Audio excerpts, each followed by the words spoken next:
We're celebrating 30 years of the Junks, brought to you by Main Street Bank. Cheer local, bank local. Main Street Bank is a business-focused community bank proudly serving the DMV since 2004.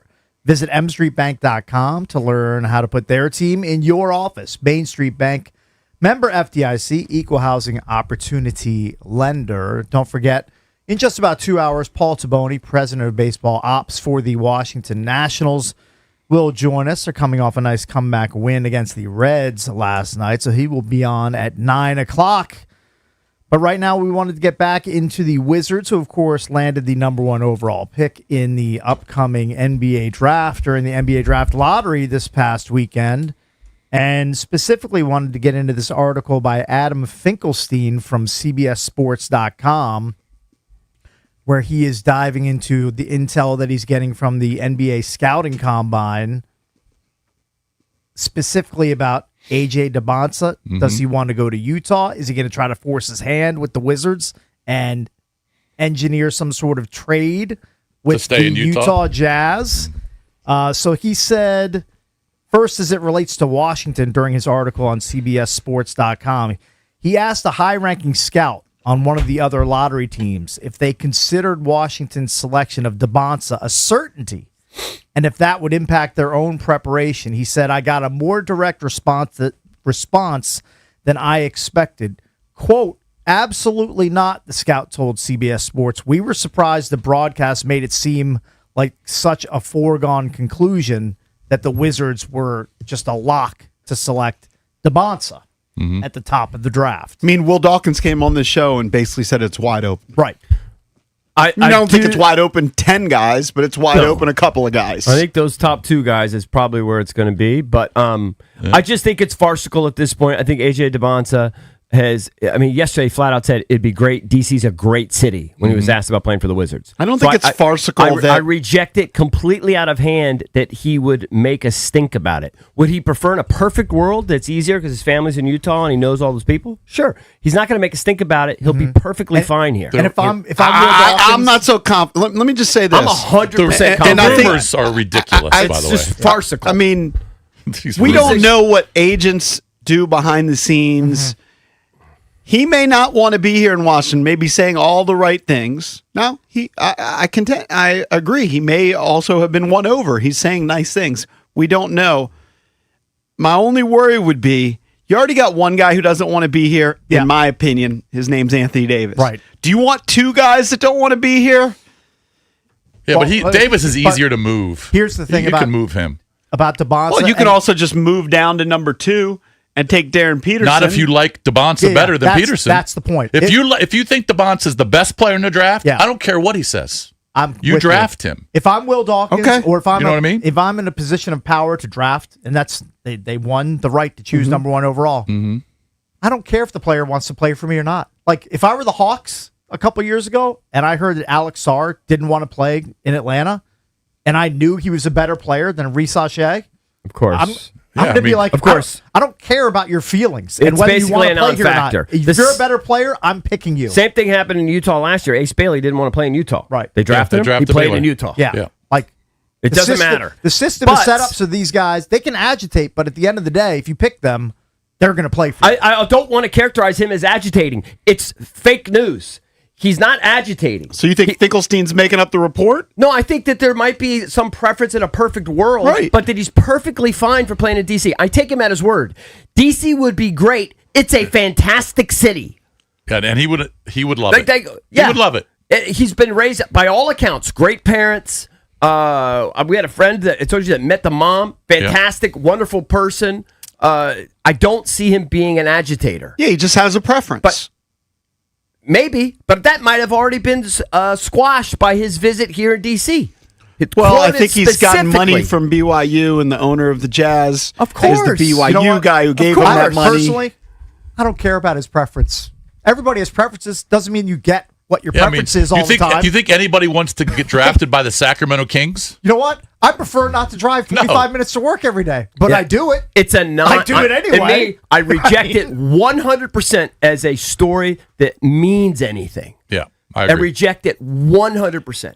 What if behind the scenes they are agitating? I don't see any evidence of it. You know what? I don't care. Okay. Again, if I'm Will Dawkins and Michael Winger, if Debonsa is above Peterson and Boozer and everybody else on their draft board, I don't care that he wants to play in Utah. I don't care that he has family and has a relationship with the Jazz owner. I'm not going to make their lives easier just because he's played there. Now, look, if Dawkins and Winger and all those guys, they like Peterson better, okay, that fits. That's great. I don't think they do. You can engineer a trade and get. They might. I think They might, but it's my gut that they're going to take Debonsa because they think he's the best player in the draft. The reason why I think they might is because the disconnect between. And by the way, I would pick Debonsa. Yeah. But the reason why I think they might prefer Peterson is the disconnect between the public perception that Debonsa is the clear-cut one and their statement there is no clear-cut one. Mm-hmm. To me, that alone just shows they're not 100% What? sold. Because it's too obvious. Is that what you're saying? No, I'm not because saying everyone that. everyone's just assuming it's going to be if you Debonsa. look at every other mock, it's like 75% of them are mocking Debonsa. You talk to most people.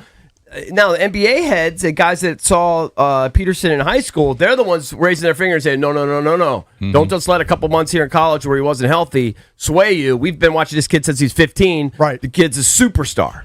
Plus, I think Debonsa's saying it louder and better. Like, I'm the number one pick over Peterson. Yeah. He's really promoting himself as exactly. the one. That's like also factoring in. Yeah, like he's wearing suits during the combine and speaking to the press a lot more, I feel like. Right. And when he's speaking to the press, he's a little more eloquent than than the other Peterson. guy's aloof weirdo. And he's a little louder than Peterson. Peterson's an aloof weirdo. It's fine. He's a superstar, but he's a aloof weirdo. What if this Self-promoting himself as number one, and people are kind of catching on to that. Yeah. What if this is a factor? Do you know who Carlos Boozer works for? The Jazz. Yes. Utah Jazz. Yeah. Be interesting if Utah is just I don't swerving think for everybody. a second Danny Ainge is going to overpay for Debonsa. I don't think for a second. Now, if he wants him, I think he'll do a fair deal. But I don't think we're going to get Ace Bailey and a 1 and some of these things that have been thrown out there. I don't see that at all. He'll just take Peterson, who many people think has the higher upside. Yeah, I mean, maybe, he's a better fit on Utah anyway. Maybe Utah Ainge thinks he's just a better player than Debonsa. Utah is loaded with big guys. Yeah. All right, if you looked at their roster right now, because they made a trade, part of the whole tanking, but they're loaded with big guys. Bailey's tall. And but Bailey you can always isn't Bailey like a power 6'10" forward? or 6'11". Yeah, he's big. Yeah, Like he's a big a dude. point guard would fit better on Utah. Yeah, but some of these guys than play Debonsa. on the outside. I mean, those guys can play on the outside. So just because they're 6'10" doesn't mean he's on the block all the time. No, but I'm just saying that they can Bailey use a plays point guard. outside. Yeah, totally. So, I mean, Boozer plays a lot on the block, but he can step out and play too. Yeah. I mean, these guys are just versatile. Yeah. And I just think Debonsa is going to be the guy. And I don't think he is going to hate DC. I don't think No. I think it's I don't already think he been hates squashed. the notion of playing in DC. He might have had a preconceived notion and prefer to be in Utah where he's got a comfort level, but that all subsides. Takes about one night of sleep, and you go visit, and you make do. Most normal humans, by all accounts, the guy's a great kid. What I was really impressed with was that how the report that when he went to Utah, and he was obviously there because he wanted to prepare for the league, and they gave him a bag. But he went to the women's volleyball games. He went to the women's basketball games. He supported the football team. Like, he was there as a student and embraced the culture. That's really telling, in my opinion. Really telling. Yeah, I mean, even though he knew he was only going to be there for 1 year maximum, he was showing buy-in. Supporting his friends and his fellow athletes. It's a good there. character trait. Great character trait. Especially he's 19 years old. Yeah. He's a kid. Yeah. The Peterson one is a little bit dicey for me with the off-the-court stuff. The court stuff is fantastic. Oh, The off-the-court stuff is where I have the questions. Yeah. But the court stuff is dynamite. I mean, in 3 years, you're going to look back at this draft and go, man, there were some studs. I think so. We better look back and say, we got the best stud of the group. And I think we're going to say that about what? I mean, I don't know if he's going to be the best, but he's going to be a stud. I think he's going to be a stud. I think he's a plug-and-play guy. Yeah. But I also think if you draft Peterson, even though he's a superstar, there's a little bit of with him and Trae Young figuring out sharing the ball and all that. That's a little weird. Yeah, they'll figure that out. And Trae won't be here for 10 years. Yeah, right. Maybe 2 years, 3 tops. Ooh, I mean, look at in Cleveland, you've got Harden and Mitchell. Yeah. Yeah. I mean, you got two guards who they find They shots. want the ball. Yeah. Yeah, they find shots. Yeah. What number is AJ Debonsa going to wear in a Wizards uniform? What did he wear in college? 3. It's a 3 guy? I think so. I can check. Yeah, definitely a single digit. It's going to look good. Yeah, I think it was. It's going to look good whatever number he picks. That's going to be a big jersey. Oh, it's going to be a big seller. jersey. Big one. I got a Jordan Poole jersey at home. You do? I mean, it's given to me. I mean, you should throw that in the trash. I don't want to. It's a nice jersey. It's just, unfortunately, it's got Jordan Poole's name on it. Which version is it? It's like it's a blue one of that. Okay. Like the blue one of that. I think I might have a Kuzma. That's might be one. You guys are collecting some bad Wizards jerseys at your house. That's what we're giving again. I understand. Go ahead, Drab. Stir the pot. I'm not stirring the pot, but just for information, if Peterson wants to be the long-term point guard or on-ball guard, DC is a much better fit than Utah. Utah has Keontae George, who exploded this past year, and he is their point guard. He averaged 23 points and 6 assists. He's a future all-star. He's an absolute stud. From his perspective, but not necessarily. Who cares what he wants? No. What I'm saying is, if people are Trae Young's probably not going to be here in 3 years. We all know that. I know. So this is just a temporary thing. It'd be a temporary thing. This is a better spot for Peterson than Utah, I think. For him personally, long term. But I think for us, Debonsa, I don't know. I just like that size. Yeah. The versatility and the athleticism. The 42 getting inches. to 43 inches. I'm telling you, I've always said any metric that impresses me the most, and who cares what I care about, whatever, I'm just a dummy. The vertical is a massive metric for me. That tells so much. Didn't he also do a standing jump of like 33 inches? His vertical's 42, and the standing jump 33. Yeah. So like when he takes a step, it was 42. Yeah. I'm more impressed by the shooting percentage. Now, Debonsa's not bad. It's just that that can improve. That you can rep that out. It's hard. It can. Yeah. Did it for Jan Vesely? Okay, he's one of the rare birds. No, there are a lot of guys. You can go through tons of guys whose shooting percentage don't really improve. Well, they come into the league. If they work on it, it will improve. Magic Johnson came in the league, terrible shooter. There's a lot of guys came in the league. He didn't become a great shooter. He was good enough. What happened with Russell Westbrook? Russell Westbrook, unbelievable, phenomenal athlete, and he's a Hall of Famer. He's a great player, won an MVP. Right. There are guys you could point to. The rap on him has always been make him shoot. Yeah. And he never really got better. I think that's just a situation where his athleticism was so off the charts, he didn't have to improve it. Yeah, that's part of it. Yeah. I just wouldn't say that a guy becomes a better shooter. And the thing about the athleticism, his is off the charts. But there are tons of guys in the NBA who have ridiculous vertical leaps and aren't necessarily superstars in the league. There are tons of guys who are uber athletic that sit on the bench. 100%. He's got the work ethic, it appears. He's got the desire. He wants to be the best. I think he's going to be a great player. Yeah. But I wouldn't just go to the... No, that's just my metric for athleticism. To the vertical leap. I'm not saying that means he's going to be a great NBA player. I'm saying of all the metrics I care about as far as being an athlete, it's vertical. That doesn't mean you're going to be great. But Sonny Styles got a great one. I have no idea if he's going to be great. Trae Young is very good at pick and roll and lobs. So he may be perfect for that. Mm-hmm. He actually also passes well too. Yeah. He's a great player. Yeah. I think it's close. Like if I watch like Darren Peterson highlights, I'm like, oh, you got to take Darren Peterson.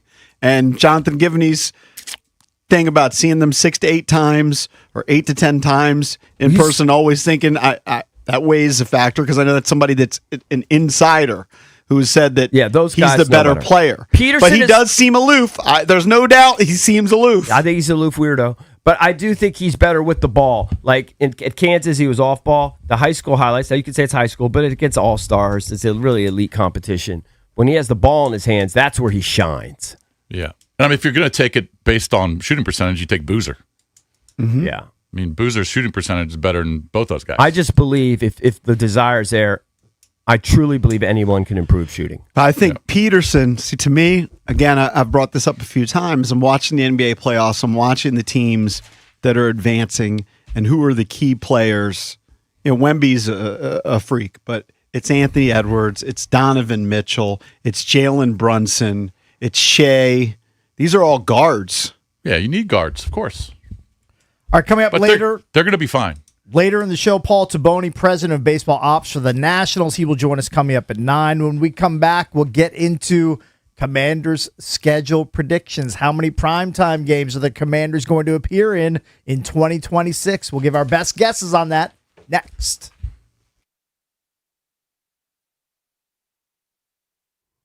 All right, guys, EB here. What if selling your home felt more predictable, more controlled, less stressful? The right strategy in place, only serious buyers walking through your door? Well, that's exactly what Debbie, Sarah Reynolds, and Power Owned Team with Keller Williams bring to the table. They're not just going to put a sign in the yard, hope for the best. They're not just your neighbor down the street that sells a couple homes a year. No. They know how to price it right, create demand, negotiate the strongest possible terms. That's what they're going to do.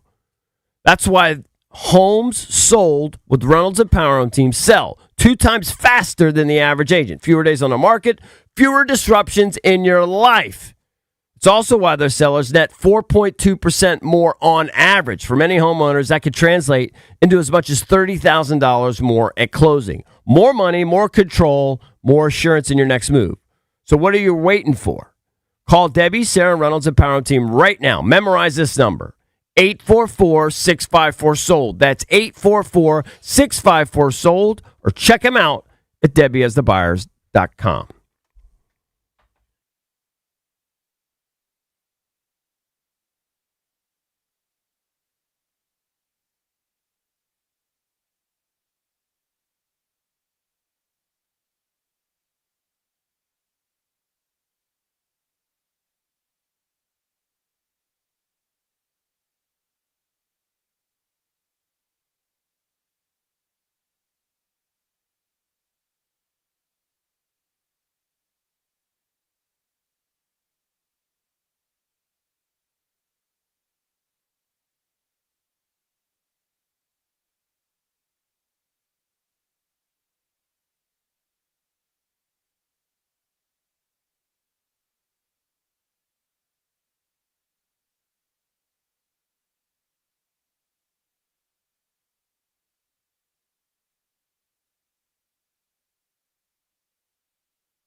So the NFL schedule will be released in its entirety later this evening. We have, obviously, all of the international games were announced yesterday. We know that the Commanders are hosting the Colts Week 4 in London. Yeah. Mm-hmm. But we wanted to do our best to try to forecast how many primetime games, how many standalone, like marquee games the Commanders may have in 2026. Let's put it in context. How many did they? I feel like they had a ton of primetime games. They had 5 last year. I think it might have been six or more last year. It was a lot. It was 6 or 7. They were featured prominently. Obviously, they after were coming Jaden's rookie season. Well, they played Green Coming Bay. off an NFC I think Championship they game. had 5. They had the Packers Thursday night. They had the Bears Monday night. They had the Chiefs Monday night. They had the Seahawks Sunday night, and they had the Broncos Sunday night. Well, they played on Christmas. They played Dallas on Christmas. And they had the Thursday. So not prime time, but like game. a standalone. Those are different, right? So you have your primetime games, then you have your standalone. In other words, when they play in Europe, they're going to be a standalone game. Yeah. Yeah, so I don't know. Yeah, you might be right. 7 games. Can they? Do you think they can get 2? They're for sure going to get 1 Monday night game, right? There's no chance they're going to not get I would a think Monday at night. least 1. I'm going to guess they play like a division rival on a Monday night. Maybe Like the Eagles or the Giants or Yeah, that makes Dallas. sense to me. I think they'll Thursday games are terrible. I for sure think they're going to get a Thursday night game to juice that up. probably. Now listen, maybe we're just being crazy and the bloom is off the rose. I remember specifically saying right here a year ago saying we're the sexiest team in the league last year. We're not the sexiest team in the league in 2026. But correct, yeah. But I think that's TV the reason they got all those executives- prime times last I think year. TV executives know with Jaden there, they're still pretty sexy. What I would do if I was the league schedule maker, and I know they put it all in the computer and spits it out, and then they tweak, and they put it in the computer and spits it out, and they tweak. I would front load Commanders games to make sure Jaden's healthy. Yes, it's not a bad idea. It's not I a would bad front load philosophy. primetime Commanders games if that's something that's important. I'm going to say that they're going to get 3. I think it's going to be about half of what they had. They'll still get some, but in the division, they're probably the least glamorous team this season because the Giants, I think, leapfrog them simply because Harbaugh's there. I don't know. I don't know if a coach coming to the Giants is a bigger draw than Jaden Daniels if he's healthy. Yeah, but you got a coach. You got Jackson Dart. You got Scadaboo hopefully coming back. Yeah. Neighbors coming back. I'm going to push back on the Giants. I think the Giants. The Commanders. I'll make a side That's bet with push you. Back. I'll make a side bet. Yeah. I'll say that the Commanders will not get more primetime games than the New York Giants. That's a good bet. I don't know if I'm willing to make that bet. He's I mean, you just fought me before, and now you're going back. I'm not. I don't know if I'm willing to put $2 on that bet. I might have to pause. I might have to tap the brakes on that. You quibbled with me saying that the Giants may be more glamorous. Yeah, I mean, Make the bet. With Harbaugh, there's an attraction, so that's a sell point. Dart. It's also New York. It's New York. yeah. You know what? I'm going to pass on that bet. I'm gonna acquiesce. So I'm in on 3 for the Commanders primetime games. I was inspired by Kevin Sheehan's mock schedule, so I made one myself. I mean, who knows? I might get 2 or 3 of these right, but I have them hosting Philly Week 5 Monday Night Football. Then 2 weeks later, I have them. So that's right after they are in London. I have them bypassing the early bye week, which they do have an option. Like after international travel, you can either take a bye right after, or this is so early in the season. I feel like they're not going to take the bye there. Commanders are going to bypass the bye in week 5 and kick it to later in the schedule. Now the problem with that is you don't know where it's going to fall if you take that option. Oh, I thought that they always. They don't have to. I thought take they always it. had to take the bye. It's after not the mandatory. International travel. It's not mandatory. Okay. And I think because it's so early in the season that they're going to take. That'd be They're smart. going to get a bye in week. Who would you want them week to? 9? Who would you want them to open up with? Week 1. I have them opening at Arizona on the road. I told you that. Did you tell me that? I made that prediction, and Eric said, "Why?" Well, I said, I don't know. I crossed out the teams that I know it can't be because of the other scheduling conflicts. It can't be the Rams, Seahawks, Giants, or Cowboys. I know that they're not opening against them. Could be the Texans, I guess. It could be the Texans, but that's a home game. Do you want to do that in week 1? Does Commanders, Texans have a lot of sizzle in week 1? My prediction was Arizona. I have them at Arizona. Well, what's the sizzle to Arizona? There's no sizzle. I don't know that there is much. It's kind of a boring. I think it's like you just use sizzle as logic. They're just pairing up two teams that are, the Commanders. They're hoping to bounce back, and Arizona's kind of rebuilding from scratch. I mean, from a TV perspective, it seems like a dud. It's kind of a throwaway game. It seems like a dud, in my opinion. Yeah, and it'll be a 4:05 or 4:30 game. Whatever. Yeah, but I don't know. Maybe the Bengals in week 1. Could be the Bengals. Could be the Bengals. That's more sizzle. Could it be the Eagles? They've opened up against the Eagles a lot in the last 10 years. Yeah, could be. Maybe, but there's been a lot of backload. Like last year, didn't they play the Eagles twice? Like in the last 3 or 4 weeks if I had of the my season? preference, give me the Cardinals all day. Let me start with a dub. Yeah, last year they played Philly in week 16. Oh, you're guaranteeing 15 and 17. You're basically chalking or up 16 and 18. You're doing they're the Cardinals bit. I'll never pick. there's not a scenario. It's Arizona bit. I would never pick the Cardinals over my guys. Now, if they play Philly, you got to really potentially talk about picking Philly. But I would never, ever, ever, ever pick Arizona over us. Got to worry about Jeremiah Love. He'll be good, but I just won't. Is he going to start 30 points on his own? That's your number 1 pick to start the season. Well, I would like that. Home or away, doesn't matter. You want a layup. Well, that's your layup. I'd like to have a dub to start. Yeah, I don't want of to course, start out everyone 0-1. I don't want to start out 0-1 like a division rival. Out of all the teams they play, you think Arizona's the weakest? I don't know. Maybe Houston. Tennessee's got to be in there too. Tennessee's up there, correct? Yeah. But I'm sure both of their win totals are very low for 2026. Robert Salah now the head coach. Yes, and Brian Daboll, the OC. Yep.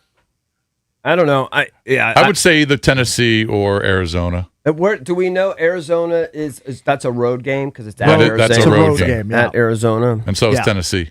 Mm-hmm. How many primetime games do you give them?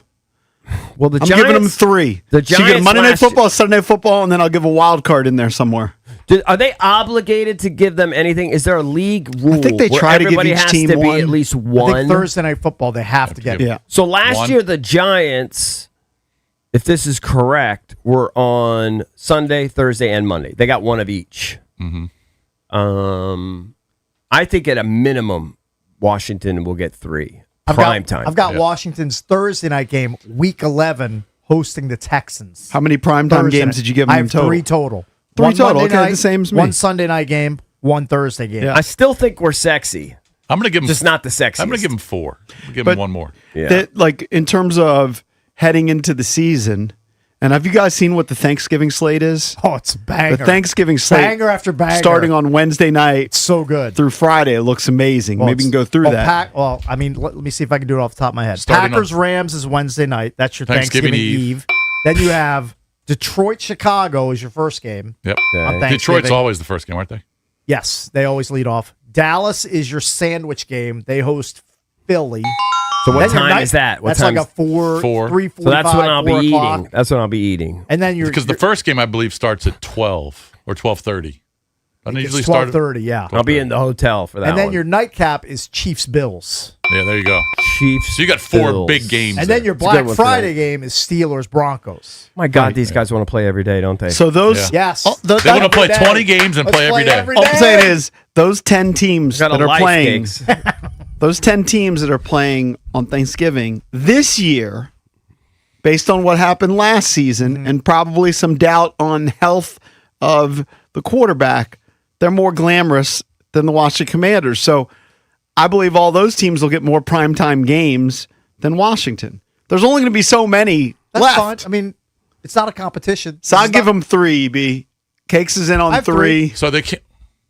I have 4. The Commanders cannot face the Giants or Cowboys in the opener because they're playing each other in the opener. Correct. And All they can't face the Rams or the Seahawks because they're playing in And I don't know if Australia. I don't know if they'll put them with Philly because they've opened up with Philly a bunch in the last 10 years. Yeah. Yeah. I mean, why don't you save that? So I think So I think they will. I think they'll push. I think that. it's going to be kind of a lesser team. Yeah. that So they're gonna I think open Arizona's with. a good call, but it could be someone like, Tennessee. Yeah. or- Any I don't other think quirks that you have? I mean, again, this is just pulling stuff out of thin air, but I did account for what teams are, already scheduled for games, international games. I do have them closing week 16 through 18, all against the division. At Philly, home to the Giants, at Dallas to close the season. That's a killer.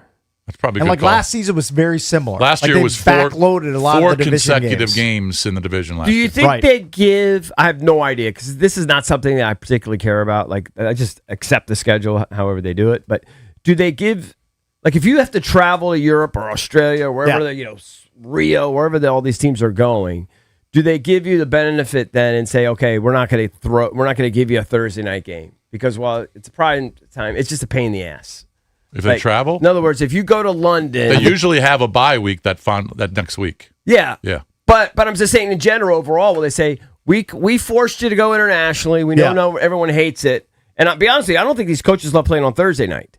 They That we'll don't. throw you a bone, and we're not going to give you a By the Thursday way, night because we're making you travel to Australia. Did you guys see the graphic that Schefter tweeted of NFL 2026 miles traveled by each team? For the I Niners. saw The San Niners have to Francisco. leave. It's awful. The Niners are going to travel 38,105 miles by air. Why do they hate them? The, Right. the Panthers, They hate who are the at the bottom, Shannies. the Panthers are going to fly 8,740 miles by comparison. The Niners are, No are one cares traveling about 'em. 30,000 plus Right? more miles. Yep. It's great to be one of these premier teams in Yeah. the NFL that everyone loves, but it also sucks at the same time. It's like being number one in golf or something. You got to do all the responsibilities. You got to do all the sponsor bits. When you all have the media. when you have a superstar that is always on prime time, or a team that's always good that's always on prime time, you really get whored in terms of rest compared to all these mediocre, middling teams. It's not an advantage, Right. to be playing on prime time nonstop, and then you're not getting that extra half day or day rest compared to other teams. Oh, yeah. They hate it.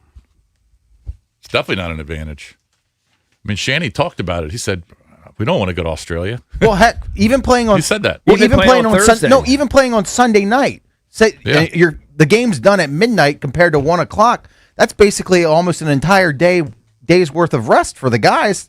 Than if you play next week. EB, are you pumped to watch Jaden Daniels in quarterback? On Netflix, Now it's stuff from last season.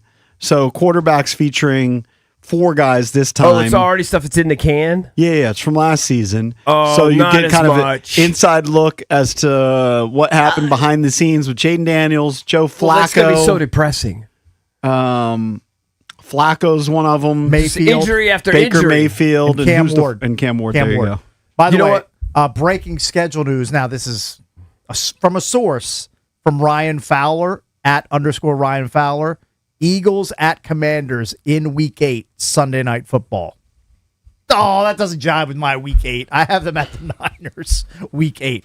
So it looks like Eagles at the Commanders Week 8, Sunday Night Football. So that's one primetime game that seems to be All right, so you got the Kinda Colts locked and the in. Eagles. yeah. Middle of the season. Yep. Yep. And of There course, it- in week 4, you're going international against the Colts. That's right. That's not a primetime game. No, we're not counting that. It's an That's a island game. standalone. It's an Yeah. island Standalone. game. That's not Standalone okay, is but different. I mean, the Jags didn't play 8 standalone games. The standalone game, though, they some people think that that's a highlight. Your team is It's kind of like a primetime game because all eyes are on All that game. NFL It's not. eyes on We them. know what primetime means. It means 8 o'clock. Yeah. at means night. in the evening. But they try to hype it up as different than being lost in the shuffle of the 1 o'clocks and the 4 o'clocks. Sure. Yeah. I'd rather have a 1 o'clock, 4 o'clock. Of course. To be honest with you, stand up You're a late, creature of sucks. Getting up at 9 a.m. I have to start my day at 6:30. It's crazy. Love Why it. you got to start your day at I got 6:30? things I got to do. I got a Need routine. a 3-hour I'm not ramp going to up? sit there and lay in bed and watch football. I got a whole thing I got to do. I got to get up. What's I your gotta- whole thing? Gotta What'd you hit do this balls. He's morning? gotta hit You did a balls. whole thing? He's got to jump on Well, his that's like You did a different. 3-hour whole No, thing? that's He's gonna great. get into the That's sauna. different. Watching football, it's a 3-hour exercise. I got to be prepared.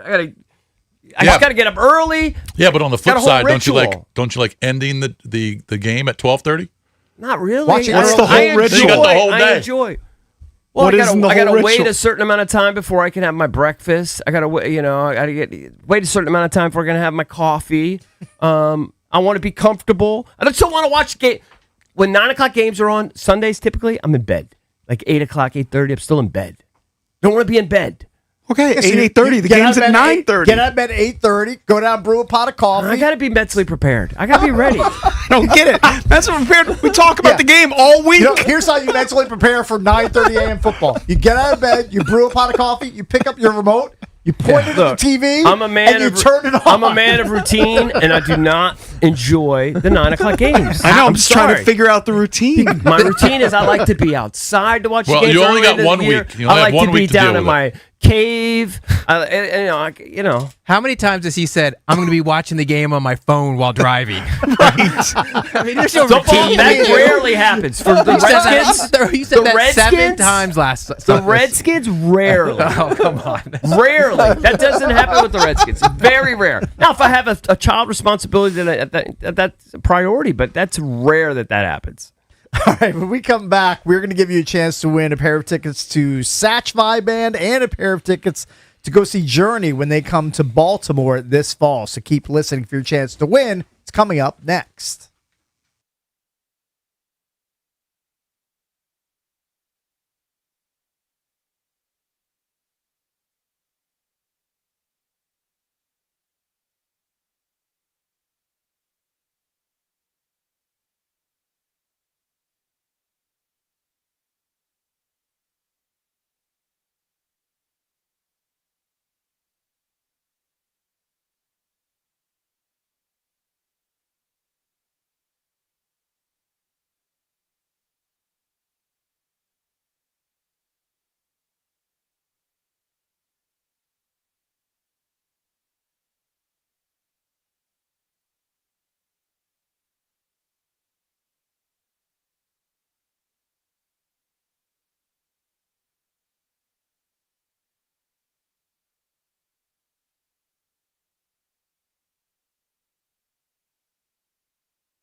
Callers can line up right now at 800-636-1067 for a chance to win not one, but 2 different pairs of concert tickets that we have up for grabs. We have 2 tickets to see Satch Vibe Band at Wolf Trap and 2 tickets to see the Final Frontier Tour, an evening with Journey at CFG Bank Arena in Baltimore. 800-636-1067. We're going to play an easy, quick game. I think it's the easy, quick game. I think it's a hard game. Where's that NFL international game being played? Ooh. I don't think it's that difficult. 800-636-1067. If you guess the spot correctly, you'll win said concert tickets. Hey, should mention I'm going to be in Fredericksburg this Saturday from 11 to 1. It is Mitsubishi Mania at the all-new Radley Mitsubishi in Fredericksburg. There's going to be a bunch of giveaways. I'm going to bring some books, baseball tickets online, Paisanos gift cards, and more. So come out to the all-new Radley Mitsubishi in Fredericksburg to hang with me from 11 to 1. Very good. Mitsubishi Mania. There you go. I used to have a Mitsubishi Eclipse back in the day. Very nice. All right, let's go to our first caller that's lined up. I believe it's Jordan in Fairfax. Jordan, what's up, buddy? You're with the Junkies. Morning, Junks. How you doing? Hello, doing great. Jordan. You're playing for the Satch Vibe Band tickets at Wolf Trap. Can you tell me where the Rams and 49ers are kicking off their NFL season? I believe that is Sydney, Australia. It is in Australia. I'm It's not in sure if Melbourne. it's Sydney, but you did go Australia, so you will win the prize. They're actually playing in Melbourne, but You've yes. got 2 tickets to see Satch Vibe Band featuring Joe Satriani and Steve Vai Saturday, May 30th at Wolf Trap. For tickets and more event info, go to thefandc.com/events. Good All job. Next caller on the line. Let's go to Ashley. Hey, Ashley. Hey, How are you, buddy? What's up? I'm doing great. How are you guys? We're doing All right. well. Ashley, where are the Cowboys and the Ravens playing? I believe that is in week 3 of the NFL season. Yep. In Baltimore. No. What was the name of the game? Wasn't it named this international venue? I believe the trademarked name of the game is Where's That International NFL Game? Baltimore. He said Baltimore. Yeah. Yes. Last time I checked, Well, Maybe Baltimore's international if you live in if you live in Australia. if you live in South America, Right. it's definitely international. All right, let's go to Ron. Hey, Ron, you're on with the Junkies. Hey, boys. Hello, Ron. What's up, Ron? Congrats on the 30. Thanks, you. man. Appreciate that. Ronnie. Where are the Cowboys and Ravens playing their international game in week 3? We're playing in Rio de Janeiro, Brazil at the Maracanã Oh, you Stadium. even got the Wow. stadium. Look at you. Look at this guy. Maracanã. All right, you win. You get 2 tickets to see the Final Frontier Tour, an evening with Journey, Saturday, October 24th at CFG Bank Arena. Tickets are on sale Friday, May 15th at 10 a.m. For tickets and more event info, visit thefandc.com/events. That game is not actually an early game, right? That's a 4:30. Isn't that a 4:30 kick? I think those are Yeah, like. 425. Is it? Okay. So it's We got normal. an This NFL guy- expert this guy here. knows. Normal. Good. Very good. The game ended up being easier than I thought. I thought that was going to be very difficult for our listeners. Hey, we didn't talk about this, and it's maybe not surprising. It actually fits his MO. Did you guys read about Aaron Rodgers just showing up in Pittsburgh and nobody even knew he was coming I there? did not. Yes. Yes, I saw that. He's such a weirdo. So where did he show up exactly? I don't know. Maybe Just he's at got, the football complex? maybe he's got, no, I don't think it had Where was anything he? to do with the Steelers. Oh, he was just hanging out? The way I read it is he was happened to be in town. Oh. So maybe he had a house there that he had to tend to, or maybe he had some business he had to tend to, but he just kind of popped in and popped out. That's kind of the way I read it. I didn't take it that seriously. But yeah, it wasn't like it was some planned event and he was going to meet with Steeler brass and whatever. I just took it as, he just popped into town and popped out. Yeah, Rodgers, there were reports that he was expected to visit the Steelers in preparation for a return to the team, but Adam Schefter said neither the Steelers nor his agent were aware of any such meeting being on the schedule. He just leaves him hanging. He's very private, though. He's very quiet about stuff like that. Yeah, Maybe he was talking to him. Well, nobody's spotted his wife yet, right? He's I kept have that no on the idea. down low. No idea who his wife is. I mean, the only reason why do you care? honestly, It's you just don't become a care. thing. I don't care, Yeah, but it's you don't become care. a thing. Those things, I mean, Here's when I care about Aaron Rodgers. When Because week I don't- one starts. That's when I care about yeah. him. Pick an NFL starter. honest. I probably don't know their wife. exactly. I So mean- it's a little unfair. Like to defend him, it's just unfair that you care. Like I mean, I have no idea. Is Jalen Hurts married or not? Exactly. I don't know. Exactly. Why But does it's anybody become care? a thing. I really it shouldn't don't care. be though. He's a weirdo. He's a weird guy, but I defend him because these things are trivial. Like they shouldn't matter to the average fan. I mean, it just shouldn't matter. Well, What should of course, matter there's is a lot of things that don't matter, but we still talk about them. I know, but You seem I'm to just defend Aaron defending- Rodgers all the time. I am defending- He's weird. I that's okay. acknowledge that Who cares if he's he's weird? an aloof guy It for doesn't- sure. doesn't And he's matter if kind of weird. whoring the team. But I don't know Yeah, that. leaving them hanging. You don't know that. You're You assuming don't know. that. You don't know what's what been he's said. already told the You team. have no idea what he's exactly. told He them. might have said, "Hey, listen, guys, I'm leaning towards it, but I want to think about it, see how my body's feeling." But you have no And idea. you have no dog in the fight. You a Yinzer Steelers fan all of a sudden? What do you care? just why, doesn't like him. why would you care what he's doing to the Pittsburgh Steelers? It's odd. I mean, it doesn't affect your life in But you one know what? iota. My guess. Well, nothing that we talk about affects my life one iota. Oh, sure it does. What? More than Aaron Rodgers. When we talk about the Well, Commanders, it or is the a massive- Wizards, or it's a the big Traffic effect. on I know. 95 going to Fredericksburg. Okay, That affects your life. that will affect my life. But most of the sports topics don't affect my life. A lot I'm just of them saying. don't. I just think some of the criticism of Aaron is unfair. That's all. We have no idea what he's told the Steelers. My guess is he's given them some inclination, but they don't know definitively. That'd be my guess. There's been some dialogue. Yeah. And it doesn't matter. We don't cover the team. It doesn't matter if he's a weird dude. It just I don't really care about They just that. love to beat up on him. Well, I actually root for him to do well. social media because he's old. beats up on everybody. Yeah. I don't know. But like you said, we have no idea what Rodgers and the Steelers GM have been talking about. We have no idea. I was getting a haircut yesterday, and the guy I knew was there waiting. He's a Steelers fan, and we started talking. And I mean, if you are a Steelers fan, though, you want Aaron Rodgers because you drafted Drew Aller, but nobody expects like he's going to be like some day one starter. No. And then you have Will Howard, right? Mm-hmm. And Yep. he was, I believe, a 6th round draft pick. Yeah. Yep. Can't expect much out of him, if anything.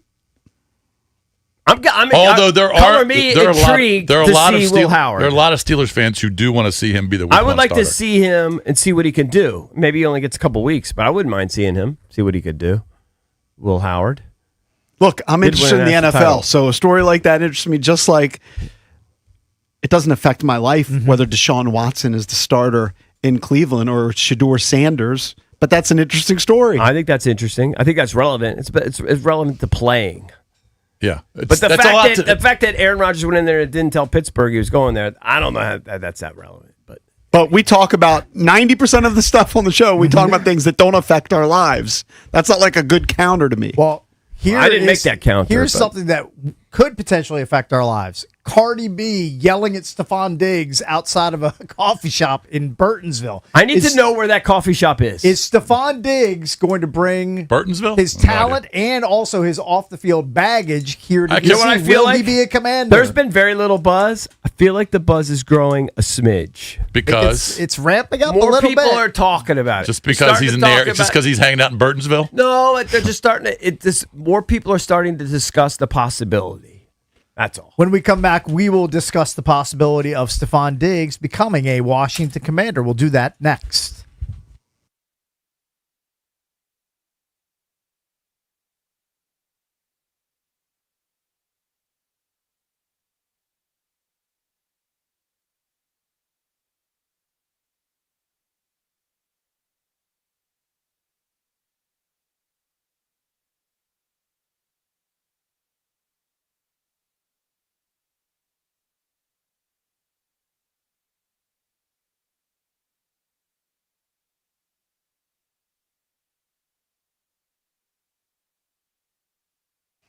Hey, it's a big weekend on deck for my friends at Michelle Radley Automotive Group. JP here, and they've got a silly Saturday lineup with 2 great events. If your idea of a perfect Saturday morning involves horsepower, hot coffee, and a parking lot full of cool cars, I've got you covered. Pull up for Cars and Coffee, 7:30 to 9:30 at Michelle Radley Chevrolet in Leesburg. They've got free coffee, donuts, giveaways, a raffle, and more. All makes, all models welcome, so bring your ride out, hang for a bit, check out some really cool cars. Then you can join me in Fredericksburg at the all-new Radley Mitsubishi. Come hang with me from 11 to 1 and experience Mitsubishi Mania. You can come by, get a book signed. They've got free food, music, bunch of great giveaways. That's at the all-new Michelle Radley Mitsubishi in Fredericksburg. 2 events, 1 big Saturday, Cars and Coffee at Michelle Radley Chevrolet in Leesburg. The grand opening of the all-new Radley Mitsubishi in Fredericksburg. Get all the details now at MichelleRadleyChevrolet.com and RadleyMitsubishi.com. I'll see you there.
This sports update is brought to you by Mervis Diamond Importers. Nobody pays retail anymore. Why should you? Dalen Lyle demolished a home run in the 10th inning to help the Nationals earn an 8-7 comeback victory over the Reds. The Nationals were down 5-0 after the first inning, and now with last night's comeback win, they've got a chance to sweep the series today. And the NBA has landed on a proposal to present to the league's Board of Governors later this month to revamp the draft lottery in an attempt to get rid of tanking. The system, the 3-2-1 system that ESPN first reported a couple of weeks ago, would give the 3 worst teams a lower percentage chance of winning the lottery than the teams picking 4th through 10th in an effort to curb the need for clubs to be as bad as possible in order to increase their chances of getting a high draft pick. From the Crop Medcap 5-Star Sports Desk, Savannah McCann on The Fan.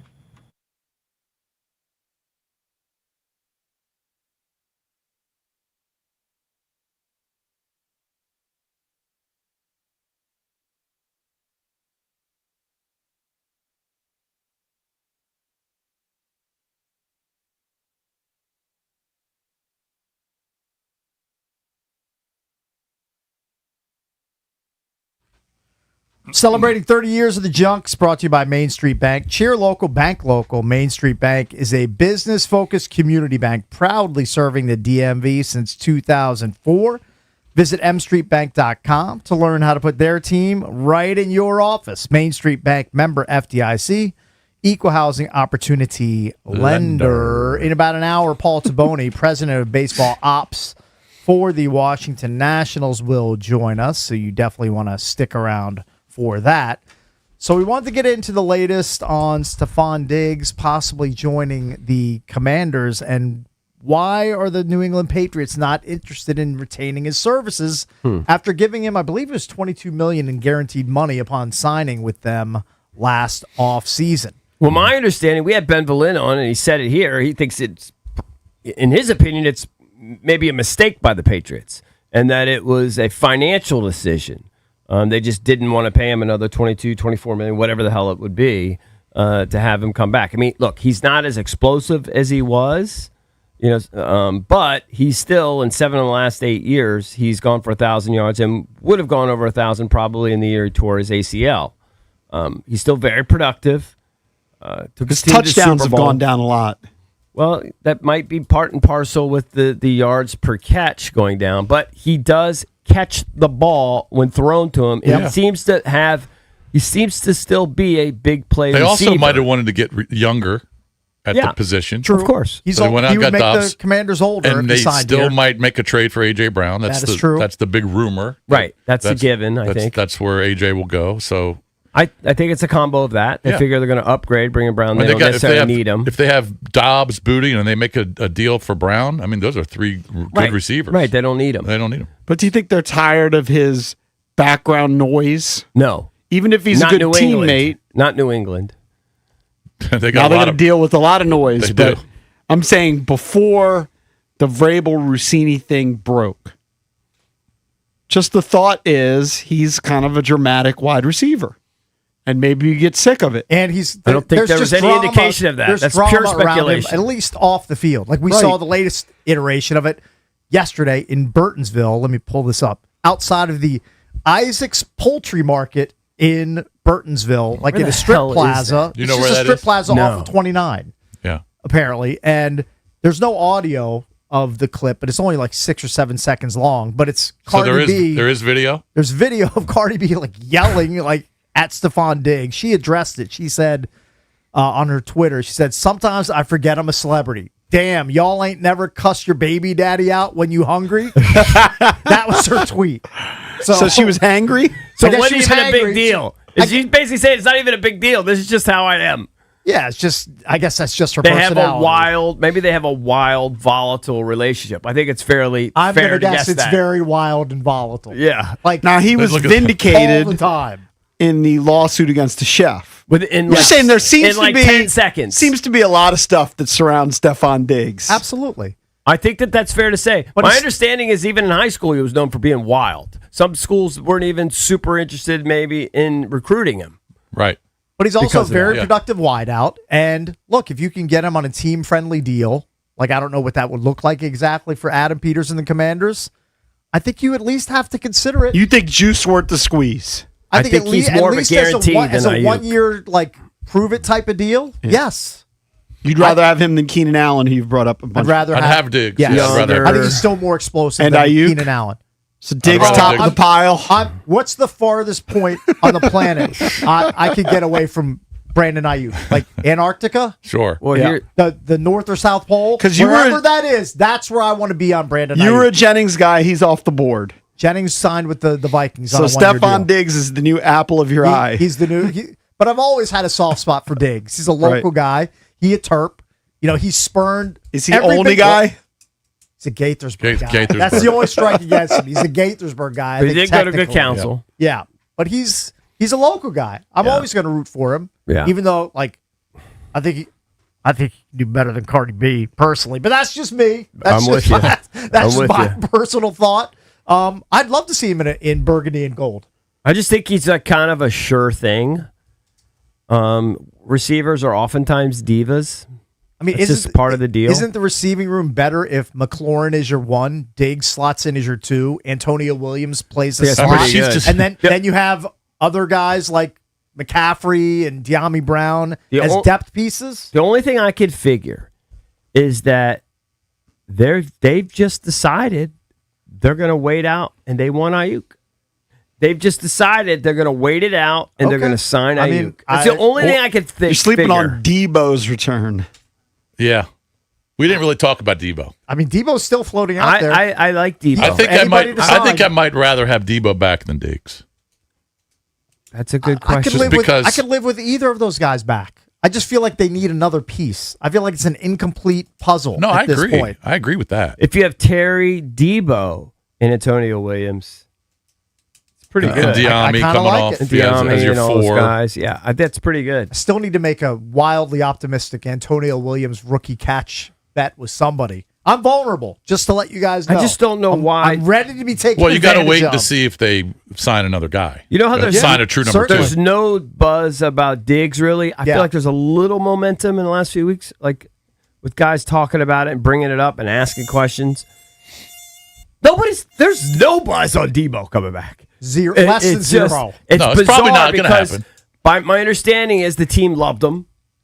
He loved playing in DC, but it's obviously been communicated on some level that maybe he should look elsewhere. I don't know. Oh, I'm sure that's been communicated to him. It's weird. I read the report, and I'm a sucker for these reports. They all say them. It happens every year. He's in the best shape of his life.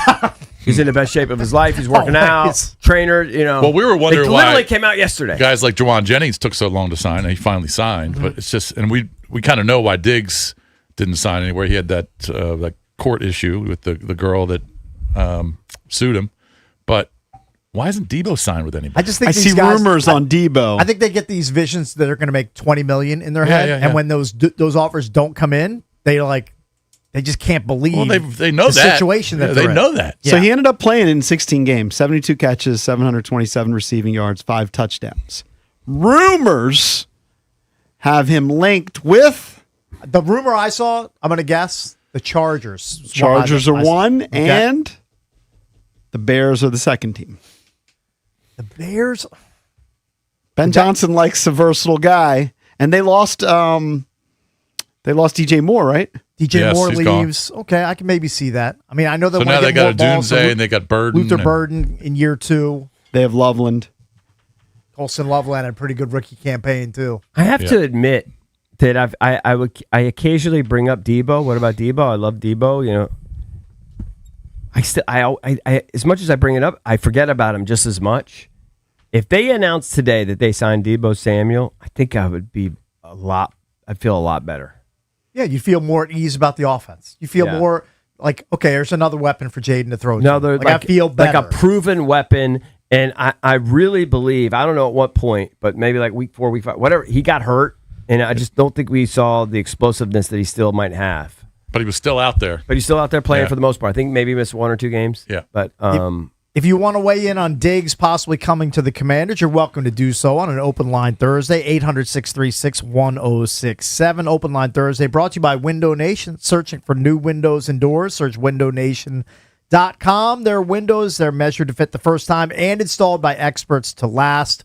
Window Nation for your home because it's where you live. Hey, Valdez, see if you could find that clip of Diggs when he's being asked and interviewed on Mother's Day. And they ask him about playing in D.C., and he talks about how, he'll think about it later. Right now he's focusing on but he just sounds so freaking charming. He's a charismatic guy. His girlfriend's not I'm charming. not saying that doesn't mean he doesn't have a chaotic part to his life. He obviously does. I don't know if he would. I don't know if he would categorize her as his girlfriend.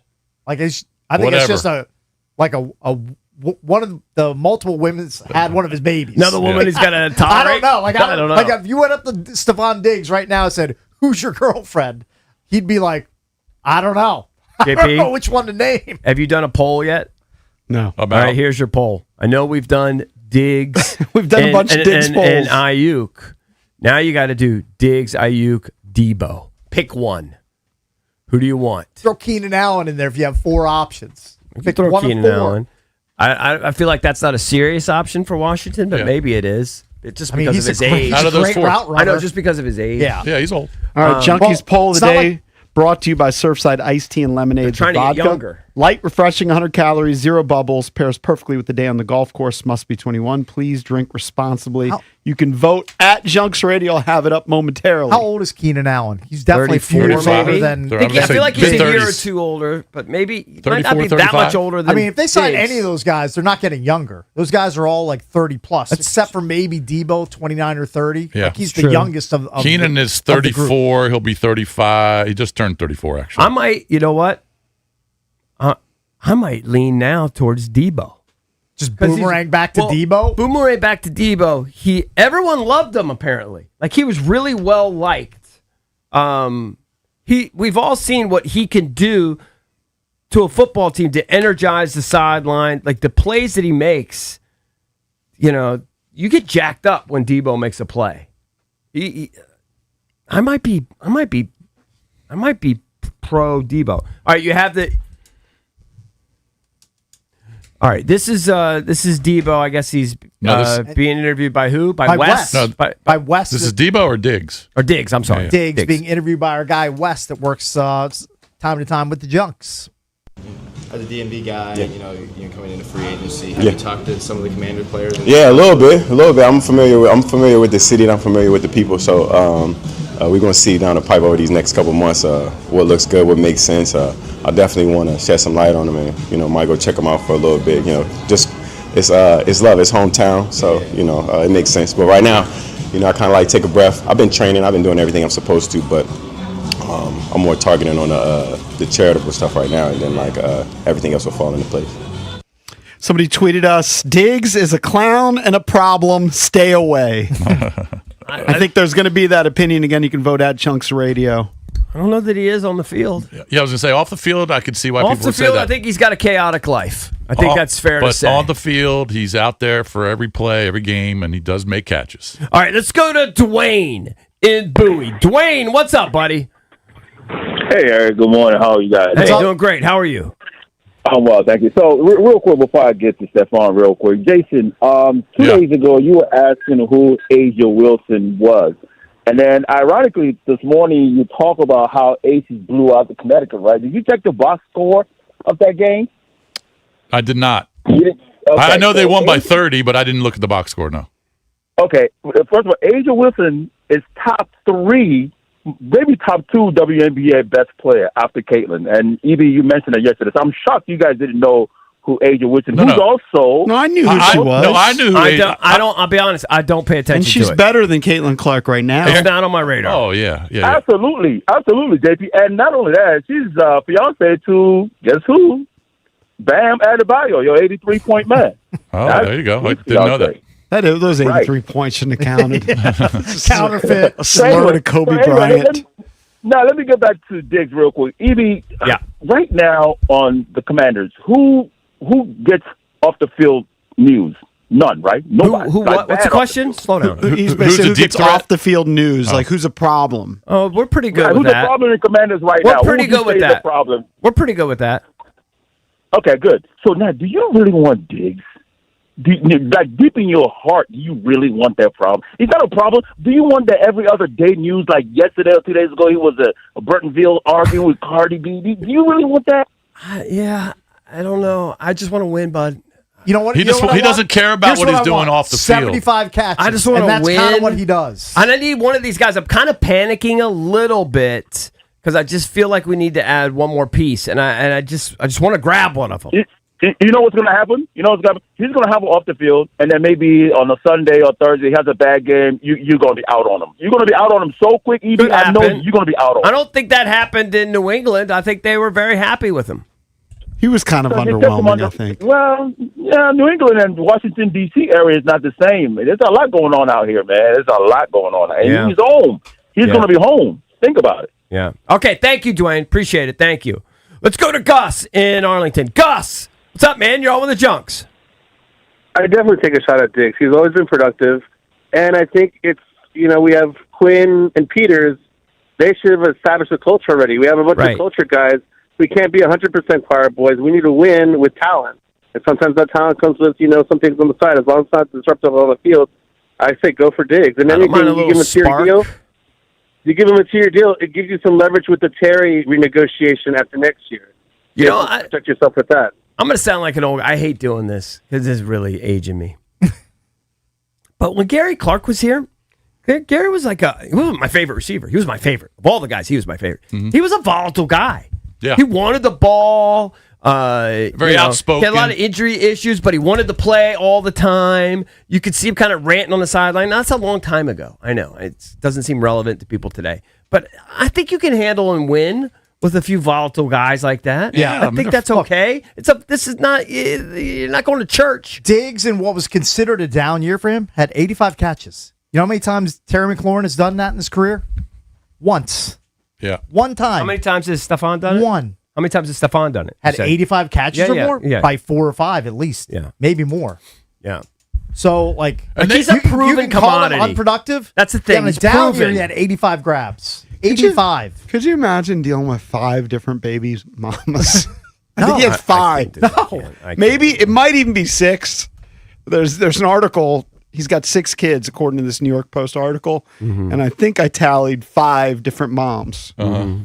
It's just it's a different world. It's a different culture. That's what he wants to do. That's why he's going to be playing until he's like 38, 39 years old. He needs to. Can you imagine how much he's shelling out in child support? It's a lot. All right, 800-636-1067. Are you in on potential drama that Stephon Diggs, if he were signed by the Washington Commanders? 800-636-1067 is the number. Don't forget, Paul Taboni, president of baseball ops for the Nats. He'll join us in just about 40 minutes.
You can go vote right now on the Junkies poll brought to you by Surfside Iced Tea and Lemonade with vodka. Light, refreshing, 100 calories, 0 bubbles, pairs perfectly with a day on the golf course. Must be 21. Please drink responsibly. At Junks Radio on Twitter, which free agent wideout would you rather have? You have 4 choices. Brandon Ayuk, Keenan Allen, Stephon Diggs, Deebo Samuel. The voting just started recently, but right now, Stephon Diggs leading by a lot. He has 50% of the vote, followed by Ayuk, Samuel, and Keenan Allen, a distant fourth at 10% of the vote. So what does that tell you? That tells you it's Ayuk and Diggs. People don't care about the off-the-field stuff. Pretty much. They don't care about that. This is what production. And to be fair, I'm kind of with him. To be fair, on the off-the-field stuff, he was exonerated on the chef case. Well, it's just chaotic. I think it's safe to say Steph has got a chaotic off-the-field life. Yeah, and we, to your point earlier, we really shouldn't care about guys' girlfriends. Yeah, we shouldn't. Generally, the only reason why you would care is if it does distract you, and there's an assault charge or something. Then that's a different. And teams were waiting to see what happened with this case. I'm sure. Yeah, and it was resolved in 20 seconds. Yeah. She was making. But he is one of those guys. Like when you click on personal, like if you just put Stephon Diggs and you just Google like problems, there's going to be a list. Whereas some guys don't have a list. Well, he's living that life. Last year in the offseason, we were talking about him with the Stussy cocaine-like substance that was pink. Yeah, it's Stussy. Sorry, Stussy. I don't know why I keep calling it Stussy. Got to get it in that drug culture, B. Drug jargon. I'm very bad with my drug jargon. So that was, I don't think he never really even addressed that, right? I don't know if I've ever heard him talk about that. I don't think he addressed it while he was with the Patriots. So it's not like there's this clean slate when it comes to Stephon Diggs. No, he's got a chaotic life. That's how I would describe it. I would describe it as chaotic. I don't care how chaotic his... According to this story, I saw 6, and I think I counted 5 different women. Yeah. If he's healthy, if he plays in 15-plus games, he's going to be an impactful wideout, and he's going to catch 90 balls. And here's the thing. If not 100. You're going to have him on the roster for 1 year. Probably. 1 year. But that's fine. You're not going to have him on for 5. We need him. No, we just need him for 1 year. Right. That's what we need him for. 1 year. And then we sign him up for a year, see how it works, and if it he's works polarizing. He is. But if it works out well, you extend him for another year. I think he sounds downright charming. I feel like Debo's the safety blanket. Debo's the safety blanket. They might have a price in mind for Diggs and Ayuk and all these guys. It might be like, look, we're not going over $10 million. Mm-hmm. That might be ridiculously low based on their production. But they might feel like, hey, we're going to spend $10 million. And until somebody comes down to $10 million, don't even bother. That's what I think. That's why I think Ayuk might be the guy, because they know they're going to get him cheaper than the other guys. But he's not available. He's going to be. Like Ayuk is so inevitable. They're going to let him go. Now, it might be late to impact the early part of the season. Yeah. They're going to let him go. They're going to. Yeah, but would you want to wait for that if he can't be part of your training camps? They appear to be ready to wait. I don't know. I would want him in every training camp. If you're gonna gamble with Brandon Ayuk, I want him here as soon as he can get here. They do, and the Niners are going to. I'm sure they want him right yesterday. Are going to make that near impossible. Wasn't part of the issue with Terry McLaurin last year that he missed so much camp? 100%. Yeah. So you want to go through that again with Brandon Ayuk? For whatever reason, they've decided they want Ayuk. No, he doesn't want him at all. I don't know. I would rather have Diggs and Debo. Not one bit. You know what? I might even go Keenan over Ayuk. Yeah. I just have questions, big questions with Ayuk. He's more of a pro. I wish they would just come up flat out and say it's not going to happen here. Keenan Allen would be good with those young guys. Up, like responsible, mature. He would be like the Bobby Wagner of the like receiver room. Ayuk is like a problem child. I don't want anything to do with him. Yeah, thank you. And I'm not convinced they want Ayuk. I know there have been whispers, but based on right now, maybe 2 months ago, they were interested. Based on right now, when you've seen him with these weird Instagram posts, and now he didn't look chubby to me, but some people were like, "Oh, he looks chubby, looks out of shape." No, he didn't. Haven't seen him do it. I haven't seen, like, for a guy who wants to be back. A lot of those guys tend to put out workout videos like they're doing on their own. I haven't seen any of those from Brandon Ayuk. They might have changed their mind. Like if you were in their own, in the GM office, and he's talking to his scouts, he may be out on him now. You know how that he might have been in on him 2 months ago, but out now. That's possible. I'm with you. We'll know that if they sign one of these guys in the next couple of days. Well, it doesn't have to be the next couple of days. Well, what are we gonna do? Let everybody else just get them? Like at some point, Does seem at some like point, like you don't have like their plane tickets. There's no and if you market. wait, It might be you start about. losing It might be the seats. These whole. guys don't have a market. It might be the whole June There's 1st a thing. market. It's just not what they want. It's a very tepid market. It's not what they want. But if they eventually they want to play, I would think they would rather make $6 million than zero. Like I would think. I don't think it's going to happen this week. I think that some of these dominoes are falling in June and July. Yeah. But why not have your I agree pick? with that. But why I not agree with have that. your pick? Like I'm with you. I've seen enough. I don't need my receiver flaunting his money in the pictures and just being silly. Like I don't know. Like again, I don't care. Just produce. But he's chaotic too. Ayuk. Give me one of the sure things. Well, maybe they've offered some of these guys, and I'm telling you, they've offered like low ball figures, and they're like, okay. Come back to us. And these guys are grasping. playing the waiting and then game. eventually these guys are going to like Debo. So do you think? I mean, at one We'll point, just Cakes take bet that whoever's left Debo was over? going to sign a $20 million deal. Okay? I'm ready. He was a little bit off on I'm that. ready to give up on that. So Debo Samuel's probably He's going to get about 13. Debo Samuel's probably frustrated. He's like, oh my God, Alec Pierce is making $28 million and nobody even wants to give me 14, half? Well, I mean, Alec Pierce has a skill that Debo doesn't have at this point. He can get deep and catch long touchdowns. Right. But Debo's these a guys sure may be thing. in their feelings and they're like, I'm worth more than this. And then eventually they're just not going to get it. Yep. I think Debo's a sure thing, but so is Diggs. So is Diggs. I think in terms of production, you're right. Yeah. I would agree with Give me one of those two. Like Keenan Allen, too. Is Keenan Allen going to take away from Antonio Williams, though? Yeah, well, anybody. Why, all of them would. Yeah, they're all going to. I think the others could play because whoever you bring in is going to be the Diggs is going to be the two. If you bring in Diggs and he plays all the games, he's catching 80 balls. No, that's fine. I don't want him to take away his position. That though. is in his DNA to do that.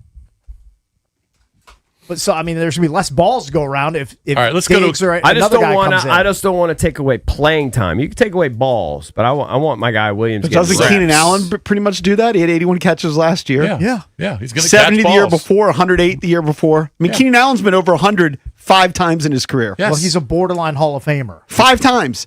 Like you were saying, this is what Terry McLaurin has only done once. Yeah. Terry McLaurin's never done that. Right. Keenan Allen's done it 5 times. Yep. So he's had a really good career. All right, let's go to. Is it? No doubt. I don't know how to pronounce your name. Is it Ian? Yeah. Okay. Let me jump in here. I think the 30,000-foot view of this situation is pretty bad. That we are debating an absolute crazy, unprofessional, stupid person in IU.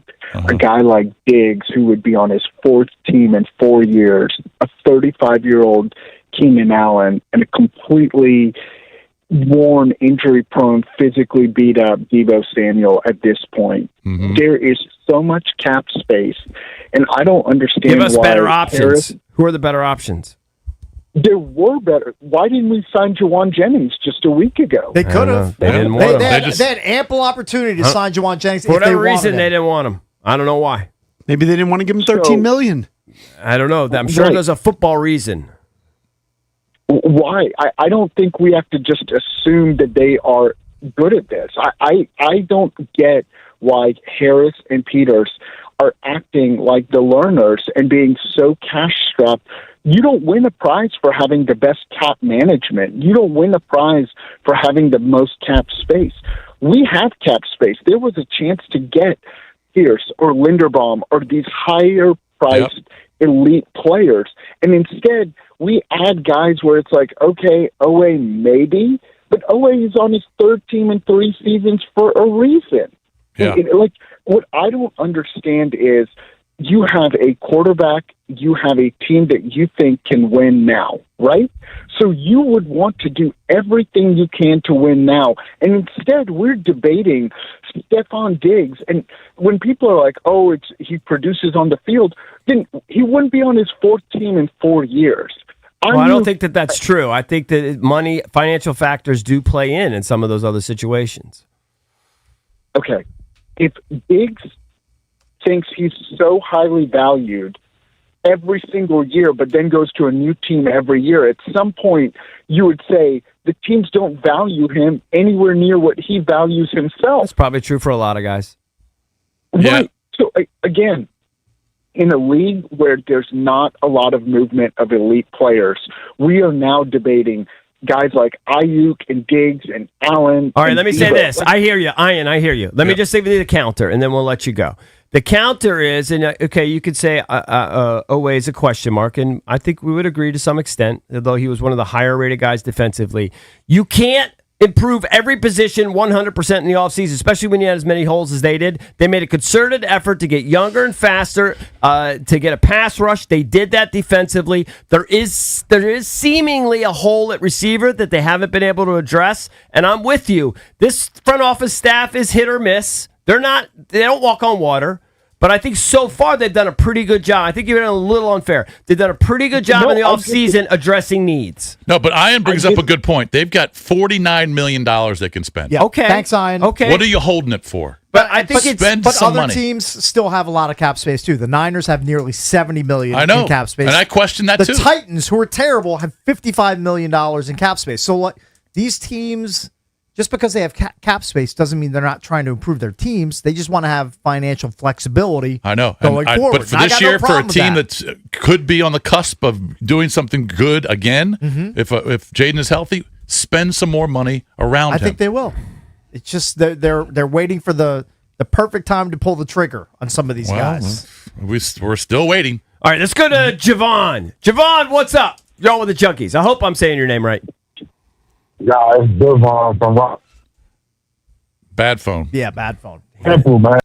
Sorry, buddy. Sir. Let's go to Elijah. Call back, get a better sell. Elijah. What's going on, fellas? Thanks for taking my call. Yeah, sure, man. For me, I'm out on Diggs because I don't think we're as far removed from the situations that we have transpired for years with just media things. I don't need week 6. We're coming back. It's almost like hitting a pothole at nighttime that you can't see. And if Adam Peters says, I'm comfortable signing him, knowing that if anything shows up in the media that I can't see, I'll deal with it in that moment. And the production is what I'm looking for. Fine. If that's what you're comfortable with, do it. Now, for me, for my money, I would like Debo to actually have an opportunity to come here and do what he was signed to do before the injuries. He was never signed to do the things they asked him to do. Also, you have a guy who gutted it out for you. Mm-hmm. When you do things, I'm with you go on out that. on your shield for me. And think about it. Luke McCaffrey, when guys went down, even Terry, he was able to get to the 40-yard line on the kickoff. Then he didn't even get no oxygen. Then he's catching a swing pass. Then there's certain things that I think when you have like Antonio Williams, you got other Chig, you got other guys coming in. I would like to see him have an opportunity to be a real move guy or a guy that you can put in there. I just don't trust the other guys. Like the last caller said, they're just old, and I'm tired of Washington seemingly having to do makeovers for guys or for teams, and then like other teams just like, well, she's always been hot.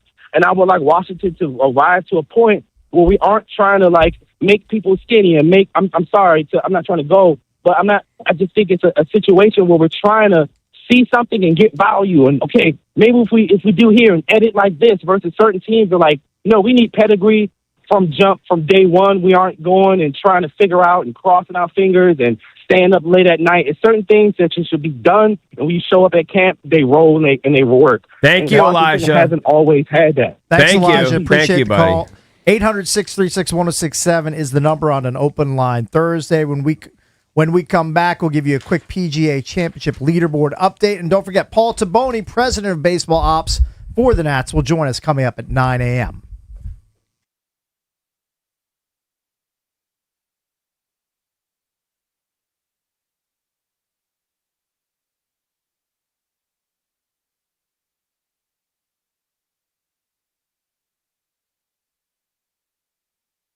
All right, guys, EB here. Right now, all FanDuel customers can get 30% profit boosts to use before the golf tournament begins this week. You can use them on top finishes like top 5, 10, 20, and more, and back the golfers you think are going to be in the mix come Sunday. Because in a tournament like this, it's not just about who wins, it's about who stays near the top. All you have to do, visit FanDuel.com/local to get started. That's FanDuel.com/local.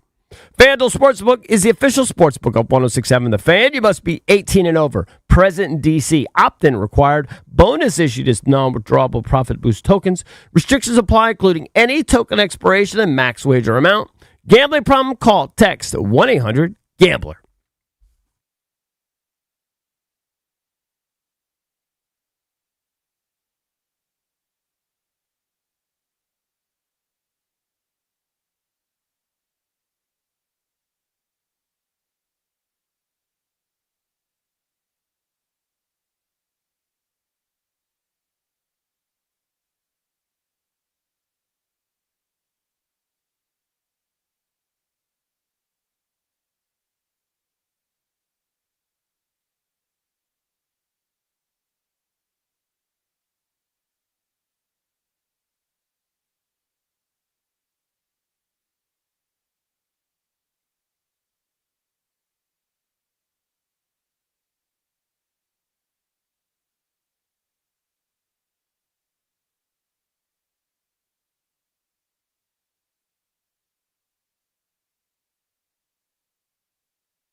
PGA Championship Talk is driven by Golfdom by Worldwide Golf. Join them for the Mizuno Fitting Week today through May 17th. Test drive Mizuno's JPX woods and irons. So the first round is underway from Aronimink, right outside of Philadelphia. Right now you have 3 players tied at 2 under. You got Harry Hall, the Brit, Michael Brennan, from good old Leesburg. United States of America, a local guy. From Leesburg, And yeah. Stefan Jaeger, German. Steven Jaeger, all tied at 2 under at this point. Alex Fitzpatrick, Denny McCarthy at 1 under. Yeah, got some locals playing well at early. this point. So that is your quick look at the leaderboard at the PGA Championship. I don't know if you guys saw this. It's definitely went viral yesterday. Is I guess somebody that lives right there on the course at Aronimink behind the 14th tee box. They built a platform, that goes about 2 to 3 feet above the fence line, and they're just able to pull So they can see. their coolers and their folding chairs, and they can just sit and watch the PGA for free. Brilliant. Pretty brilliant. It's pretty smart on their part. It's well done. They built their own Club 54, Bickle. They built their own spot. I saw it. Their It own looked pretty little party spot. It looked pretty weird, but I get it. I could see doing that. You know, I'd like them to dress it up a little bit, make it look a little nicer, put some chairs up there. Hey, what do you? It's not a permanent structure. They're just putting it up so that they can watch the dudes for 4 tee days. off. I know, but I personally wouldn't want to just stand on a scaffolding. Like I would like to have a chair and have a drink in my hand. They had chairs up They probably there. did. Okay, I just saw them standing up Yeah. there. Yeah. A lot of golf bros just hanging out, Yeah. having a good old time. I mean, that happens. You know, like it happened. All the guys in their patios or whatever, where they're playing, where they're walking by. You know, you can Yeah. see that kind of thing. Sure. Happens. I think it's pretty cool. I'm just watching this course, and the greens are massive. They're super. I mean, I would 3-putt every one of these. I'd walk off the thing with what's 18 times 3 cakes? 54? 54. I'd yes. have 54 putts. You know, they may scorch it because they're the best players ever, but man, there's a lot of undulation there. I mean, Brooks Koepka hit up what I thought looked like a pretty darn good iron shot in, rolled off the green, and then he almost rolled off his second shot, his third shot.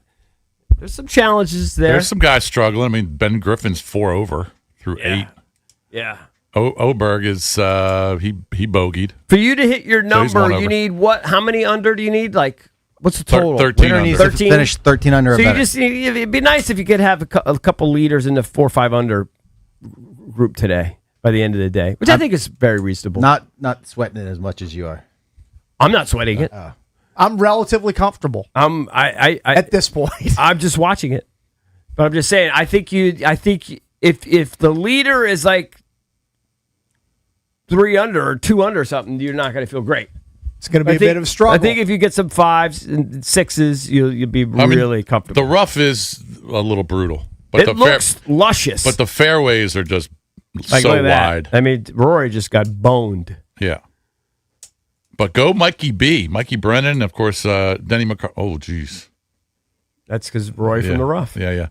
But go Mikey B, man. This is 2 under through 5, so we're pulling for the local guys. By the way, Mike Brennan and Denny McCarthy. Update on the wide receiver poll that JP put up recently. Stephon Diggs running away with the votes, 61% of which wideout you'd rather have as a Commanders fan. Ayuk, Keenan Allen, Diggs, or Samuel. Samuel only 14% of the vote. Keenan Allen in last with 8%. Nobody wants Keenan Allen showing up here. He's not sexy. He's not sexy, But he had 81 catches last year. He gets the job done. It's not sexy. It's not, it's not something that's going to lead Sports Center, but he's a hyper productive wideout even at an advanced age. Do people not remember him coming up big for the Bears when the Bears just signed him against the Commanders? Trying to a couple recall years that. ago. I don't recall like a certain catch or like in a game or against the Commanders. Yes. I don't remember it. My memory's a little bit fuzzy on that. He had just been signed by the Bears, and they went deep to him at the end of the game, beat him. By the way, here's why I'd be out on Debo. He had averaged 10.1 yards per catch last season. Kind of nubby for him. It's not that different than Stephon Diggs, though. Stephon is like 11. Okay. But remember, that's like Debo was those hurt. numbers would- Debo was hurt. I swear to you, Yes. he was hurt. Okay. He had a heel or something. I don't know what it was. He was hurt. He didn't have that explosiveness. I'm not saying he's going to average 15 yards a catch. I don't think he will. But I just think he's an impactful player. And he said, I don't think he's a distraction. Like you take away all that distraction stuff and throw it out the window. By the way, I think Keenan Allen caught the touchdown before the Hail Mary. Oh, he Wasn't that did the in case? game. Okay. He had 7. No, he didn't. You're talking about in the Washington-Chicago game, which Washington won on the Hail Mary? I can't remember. I just remember Keenan Allen tearing him up. He had 7 catches for 39 yards. That's not exactly tearing him up. And what about another matchup? What other matchup would it have been? Last year? Last year. He was with the Chargers last year. He's with a different team. He was only with Chicago 1 year. I don't know what his brain is thinking. Are you talking about when he was with the Chargers? No. For 39 yards, did he catch a touchdown? He did not. JP's remembering some phantom game. I don't know. I don't know what receiver you're thinking of. I can't explain it. So I guess you guys have all. Oh, I'm sorry. No. I'm sorry. He had 2 catches for 39 yards. Yeah. He had 7 targets. Yeah. I remember him catching a big play against the Did Commanders. you dream this? He might have had a big Did this catch, happen but in it real wasn't for a life? touchdown. And yeah, so in that game, then they lost 18-15, which was the Hail Mary game. He had 2 catches for 39 I don't think yards. I've ever screamed louder in my basement. I still like than him. I'm just saying, in that game, he wasn't huge. When Noah Brown brought that ball in. Yeah. What an amazing play. Yeah. And the dumb Chicago DB who was jawing with the fans and came late to the party, late to the play. The fear is that we got to get beyond it. Like, I'm over it. That was an amazing moment. We got to get beyond it. We got to have new moments. You know what I'm saying? Oh, I agree. We can't just keep going back to that. It's a fun moment, though. It was a great fun moment. to reminisce. It was a great season. It was a touched by God season, but we have to be able to do that more than once. And that's what I'm frustrated with. Mm-hmm. We'll see. So I see that Peyton's kid's getting a lot of hype here, right? Can anybody What's give that kid's me, name? I think it's Marshall. Can anybody give me like his height and stuff? Like, Marshall Manning? Did his mom screw him on height, or is he a good sized kid? He's in like in 8th grade. I'm not even sure he's in high school yet. Right? I think he's like in 8th or 9th grade. He's 5'9". Yeah, because he looks tiny in the clip. Please tell me he's like in 4th grade. Hey, 5'9" is not tiny. Okay. Thanks. To play quarterback at a high level. He's going to grow. Was he 14? You think he's not going to get bigger? I'm asking his age. I'm not convinced. I think he's a member of the class of 2030. Okay, so that's not that far off. We're in 2026. So he's in 8th grade. So he's an 8th grader. So 5'9". He's a 5'9" 8th grader? Yep. He's got terrible. I don't know what Peyton did. He didn't pick his mom the right way. She could sprout up. He's 5'9" at 14. You think he's not going to get bigger than that? I bet she's going to be 6'3". He could be 6'4" by the time he's 16. Okay. I hope you're right. But I don't know where where is he ranked in the 247? Do they have the rankings? I'm sure. Or prospect rankings? I'm sure he's up there. The kid looks like he's got all the fundamentals. Yeah. But I'm worried about his size. I mean, he looks tiny here because he's standing next to his dad. Right. Standing next to Peyton. Well, I mean, he's 5'9". That's all. Yeah. I want him to be, if he wants to be relevant at the next level, he needs to be 6'2" or better. 6'2" or better. Well, he's going to be. I agree. Okay. I totally agree. All right, 8th grade. I'm just saying. You know. I know you could grow. I grew a little bit even in college, but I mean, if he's only 14, by the time he's 18, he's going to be 6. I bet you he's going to be 6'3". Sometimes kids are big when they're little, and then they don't grow anymore. I mean, you just don't know. I know. I don't know. I'm wondering if Peyton didn't marry a number. I mean, I've never seen Peyton's wife. He's in 8th grade. He doesn't 5'9" is not impressive to me. In 8th grade? Eric, he probably doesn't have hair yet. That's not true. You would think of that, not me. Well, I'm just saying, puberty. He's 14. If he's 5'9", he's had some puberty. You don't get to 5. That's full size cakes. Not if you grow to 6'5". That's full size. It's actually taller than full size cakes. When I went to vacation with JP's family, Puerto Rico, we were 14 or 15 years old. I towered over JP. I looked like freaking Manute Bold. He looked like Muggsy Bogues. Right. And then we wound up the same size, basically. Look, maybe I'm just jaded. I hit puberty 9th, 10th grade. That's Cakes' point. Right, I was He a late hit his bloomer. in like 8th I was a grade. late bloomer. I was like 10th, 11th probably. He's going to be a 6'4" silly I in hope like so. 4 years. I'm in these volleyball courts, and I Yeah. see all these tall women, and they're tall kids. The dads are tall. The moms are tall. Yeah. Marshall Manning, he's in the 95th percentile for height. Right, of course he is. Okay, so that's so 5'9". He's going to be a giant. He's gonna be six- He's going to be dunking when he's like a junior in high school. Yeah, he's gonna be taller than 6'3". Hey, you want to bet? Give me context. Hey, you want to bet that when he's graduated high school, he'll be 6'3" or taller? 100%. I wouldn't take that. I don't better. have the context. Look at all the Mannings. You Look say at he's in them the all. 95th percentile. All right. Just I think the look at moms genetics. can ruin it. The moms can ruin it. How big is his wife? Can you tell me? Can you find his wife? You can look up grandparents too. That's no, just the wife. On the wife's Look up the side. Manning Just family the, tree. just the wife. Tell me how big the wife is. By the way, just to defend Did myself, he marry some diminutive? Ashley Manning. Yeah, how tall is Sincere Ashley height? Manning? I don't know anything about Ashley Manning. Play basketball or volleyball, hopefully. hey, the Hail Mary game. Here's my Keenan Allen. It was that last drive when the Still Bears fishing. took the lead. Were 22 you yards watching back. highlights. Spent all segment trying to validate himself. 22-yard pass to Keenan Allen, and then there was a key. The reason it doesn't show up is it was a pass interference on fourth down. Benjamin St. Just as Keenan Allen torched him. Benjamin St. Juice flashbacks. Yuck. Mm-hmm. That's gross. And then they went up, and then the Hail Mary happened.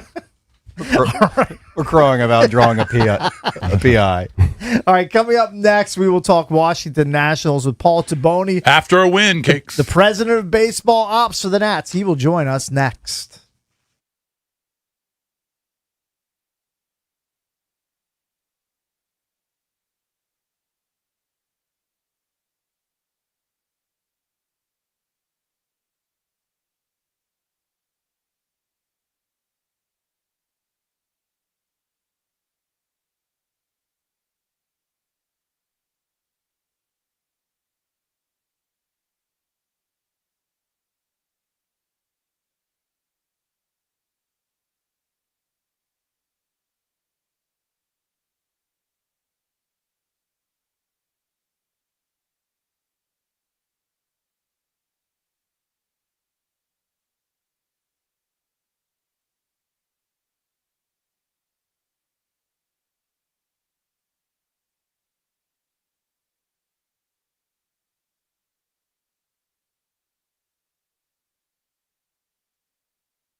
This sports update is brought to you by the Reynolds and Power Home Team, Keller Williams Realty.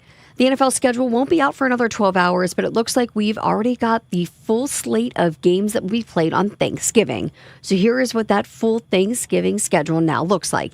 Bears at Lions, that's 1 p.m. on CBS. Eagles at Cowboys, 4:30 p.m. on Fox. And Chiefs at Bills, 8:20 p.m. on NBC. So no Thanksgiving Day game for the Commanders. And last night, the Nationals came back for a huge 8-7 win in 10 innings thanks to yet another home run from Dalen Lau. Washington has a chance to sweep the Reds today, 12:40 p.m. right here on 106.7 The Fan. Foster Griffin on the mound for Washington, going up against Chase Burns for the Reds. From the Crop Medcap 5-Star Sports Desk, Savannah McCann on The Fan.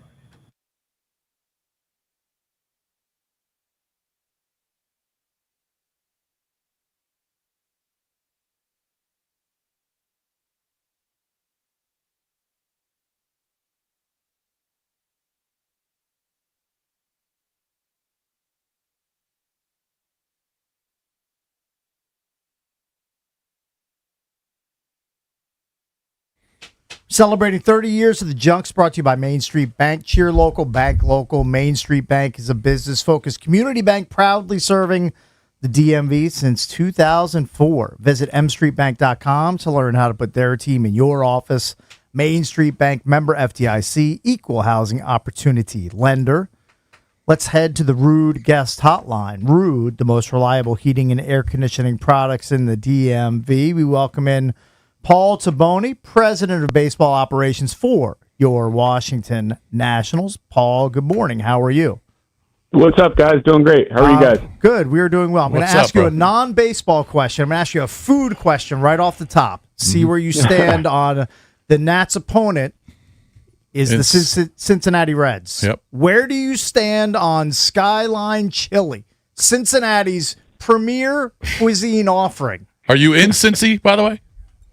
I'm not in Cincy. No, I was down in the Dominican, and then I'm bouncing around seeing some prospects. So I'm not in Cincy, and embarrassingly, I've never had Skyline Chili. So I feel like it's a boring response for you guys. It's okay. Are you a fan of the concept, though? You've got spaghetti noodles, chili, I would love cheese, diced onions. Yeah. I'm about it. I'm about trying it. I don't know if it would be a staple in my my everyday diet, but I'm all in for trying it. Gotcha. Since you mentioned you're in the Dominican, now he's already in the organization, but I want to ask you about somebody, Ryan Clary, who works here at the station's a big Ronnie Cruz guy. I know he's down low, but fill me in on Ronnie Cruz and his game. Yeah, Ronnie. Man, so he was actually a really interesting one where he's from the Dominican, but he actually came through the draft. He went to high school in the Miami area. He came over in the Soroka deal along with Christian Franklin. So that was a great job by Mike D and the whole group. And he's been really fun in the early going. Like he's got a really unique ability to for a kid only 170 pounds, he hits the ball really hard and. He what we call his ball flight. Like his ball flight is really good, and what I mean by that is like when he hits balls to the pull side, they're hit at angles where he can hit a bunch of doubles and homers. And now it's just about I think doing a better job controlling the zone and getting the bat on the ball. I don't know if we talked about Elijah Green last week. Maybe we did. Can you give us an update on Elijah? It just seems like he's struggling, right? Big time. Yeah, I know he's got a lot of strikeouts compared to his at-bats. So can you kind of give us an update on Elijah and why he is struggling? I think he's at Wilmington. Yeah, he's in Wilmington. I mean, you hit it. Elijah's he's striking out. He also, I mean, the key for him is just getting the bat on the ball. He's such a freaky athlete. He hits the ball so hard. It pretty quickly just comes down to how much contact he can make. So he's been better as of late, and we're just going to continue to focus on hopefully pass improvements to his swing to help him get the bat on the ball more, so he can really tap into his power. Yeah. So you can actually see like a big hole in his swing type thing? Is that what it is? It's like a technical thing. Yeah, in short, like I think if you watch, what a lot of the greatest hitters do is they stay on the plane of the ball for a long period of time, right? So like even if your timing isn't perfect, I mean honestly, Dalen's a great example of this. I'm not just saying it because he's hit a few home runs the past few days, but if he's late, he's still hitting a line drive to left field, right? And if he releases the barrel a little bit too early and he's out in front of the ball, like he might be hitting a ball like he did last night, out to right field. So the more I think you can be on plane, the more margin for error you give yourself to have not perfect timing. And so that's just the focus. Going back to Elijah, that's the focus with him, is helping him get on plane a little bit better. Talking to Paul Taboni, president of baseball operations for the Washington Nationals, now 21-22, so just one game under 500. You guys are number 2 in the major leagues in runs scored, number 4 in stolen bases. Is this above your expectations, or did you think the offense had this type of potential? I certainly would not have put a ceiling on them. Having said that, to be in the top 2 or 3 in runs scored, that's a really good thing, and not necessarily something that I was banking on. What I will say is that, and you just hit on it, like the part of this is the offense, and getting on base and getting to power and those type things. A big chunk of it too is the base running, and it's tougher to really pick up on unless you're watching every day. But it's not just the stolen bags. It's saw it last night with JY, like going first to home. We've been really good going first to third, second to home, and to me that's just like we call it care factor. Like it's really how much you care and how focused you are on the base pass, and we just got such a freaking athletic team. Being able to tap into that has been really fun. Paul, you mentioned Dalen Lyle. Is there a way that you can trick him to think every game that he's playing is in Cincinnati? Because he's just on a bona fide heater doing it close to home. He's from Louisville, so his family's there. It's great to see them in the stands celebrating. Like he's just tearing it up in the 2 games so far in Cincy. Yeah, that was really cool. I mean, I don't know if you guys caught it, but seeing his dad run down the aisle too, that was just fun. I mean, I can't imagine the amount of pride you have in your son for both his mom and his dad, who were both great people. Like just watching them do it in front of whatever it was, 30 or 40 or 50 family members. That was really, really cool. Dalen's just, I don't know if you all have spent time with him, but he's just such a special kid and great worker, and he's a stud. So couldn't be more happy for him. So Paul, I was kind of talking about this earlier in the show. When you talk about the surprises, even though we're only 42, 43 games into the season, but you talked about some of the surprises. In the American League, Tampa Bay is just, that's crazy what they're doing, 28-14, and they've won 16 of 20. I think you could throw the White Sox up there, right? And they're 500 now. The Athletics are 2 games over 500. So some of these big payroll teams like the Red Sox, in the National League, the Phillies or the Mets, they're struggling. In the National League, I got to throw you guys in there as one of the biggest positive surprises to be 21-22. I know you're 9 games out because the Braves are just crazy good, but I didn't expect this. I mean, to be near 500, 43 games into it. What do you chalk that up to be from? It's really a cool story. Well, first of all, we're not where we want to be. You know what I mean? Certainly the guys in the locker room aren't celebrating being a game under 500. Yeah, but I will say, whatever, I think Vegas had us pegged at losing close to 100 games or whatever it was, right? Yeah, 65 and a half win total, by the way. And I went over, just to let you know. Look at that. Confidence. I appreciate that. No, what I will say though is and this isn't just the cliche response, but I don't think it's a surprise to those in the clubhouse, in the staff. You know what I mean? I just think it's if anything, folks are bothered that along the lines of what we talked about a couple of weeks ago. There have been 5 or 6 games where we let them get away from us, and we're like, dang, we could be 4 or 5 games above 500 right now. And so. What do we chalk it up to? I think a lot of it is what you guys just hit on. The offense has been great. The base running has been great. And the pitching has been much better. I was going to say the back half of the bullpen's been really, really good. Yeah. Last night I think was a good example. I know Jake didn't have the start that he wanted, but shoot, those guys went, what was it? Was it 7 innings and just allowed a few hits and no runs. So that's been good. Penn's been better, and man, obviously Foster, he's going tonight or today, but he's exceeded expectations. I still think our starters got more to prove and be a better version of them going forward. So, yeah, I'm optimistic going forward and hoping that we can be better here in the next few weeks and months. Hey, is this one where you really cross your fingers that Griffin gives you at least 5 solid, maybe 6 innings with what the bullpen went through yesterday? Yeah, absolutely. We need him. We need him to go. We just can we lean on some guys? I think we can probably piece together whatever 5 or 6 innings out of the pen if we needed it. But our hope is that Foster gives us some length, and he's the right guy to do it. Like you guys have seen him go these last few weeks. Like he can really pitch, and so our hope is that he gets us deep into the game today, and keeps them at 0-1, 2 runs, whatever it might be, and gives us a good chance to win. Yeah. So you mentioned Jake. Jake in his last 3 starts, all in the month of May, has given up 14 in 13 innings. He's walked 9, and obviously, he got into a big hole in the bottom of the first last night. What do you chalk that up to be? Was his velo okay? Yeah, his velo was all right. I think that was obviously a tough one for him. He was fighting himself. Obviously, the walks, like that's the first thing, right?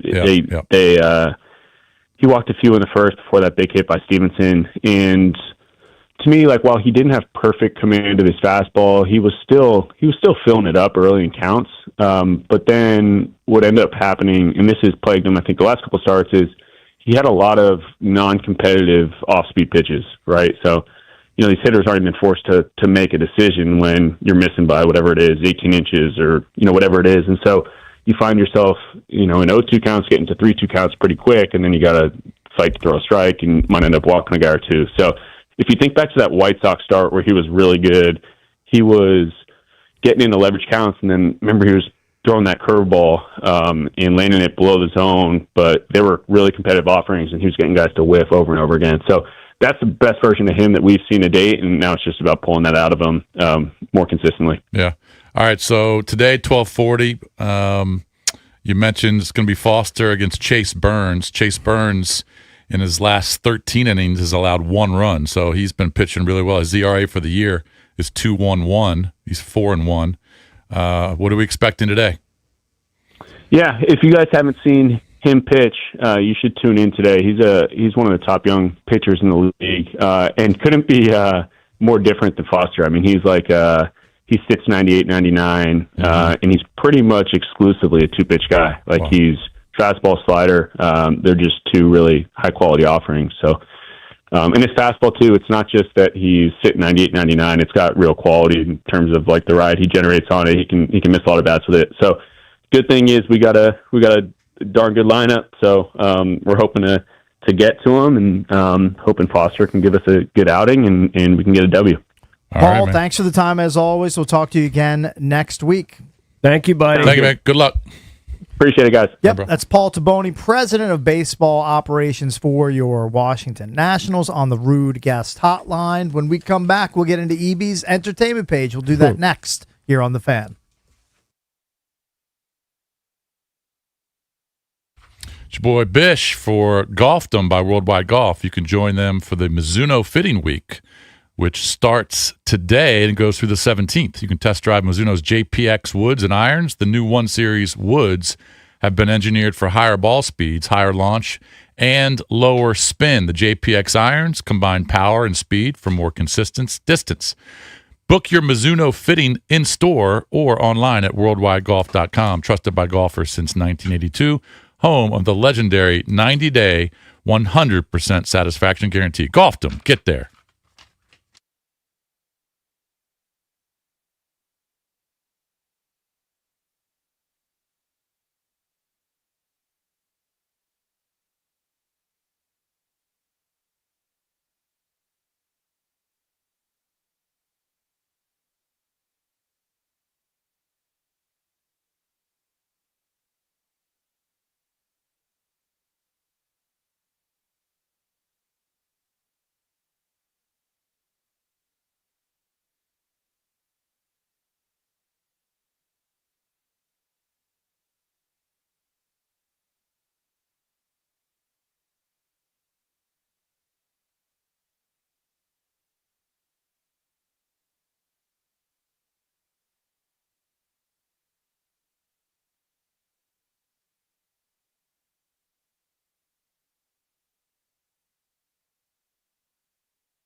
We're imploring the Junks listeners to come out and try the official cocktails of the Junkies Beach Bash, presented by Surfside Iced Teas and Lemonades, and new from the makers of Surfside, Super Light Vodka plus Aid, inspired by classic sports drink flavors. You can enjoy those, of course, at the Starboard next Friday. We'll be broadcasting live starting at 6 a.m., followed by BMitch and Finlay. They'll take over at 10 a.m. We're kicking off the summer at the Starboard in Dewey Beach. We expect you there. Yes, all of you listening, we expect you there. I think there's a lot of people vying for my room.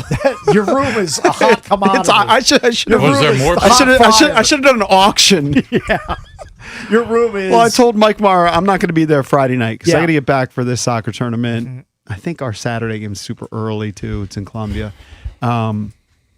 But Ryan Clary needs a spot. There's just so many people that need a spot to crash. Ryan Clary is very worried about having a place to crash. I told him, worst case scenario, he could at least crash on the floor in my room if there's no room elsewhere. What's but it his sounds deal? like there's going to be... What's his deal? Does he have like a girlfriend or something? Maybe I don't know. Does he not have faith in his booking skills? I don't know his personal background. I in think his he life. may have a girlfriend. Oh, okay. I don't know. Larry has a girlfriend. Oh, okay. Yeah. All right. So Is she coming down?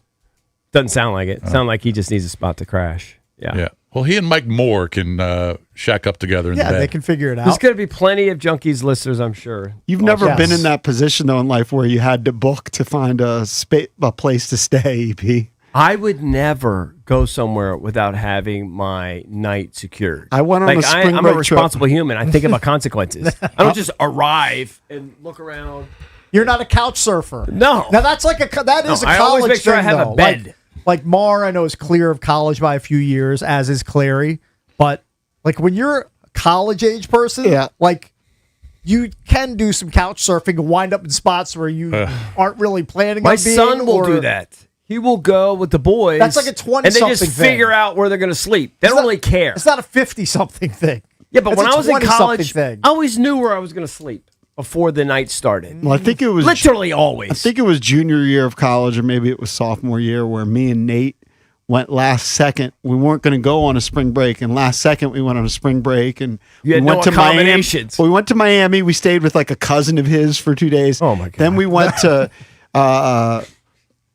Isla Mirada, Isla Mirada, and Isla Mirada, and that I was don't know. that one. I don't know a Mirada. That's down in it's like Key West, right? Yeah. We weren't going to spend the night there, but there was two girls we were hollering at. That one worked out. And then we went to Key West, and I don't even think we had a place to stay. And there was I one can night where believe this story. he hooked up Because you were with early, Nate. and I was doing laps. And then I just ended up in the car. What do you mean doing laps? Just doing like laps, grasping, and then find a girl to like spend the night at their hotel. Nate, That's because you traveled with a vagabond. Yeah. like that's his nature. That's weird. Yeah. That's, that's just strange, man. But I mean, it worked out in Isla Mirada. But he had I'm not saying I had great standards, but he had lower standards than me. No, so like he known as could no standards. Yeah, he the could. standards were is his personal line. Yeah, because you lived Kind with of him, like Valdez's college life. That's what I've heard. Yeah. and you lived with him for how many years?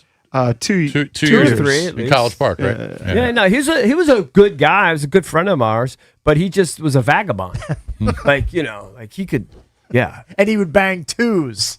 He banged some sillies too. He had some good skills. He looked kind of like Vanilla Ice When back in the when day. You're He did open look for like business that. 24/7. Eventually, a call. hot girl walks in your convenience store. I mean, it does happen occasionally. Yeah, But we definitely went without accommodations. So we went to How do people Isla live that Mirada, way? spent the night. That one worked out. Hotel room. We left. Went to Key West. It worked out for him one night, and then, like I said, we went to some club, and I was just doing laps, and then it was like closing time. Yeah. So I was like, I guess I got to go back to the car. And he was with probably a 5. Right. And then he showed up back Well, at the you car and like Cakes 5-6 might hours have that later. in I know Cakes has slept in cars. Now, I don't do that. It doesn't happen. I've literally Now, never done that I didn't- overnight. You think I slept in a car on purpose? No, but you got overserved, but you didn't have I your, did get overserved. you didn't have your accommodations secured, No. obviously. I was overserved to the point where I passed out in the car when I could have slept in a house which was 50 feet away. Right. I had too many beers. I think we stayed in It Key happens. West just 1 or 2 nights. You stayed in Key West, right? And had some sort of incident? In Key West? I think you've told a story I'm about thinking- going to a T-shirt contest or something like that. Oh, wow. Yeah, I mean, I Wasn't that went- Key West? No, I went to spring break in Daytona Beach. Okay. with all the other white trash. Sorry, losers. classier spot. Yeah, I went to a wet T-shirt contest when those were still cool, like back in the late '80s, early '90s. We got to bring those back. And we got to bring one back. I went to the bathroom. Number one, not in the bathroom, like on the side of the stage as the contest was ongoing. Apparently, And I didn't get thrown out somehow. Apparently, I don't know there's how. a college bar at Marist where that's routine. Oh, it is. Yeah, you go up and it's the underclassmen bar. Yeah. You're ordering your drink. There's just a spot right there. You're kind of you're relieving yourself at the same time. Luckily, the bar was so packed, nobody was any the wiser. Yeah. I think that was the same day that I think Alonzo Mourning and Dikembe Mutombo were playing an NCAA tournament game together. Like that's how long ago this was. Like probably 1989, 90, something like that. When I went to Key West my senior year, went down 6 guys, maybe 7, in a minivan, drove all the way down there, and we stayed in one room. What a chance you would do that today. Well, of course not. But we'd have 2 guys in the bed, so 4, and the other, one guy on the couch, and the other guys would have to sleep on the floor. That's standard college procedure. It was awful. I'm sure it was. Yeah. Key West sucked for me too because I also had my ID taken. Oh, that's and I think devastating. was there a bar That's a used to be soul called crusher. just Fat Tuesday? Yeah, of course. Yeah. There's a chain of bars. I went to Fat Tuesday, Yeah, had and the frozen bouncer drink. looked at my Well, 'cause picture. it was the world's worst. No, it ID. actually was a good idea, but it was our buddy Brian Asia. Yeah. And he was like, "This isn't you." Yeah. Did you put up a fight? He put up a little fight, but Yeah. then he said, "If you want to keep arguing with me, police officers come by every 15 minutes." Right. You said, So then the okay. rest of that trip, I had to go to the 8. When I said the club, it was an 18 and over club where you have a stupid little wristband That's to show you weren't embarrassing. 21. Yeah, you got shunned. You had a mocktail. You got shunned to the 18 plus dance club. That's why I was doing laps. Yeah, and that's why you were unsuccessful. Nobody was drunk. Right. Hey, getting back to Dewey, Monty Yeah. said nonstop people are coming in there saying they're coming to the When did you talk to him? There's a buzz. we had a meeting We with had him a yesterday. meeting with him yesterday. Yeah. Did he legitimately is saying you're not just hyping this up for the radio. No. He's saying randos, regulars, everybody's coming up to him. It's a big buzz. Talking It's gonna be about a the scene. party. Are we and- going to get, like in years past when they used to have the old school marquee, they'd say the junkies are here, whatever, for whatever. Are they going to do that? They have a digital board now, right? I'm sure Think they're so. going We to got to get on the digital I would board. That's guess. always a thrill for me. I I like bet that the stuff. T-shirts will sell out. We announced yesterday there's Yeah. going to be special Junkies T-shirts. Yeah, we're gonna put them right next to the. You know where their merch stand is, Yeah. like right when you are walking in. They're going to be right there. Oh, perfect. I told Monty how many shirts we had, and he goes, "Oh my god, You those need are more. you need more. Those are gonna be gone so quick." How many another did you say you printing. had? I think we ordered 280 something. Oh, he said those will be gone so Yeah. quick. So I don't know if you want a shirt, you better get there early. Better get there with the quick. I don't know. People I are have no asking idea. when to show up, and I go, I don't know, 6? 6 I don't know. a.m. I don't know when people should show Show up. starts Will they at let 6? them in? No. Yeah, 6. Yeah, come They at will 6. let them in. Get food, of course. Doors Yeah. open. It's Doors gonna- open at 6, and you can drink alcohol at 8. If Monty's And going to breakfast request, will be there at 6. You I can just order know. breakfast.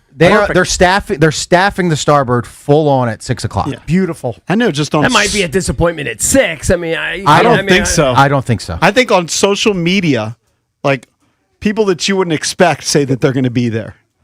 Like the guy that brought us a half-eaten pie one time. Oh, no. Oh, really? He's going to be He's there. like, I'll Kevin? see you That in guy noon. Kevin? Yes, Kevin? Kevin's going to be Glory there. days, Kevin. So Kevin's I going to be think there. Is Chef coming? Peter from Burke. If Chef comes, Oh, you're going to see so many people. Peter from Burke's going to be in the very unfunny person section. Peter coming? I think so. The VUP section. I do have some friends that we're gonna need bracelets or something. Like I got some of my What about close friends. I need to keep Sacktown? an eye Is on them. Sacktown going to make it? I haven't talked to him in a while.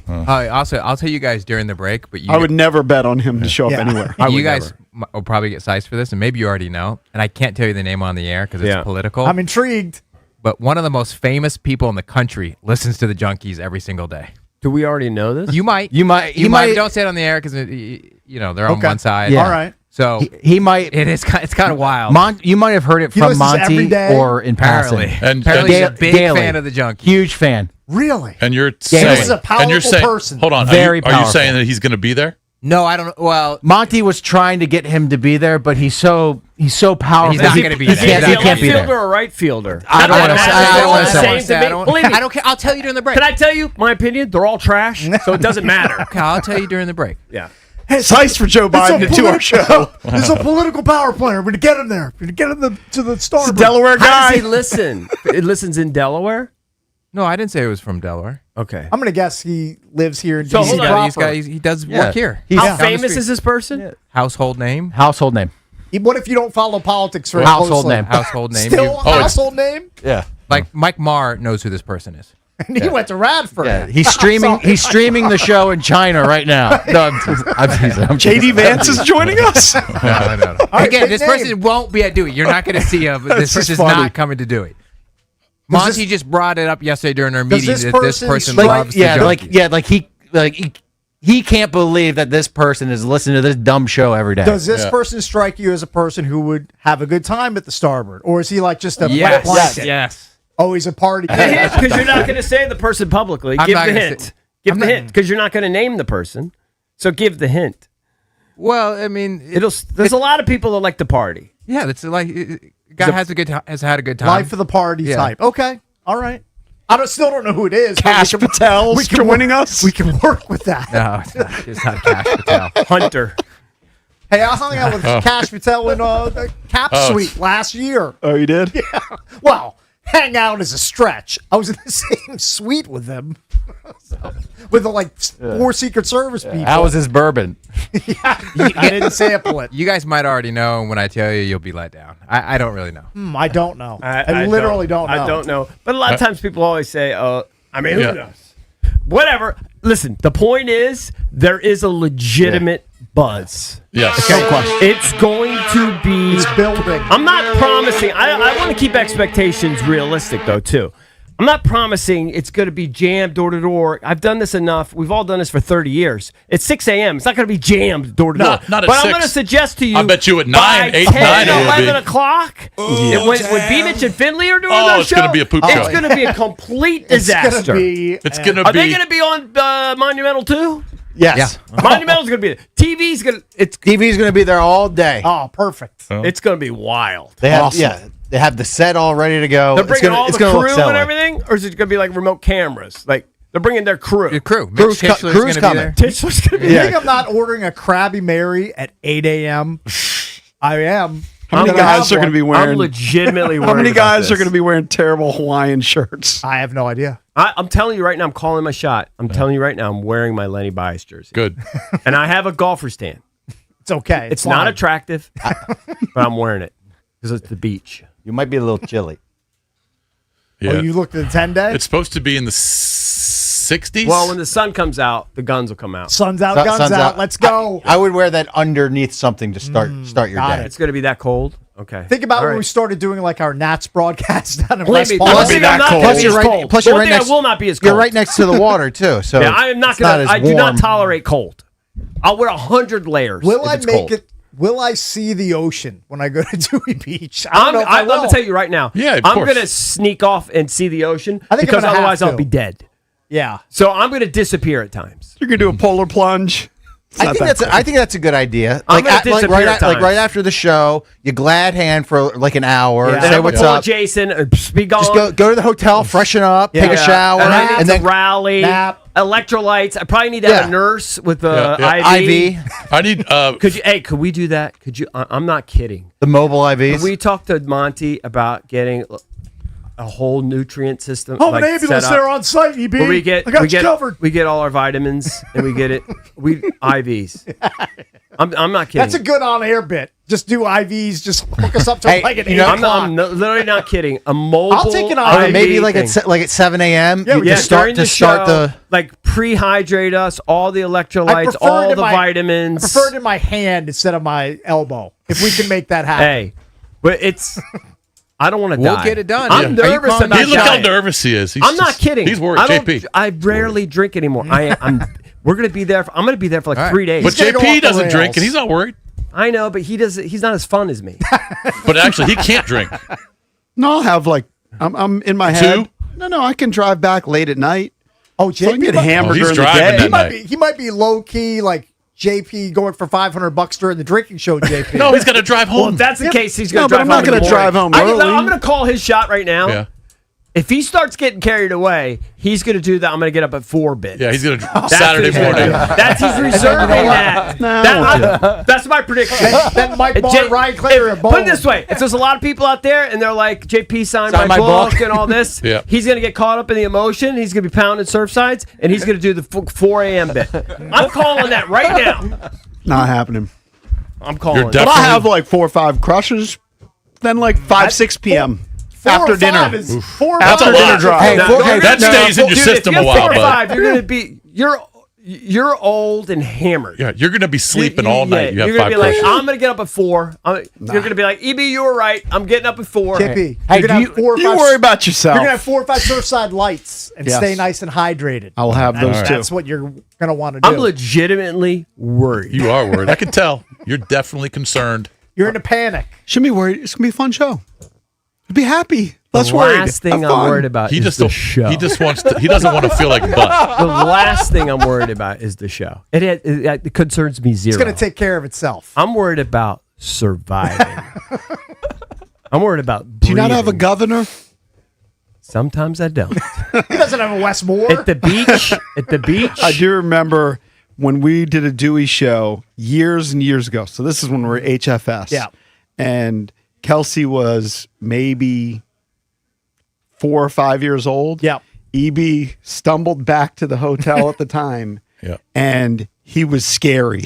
Like she looked at him and he was like hovering, not intentionally because he was so hammered. I terrified my own offspring when I did the same exact thing. My kids were like 4 and 2 when I stumbled back into our little condo. And I stripped naked in front of my kids. Yeah, that's 'Cause right. I was so hammered. I tackled Squirrel, almost killed him in front This of is his what wife. Dewey Beach will do to you. I tackled Squirrel, almost killed him. That was the same trip. Yeah, I do remember that. Yeah. That trip. I just remember seeing you. I jacked him up into a dresser. You were like hovering over Kelsey, like, oh, dude.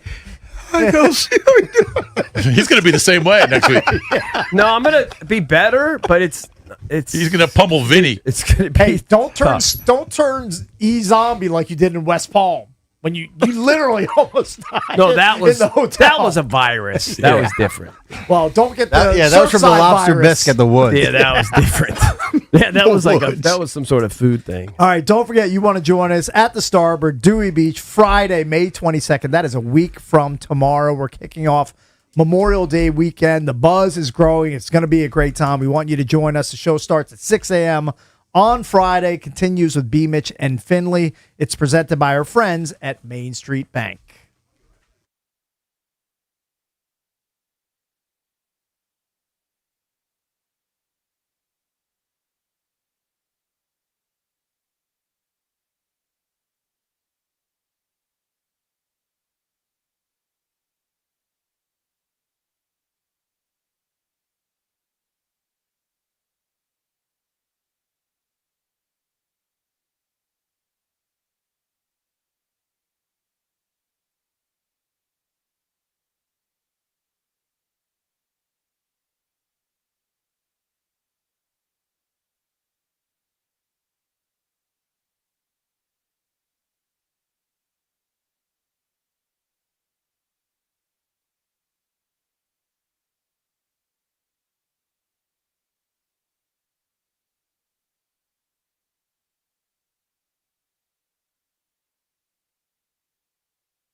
Boingo. Oingo, boingo. Welcome back to the show. Time now for a PGA Championship leaderboard. PGA Championship talk driven by Golf and by Worldwide Golf. Join them for the Mizuno Fitting Week today through May 17th. Test drive Mizuno's JPX woods and irons. Leading right now, Steven Yeager. He's 4 under through 7. Actually, he's back to 3 under, brah. Okay, I guess I have an outdated leaderboard. It's tied with Xander. Xander's at 3 under through 8. Cam Smith is at 2 under. Cam Smith making an appearance. Michael Brennan's still playing solid through 8. He's 2 under. Bud Cauley is 2 under. Max Greisman is 2 under. And then you got a bunch of guys at 1. It's the PGA. It's a much bigger field than the Masters, right? Oh, yeah. Yes. Masters is a limited field. Yeah. 80, There's 150 some players. Because you're naming guys I've never heard of. Well, it's a Cauley. great field. They have like 99 of the top 100 players. Well, of course. Yeah. Great in players. fact, I think many people make the argument it's the best field. Yeah. I get that. They have the PGA pros, but the assistant pros or whatever that qualify, but they get the top 100. But for an casual golf fan that watches the majors, he just named 3 guys I never heard of. Bud Cauley, what's his name? Yeah, Bud Cauley. Yeah, Bud it's Cauley. like a former U.S. amateur winner. Good young player. Had you ever heard of Bud Cauley, Never. Kate? How would I have heard And of you, that well, person? maybe because you used to actually do PGA pools and stuff. I used to participate in a golf pool. He either won the amateur or he lost in the finals of the amateur. Like Yeah. he was a good player. He had injuries. He was a good young player, but he's If you're a But he's in golf there. geek, I don't doubt he's a good player. No, they're all sick players. Is our pal Kevin on the line? I think he is. He's calling, always yes. fun to talk to. Yes. You want to talk to Kevin? Is his personality terrible? It's not great.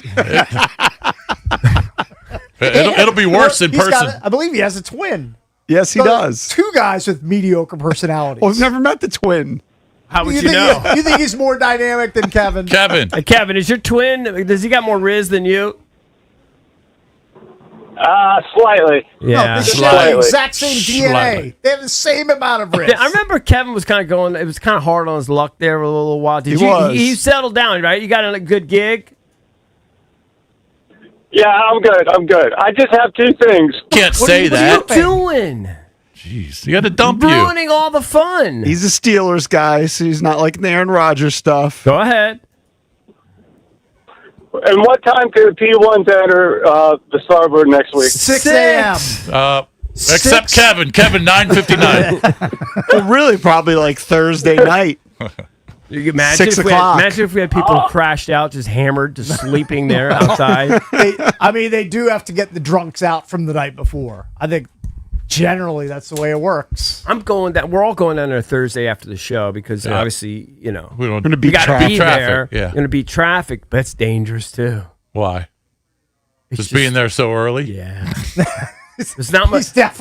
He's definitely getting hammered. He is going to be. It's going to be an epic performance. Yeah, because he's gonna have 3 drinks. It'll be hammered.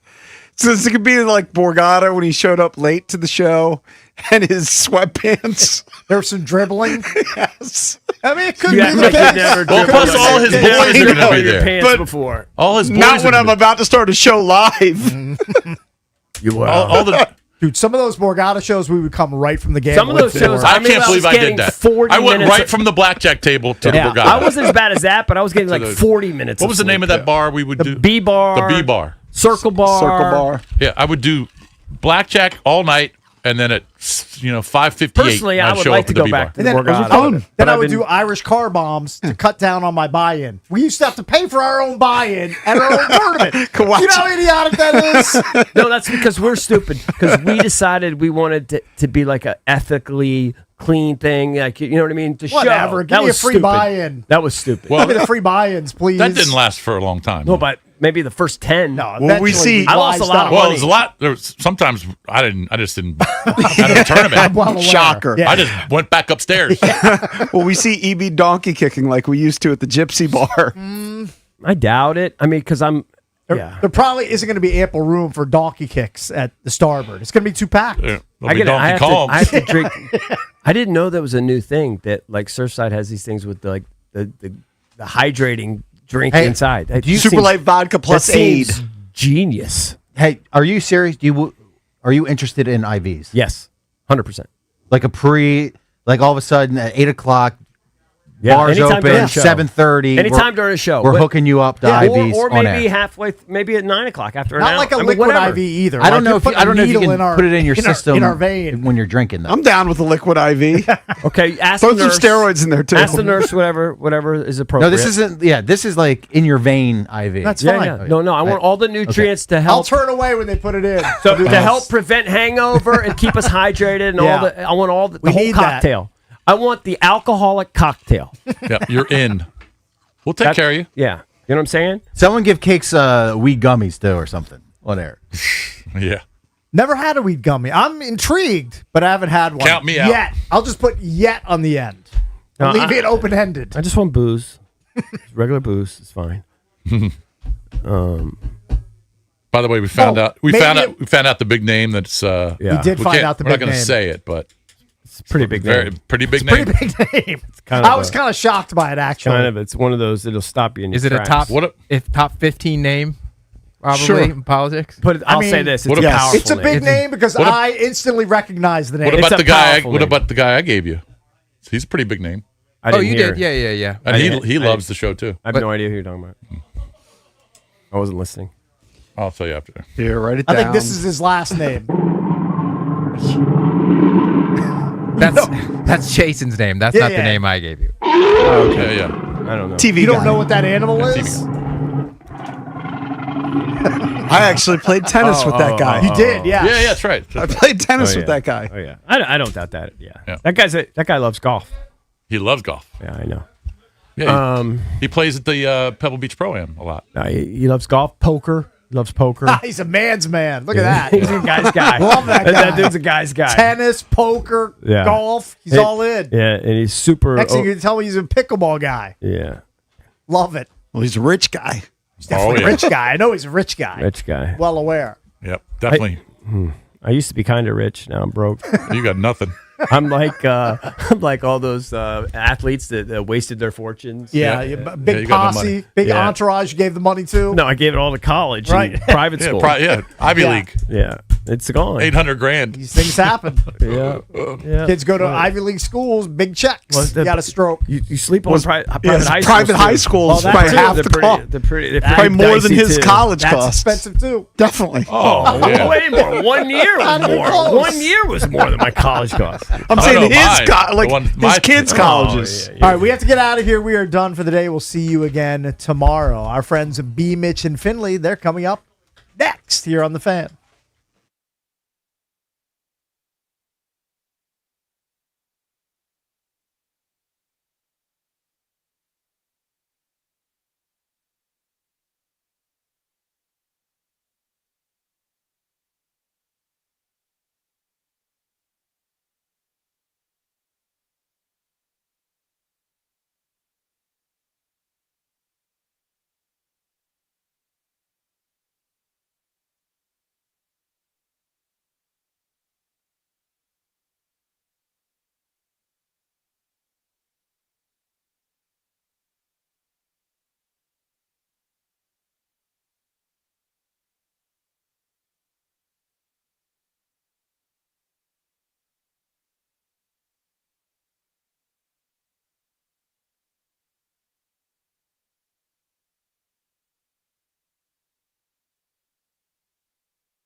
Here's what we know about the Commanders' schedule ahead of the official schedule release tonight.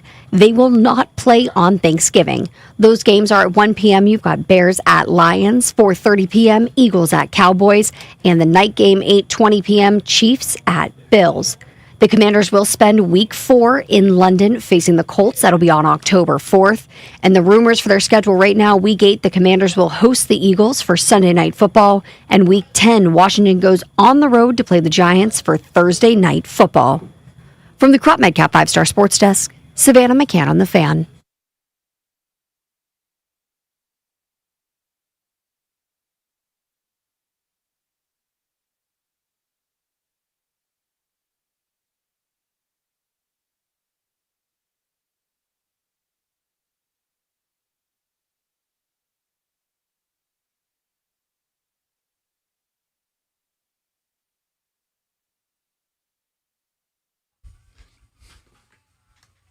Welcome in, BMitch and Finlay, 106.7 The Fan. Toby Altizer in for JP today, alongside Brian Mitchell. BMitch, what up, brother? I love this kind of weather in the morning. A little chill in the air. Yeah. I wish I could always have this. You do? Yes. Always? Always. Every morning. How chilly you want it? Just this chilly? Yeah, about 55 or you know, so. when you start asking for stuff, they give you a little more than you want. It might be 40. I'm fine with that, too. No, I'm not. I don't want snow. I don't want 30 degrees. I don't want 40 degrees in the morning. Well, you got to hit the course occasionally, right? That's what you're thinking about. You don't want it to be too cold for that. Course, bicycle, like Saturday morning, I'll be hitting the bicycle. I don't want it to be too chilly. I tell you what, I have on my little tights. Last night I went to the DC United game, B-Mitch, and it started pouring in the second half. I saw that. I was looking at that through the window. Oh, my goodness. Yeah. One of the things that I love, though, thankfully there's an overhang at Audi Field. We're sitting under the overhang. Okay. Night games, when it's pouring rain, is such a good aesthetic for sports. It might not always be the best when you're trying to play at a high level. It's always fun playing it as a kid when the game doesn't really matter that much. But I can tell you this, watching it, everybody's just out there just getting drenched, and you're sitting there in a dry area. It's so much fun to watch. Yeah, when you're a kid, though, you don't care about the rain. You just want to get in the mud. That's true. You ever notice that? Oh, yeah. The kids have more fun than anybody. Yeah, I love playing. I love playing games in the rain growing up. How about yesterday, the Washington Nationals? I don't know. Did you get to watch any of that Nats game last night? No, I was in. I did some TV stuff yesterday, and then I got home and I was battling my eyelids. They kept trying to close on me. Yeah, I was tired. I don't blame you on that one. Last night, the Nationals got a win in 10 innings. Dalen Lyle hit his third home run in 2 games. And this is really cool. He's from Kentucky. He's from Louisville. So Cincinnati's not all that far away from that. So he's got a massive contingency of his family there. And he's had the 2 best games of his season. Hey. Out there in Cincinnati. You better start having them travel. That's what I'm saying. Sometimes you get that good feel, man. And whatever I won't discuss the situation, but my coach said, whatever you did that game, keep doing it every week. And because in that game, I rushed for 200 plus and passed for 200 plus. He said, I don't know what you did, but you better do it next week. So we made sure it happened. And I had another good game. So if the family being there is the reason he gets up and gets so ready and he plays locked in, family, you got to spend a little money. He's in the majors. He can get you there. Yeah, it was kind of funny because he's generally a very calm, collected kind of guy. So if he hits a home run or makes a great play, it's just head down, keep on moving. Last night in the 10th, comes up, hits a 2-run bomb, looks back, throat slash, flips the bat away. I've never seen him do that. Hold on. So he has family? Yeah. So listen, family could be the biggest motivators because brothers could probably say, look, they're Reds fans instead of your fan. Yeah. Because my brothers always say, look, man, I hope you do well, but I hope Steelers kick y'all tail. Because he was a Steelers fan. So I'm like, okay, the next game you come to, make sure the Steelers buy you a damn ticket.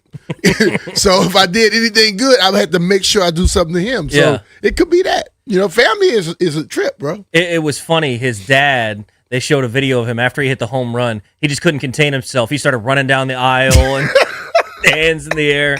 I can only imagine what that's like to watch your kid in the big leagues hit a home run and take the lead like that. I wish I knew. That's got to be an incredible feeling. So something else we found out yesterday. We'll get into schedule leaks in a little bit. We got a shorter show today leading up to Nats baseball coming up at 12:40, 12:10 pregame here on 106.7 The Fan. We'll get into some of the schedule leaks here in just a moment as well. But Jaden Daniels, we found out yesterday, is going to be a quarterback. What do you think of that? I'm cool with it. I mean, listen, bro. Jaden is a guy who's dedicated to his craft. We know he puts in work. And if anybody gets upset with it, man, I would just say, you know what, get over yourself and get a life. Because this is what happens in the NFL. When you are a certain level of quarterback, or they see you as that type of guy, they want to promote this league by quarterbacks. Yeah. Okay? And him being a guy who I know puts in the work, I have no issue with it. If he was a guy that I think that doing something like that would mess with him, I wouldn't want it to happen.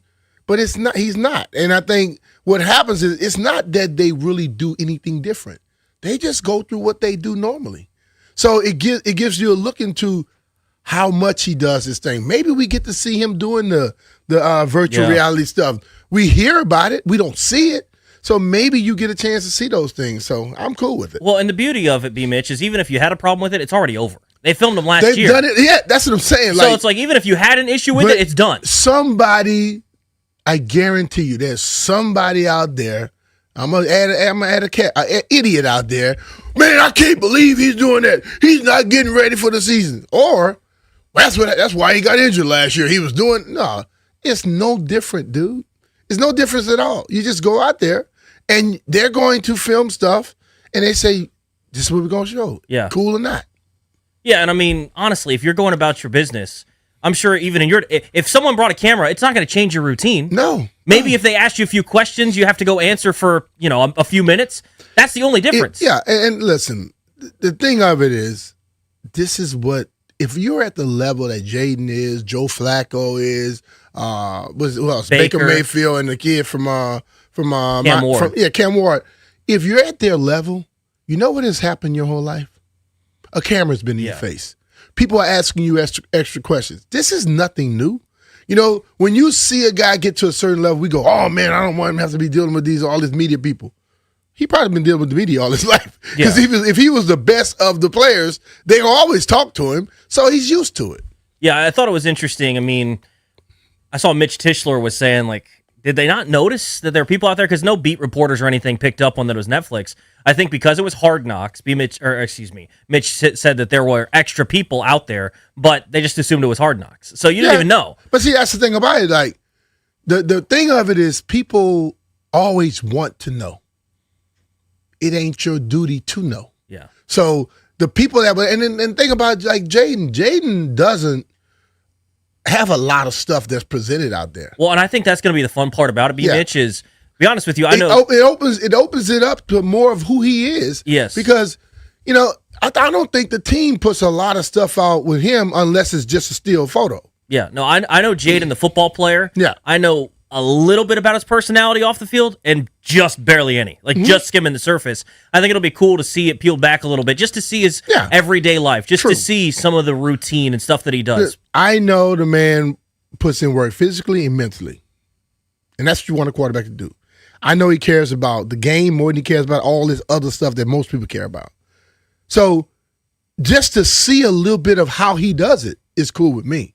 I don't want to be all into it, but you know what? Just a little peek at, okay, I see.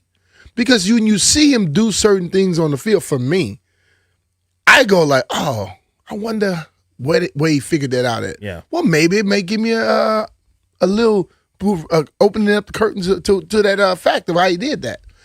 I don't worry too much about it because I hear so many people guys get it, they work all their lives to get to this level. And when you get to this level, you're supposed to be reaping the fruits of the labor. And everybody outside, they say, all I want you to do is play football. We've been doing that his whole life. And now he's playing football, but you know what? You got to enjoy some of the stuff too. And not just for us to enjoy. Yeah, so I'm excited to see, just to peel back a little bit, to get to know him a little bit. And like you said, we know he puts in a lot of work. I mean, that was something we talked about a lot his rookie season, the extra work that he was putting in. I'm just curious to see behind the scenes a little bit. And I'm sure as a former athlete, BMitch, it's kind of cool to see because everybody's got their own different routine, stuff that they know that they've got to get ready. Some guys got to do more, some guys do a little bit less, but everybody's got their own routine. So is it cool to see it from that perspective, knowing what your routine was? Obviously, you played a different position than what he did in the pros, but see just the way that different guys go about getting ready. Yeah, I think the thing I think what they should do, they should give other positions the same type of what do I call it? Recognition. Because everyone thinks the quarterback just works so much harder than everybody else. There are guys that they really get into this thing.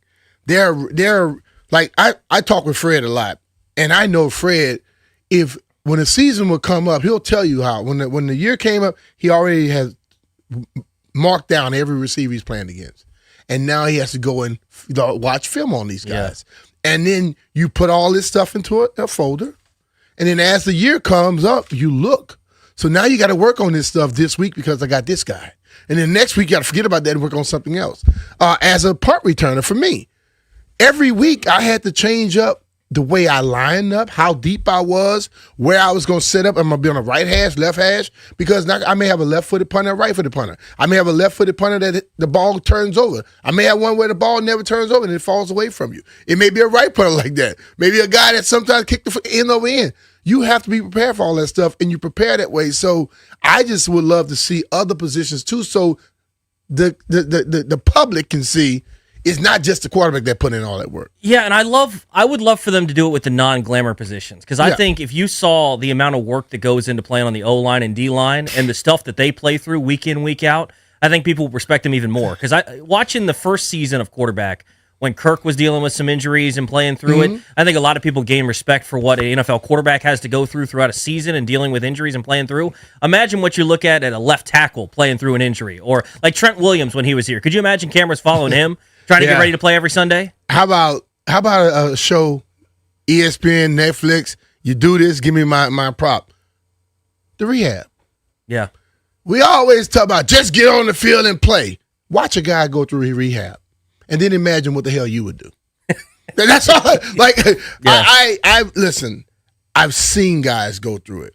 I never had to miss like multiple games because of injuries. But I had some stuff that could have kept people from it, and I had to work through it. But I would just love to see what the public would really say if they see what guys really go through. Because when you see them get hurt, you see maybe a glimpse of them working out, and then you see them back on the field. And for the most part, I think most people think, oh, man, it wasn't that tough. But you watch, some dudes are crying. Yeah. Barely can move. And when you get in those whirlpool tubs and you have to run, you're not getting much pressure on your legs, but you know what? It is wearing you the hell out. And that's the thing. If you haven't had to rehab an injury, I think a lot of people just think of rehab as like, okay, he's got a problem, so you just lay on the massage table, they give you a massage, and they kind of move your leg around, and then you're good. But no, you got to aggressively attack that rehab. Massage sometimes is the worst thing ever. Because when you have surgery and they put you in a cast or something, they sit in a certain place, scar tissue has to be broken up. And sometimes it would make the toughest of tough whimper like a little girl, okay? When you have the injury somewhere and they got to dig into it to massage, to move that blood around, it ain't the easiest stuff in the world. That people go through pure hell to enjoy it. You go through hell to get out there and have the game like you're in heaven. You know what I mean? So it's a weird thing, but I'm cool with it. I have no problem with Jaden doing this because, like you said, it was last year. And I also know how much he puts into it. Well, and that's going to be a cool part about it, too. As you talk about the rehab process, we're going to get to see Jaden have to go through multiple rehab processes for different injuries to make sure that he's ready to go and get back out on the field and play at a high level. So it's going to be interesting to see just and I'm sure they don't let you see everything when it comes to that situation. But if you just see a little bit and keep an open mind, you realize what they show you is not the worst. Well, and the nice part is with it not being the current season, hopefully it can be a little less guarded. You can show a little bit more. Yeah, but like some of the injury stuff still, that's the thing called, what is OSHA? Yeah. And you got to worry about all that type of stuff. So HIPAA, I think. Yeah, HIPAA. OSHA is the injuries in a plant. Make sure to keep it's like secret this stuff, whatever. But you have to guard some things. Yeah, some stuff can't be put out there. Yeah, but I think that'll be fun to watch, and I think like you said, thankfully, if anybody has any issues, it's already in the can, so there's nothing you can do about it. If they got an issue, guess what? Who cares? And even so, it's one of those things. Even if he were doing it this season, modern athletes have to deal with so many cameras in their faces. He had to deal with it at LSU. Even nowadays, you go to practice and there's a social media team for the team doing it. So it's like, what's the difference between adding in a couple of Netflix cameras and they ask a couple of questions? And look, you get asked questions all the time. Yeah. And guess what? Think about this. When they go to the mall, who asks questions? Yeah. The same people that's complaining about them having to put some time into it, you don't care about his time when he's in the mall. You keep him talking to you more often. Well, and by the way, if 5 minutes stepping away to answer questions ruins your season, you're not a very good professional athlete. At all. At all. You're not going to make it very long. Not even close. BMitch, we got some more schedule leaks ahead of tonight's reveal of the NFL schedule. What do you like this? The whole schedule, like we're going to hold it back and we'll give it to you like presentation thing? You know what? Yes, because being in some marketing classes in college. Oh, they're experts at that. The thing about it is building up the moment. And I think the NFL, as much as they say they don't want stuff out, I think they want little things out. Because when you start to get the little leaks, what does it make people do? Start looking more. Yep.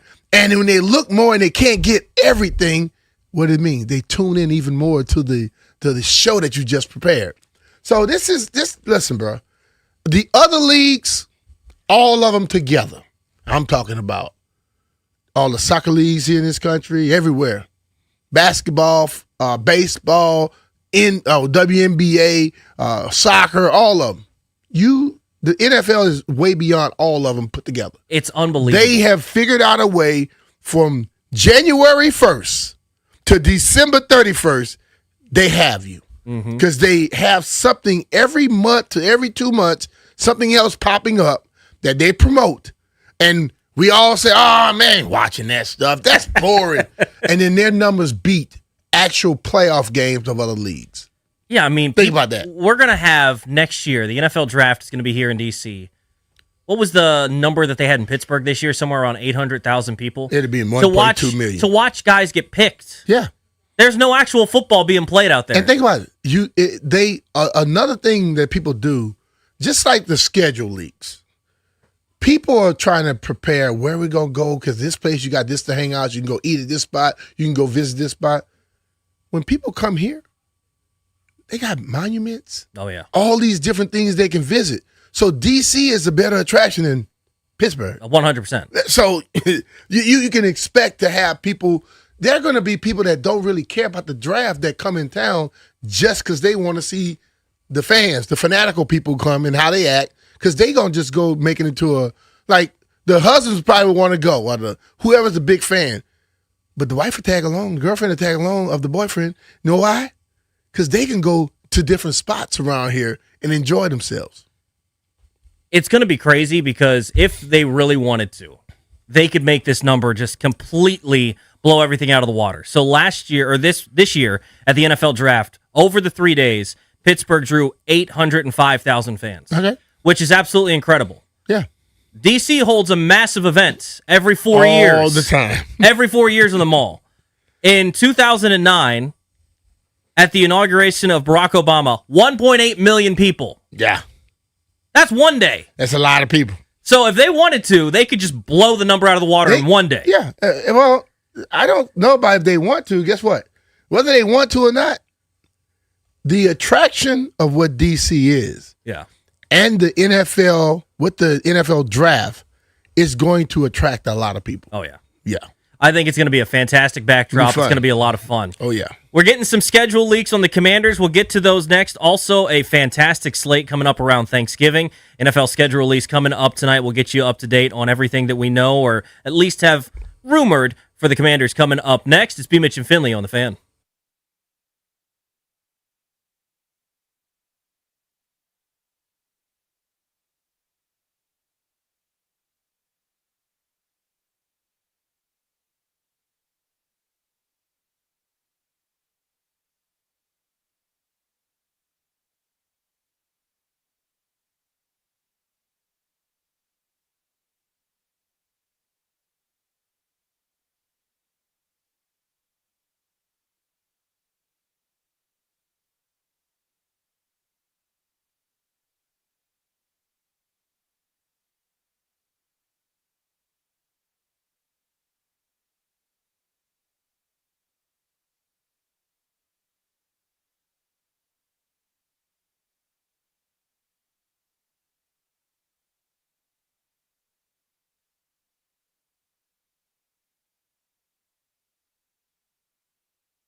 This sports update is brought to you by Prince George's Community College. We have more Commanders schedule leaks. Week 11, Bengals at Commanders on Monday Night Football. And the Commanders are set to host the Rams in Week 9, sandwiched in between two primetime games against the Eagles and the Giants. And the Nationals have a chance to reach the 500 mark today if Foster Griffin and company can sweep the series in Cincinnati. First pitch is 12:40 p.m. right here on 106.7 The Fan. Prince George's County grads, your tuition at PGCC could be completely covered. The PGCC Promise Scholarship pays for tuition and fees. No debt, real support. Don't let money stop you. Visit pgcc.edu/go/promise scholarship and see if you qualify. From the Crop MedCap 5-Star Sports Desk, Savannah McCann on The Fan.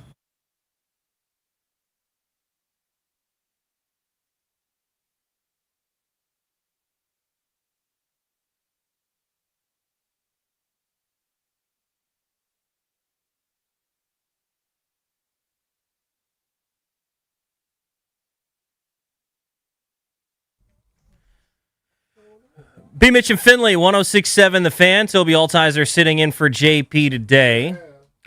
Rude is the official show sponsor of BMitch and Finlay. Don't melt this summer. Upgrade to high-efficiency HVAC and get 60 months same-as cash on qualified equipment until May 31st. Keep your cool and your cash. Find a Rude partner at rude.com. And remember, if it ain't Rude, it ain't right.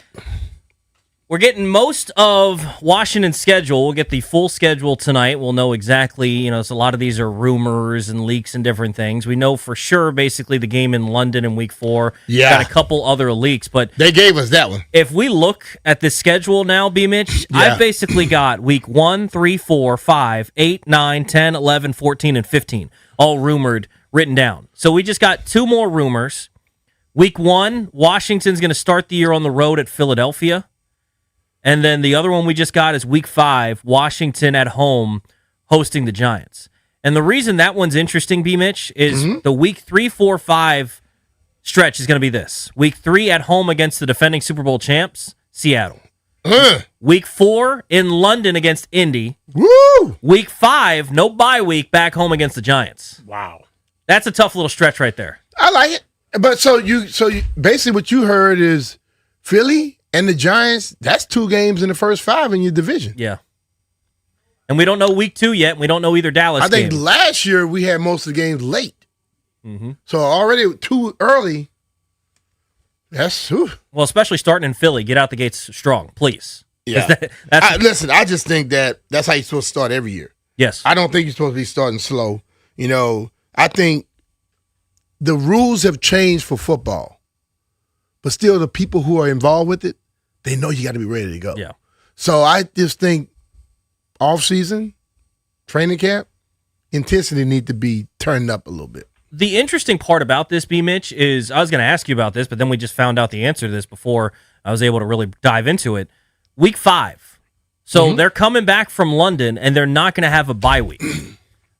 I didn't want them to have a bye week in week 5. I hate the early bye. I'd prefer at least somewhere in the 6-7 range, and then maybe getting closer to week 12 or something like that is where I prefer. I'm asking this question: why you prefer it? Well, it doesn't matter for me, frankly. No, I'm just asking the question because, I listen. I think bye weeks, players may say certain things, but if you ask them every year, they'll change it. Because if I'm on a roll and I've won 5 in a row and the bye is coming up, I don't want it to be there.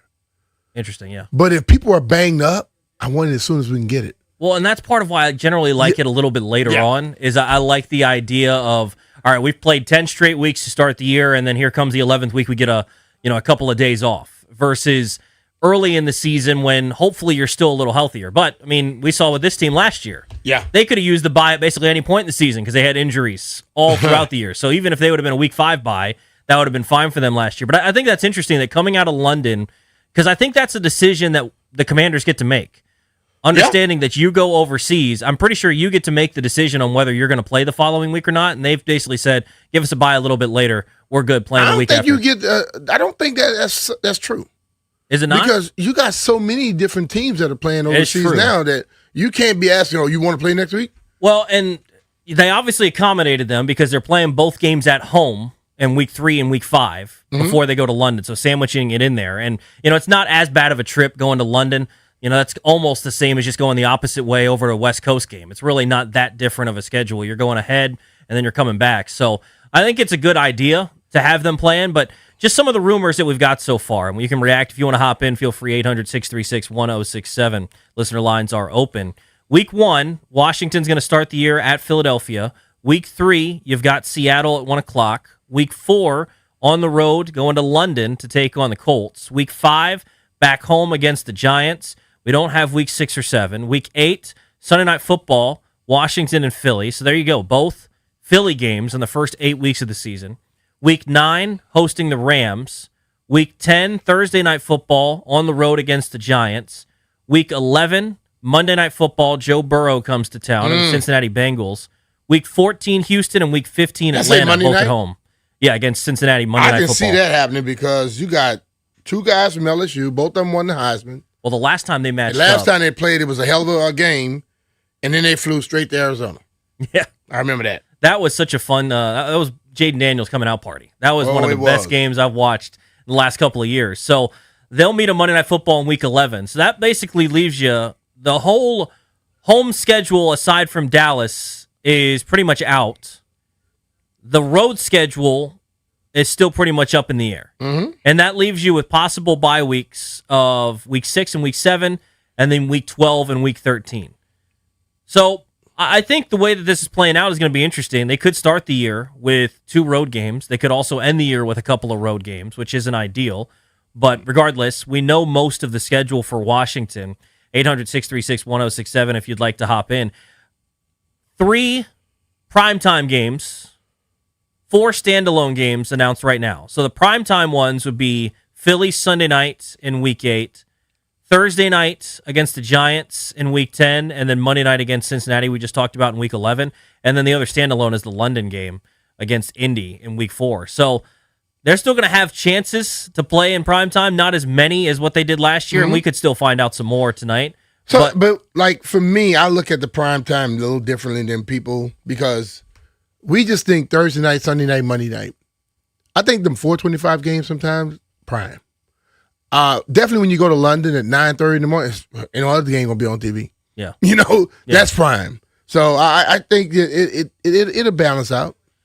So if you look at it now, BMitch, they're not going to have the loaded up back end schedule of division games because we know 4 of them now.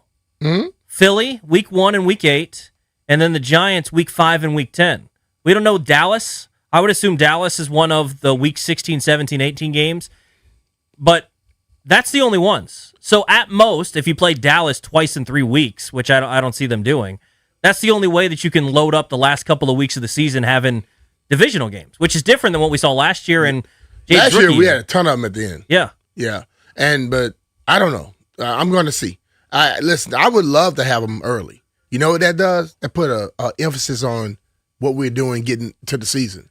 Sometimes I think when you have some of those divisional games at the end, you go, oh, we could work ourselves into it.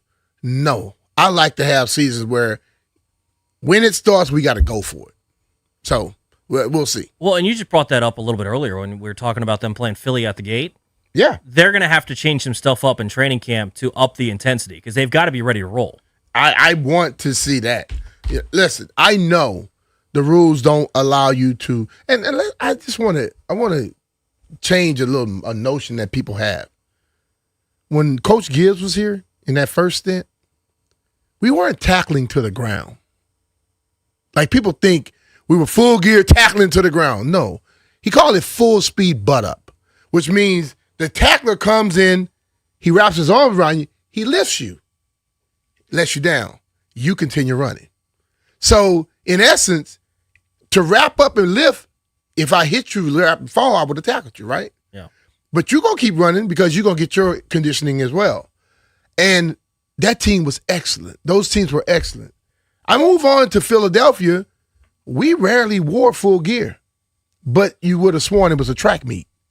So there's a way of elevating the intensity without bringing risk in the way. You know what I'm saying? Yeah. Where you're going to be having people harmed. Because tackling people to the ground, that ended a long time ago. Well, in college, people were doing it still. In high school, they do it because you got 100 and something people on the roster. You don't have that in the pros. Yeah, so there's got to be a way to up that intensity. They'll find that. Did you notice a difference last year in terms of what we saw in the first year of DQ and second year of DQ? I think part of it too, BMitch, is you had an older roster, so there were a lot of off days. I believe they were veteran trying to rest protect a lot of days. people. And they were. It's not as old of a roster this year, although I think they're still one of the older rosters because of a couple of older gentlemen on the team. But for the most part, they've got a younger roster they're going to be able to get after. But I think they learned lessons from last year, really. Yeah, I mean, the slow start, injuries all over the place. Hopefully the injury bug's better in your favor this year. Yeah. But there's got to be a way to get out to a Normally better start. it is. Normally that injury thing goes. It's Yeah. like a little rolling heel. I hate saying you got lucky, but things went your way in that first year of DQ. They got every break. Yeah. And that's the way the cookie crumbles, the way the ball bounce. Use any cliche you want that says Yeah. it happens like that sometimes. And I think a lot, and then also, you got that close, and then you bring in certain people, and you were like, okay, we want to make sure everybody's healthy. Like, hear people all the time basically want to put people in bubble wrap. My whole thing is that doesn't help you become better football players. You become better football players by practicing football and playing football at a certain speed. Okay, I'm not saying you got to be football game intensity, but that speed has to get there. If you run around full speed and stuff like that, you'll be in the right position. Because half the time when people get hurt on the football field or don't make the play, their feet are not in the right position, which means they're loafing and they're not getting where they're supposed to be. You get where you're supposed to be, you can make some things happen. Well, and I think, too, they have to up the intensity for a couple of reasons. Obviously, we want to see them be better out of the gate, but you saw young guys last year not take as big of a step as you would hope that they would in year 2 versus year 1. Mm-hmm. I think you need to up the intensity to make sure that guys are progressing and they're going at full speed to learn the game. Yeah. Also, you've got 2 new coordinators. You've got to learn the systems with these guys. And you can only learn it so much by going walkthroughs. Yeah. And I just think that this is something I'll throw out there. Anybody that knows any of the young guys on the team, the veterans not going to always come to you. Okay? They've been here. You need to go ask questions. Okay? Ask them, can you work out with them? Bring your notepad. Start writing down stuff and try to imitate and emulate exactly what they do. I was that person when I came here, and Brian Westbrook, when I was in Philly, that dude came to me and Deuce Staley. But can I ask y'all some questions? That's the first time I ever saw somebody writing down the stuff we were saying. And he would go out there and he would do exactly what we say. So the guys that been doing it, pick their brains.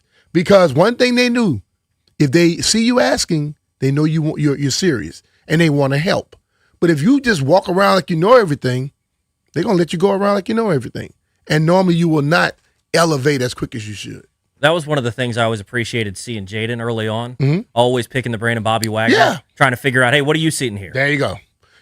What am I? What are the things I'm doing? Monty Coleman, just passed away. Monty used to always tell me the things I was doing that was giving him a hint to what I was doing. So now I can stop doing it. So now I got to the point where I was doing stuff to make you think I was doing something else, and then I'll do something else. You know what I'm saying? So you can learn from your veteran players on your side of the ball, but you can learn so much more from the guys on the other side of the ball. Because when you give off those tendencies, you're going to have a problem.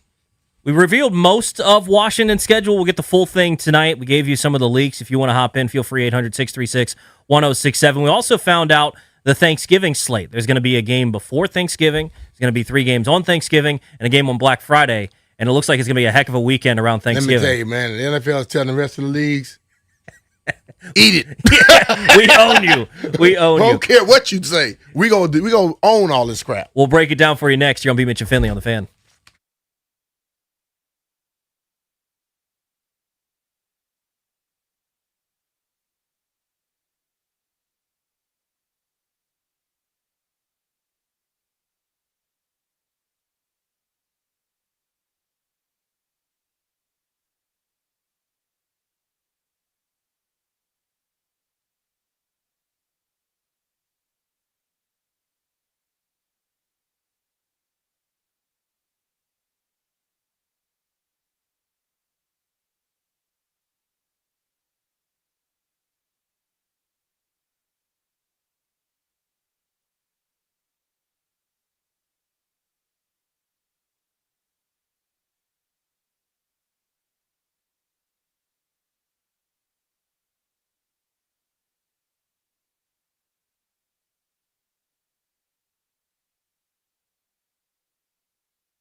We know most of Washington's schedule. BMitch and Finlay, Toby Altizer sitting in for JP today. Only ones that we don't know for sure is basically a bunch of road games and the Dallas games, which what's left open so far for Dallas, or the left on the schedule, is like week 6, 7, 12, 13, end of the season, week 2. So we'll figure out a little bit more about Washington's schedule. But I tell you what, BMitch, coming out the chute, Philly on the road. Woo! We don't know week 2. Seattle, Indy, and London, Giants. Just think about that. That's tough. The Eagles, start off with them. That's tough all the time. That's a division game, and a team that we know defensively they're damn good. New offensive coordinator. We'll see. But I expect them to run the same offense. Yeah. Now, will he be able to call the plays in a good rhythm? Second week, we don't know. Seahawks, defending champs, who came in last year and spanked us. Mm-hmm. Traveling to London, although we're the home team, we're still traveling just like they're traveling. Yeah. Like the Colts are traveling. Then the Giants have been tough since the 80s. No matter what's going on, but beat them twice last year. Anytime you play division, John Harbaugh is there now. Will it be a lot different? Or do we, like what Fred say, welcome him into the NFC? Yeah. But he was in the NFC. He was with the Eagles for a long time. He understands these rivals. Yeah, I think it's going to be fun to watch this team right out of the gate, and I think they're going to have to make some changes to training camp like we were talking about. They got to start better. If they start better, you feel decent about your start because you're going to get Philly and New York 1-5. You're going to face Philly again in week 8. You're going to face the Giants again in week 10. I mean, there's only a couple of division games left, both Dallas games, that they could play at the end of the year. So yeah, most of their division games this year are front-loaded. So you got to come out the chute. But we know all the roll. teams we play. And I think, for me, I always wonder, when fans see the schedule come out, what is your mindset? Is your mindset solely about who we get to play, where we playing them at, or you start thinking about the things you can do when you go to a place? Yeah. Because I know there are people around who do all these trips. So far, what you say you've heard, I wonder what's the biggest game or trip. Well, London probably the biggest trip. London for sure, because the road opponents, we obviously know the division opponents, and then it's Minnesota, San Francisco, Jacksonville, Arizona, Tennessee. We got Tennessee, Arizona to go to that. We haven't nobody's seen those yet. Arizona, I love.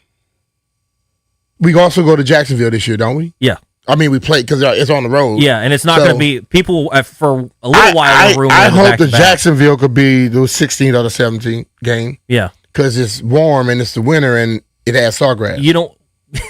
Well, it won't matter for the actual game, but you don't want to be playing in Minnesota again in week 16. Or 17. See, I'm being selfish. Based off of what's not here, we need Minnesota to probably be week 2. Get that thing early. They got good golf up there too now.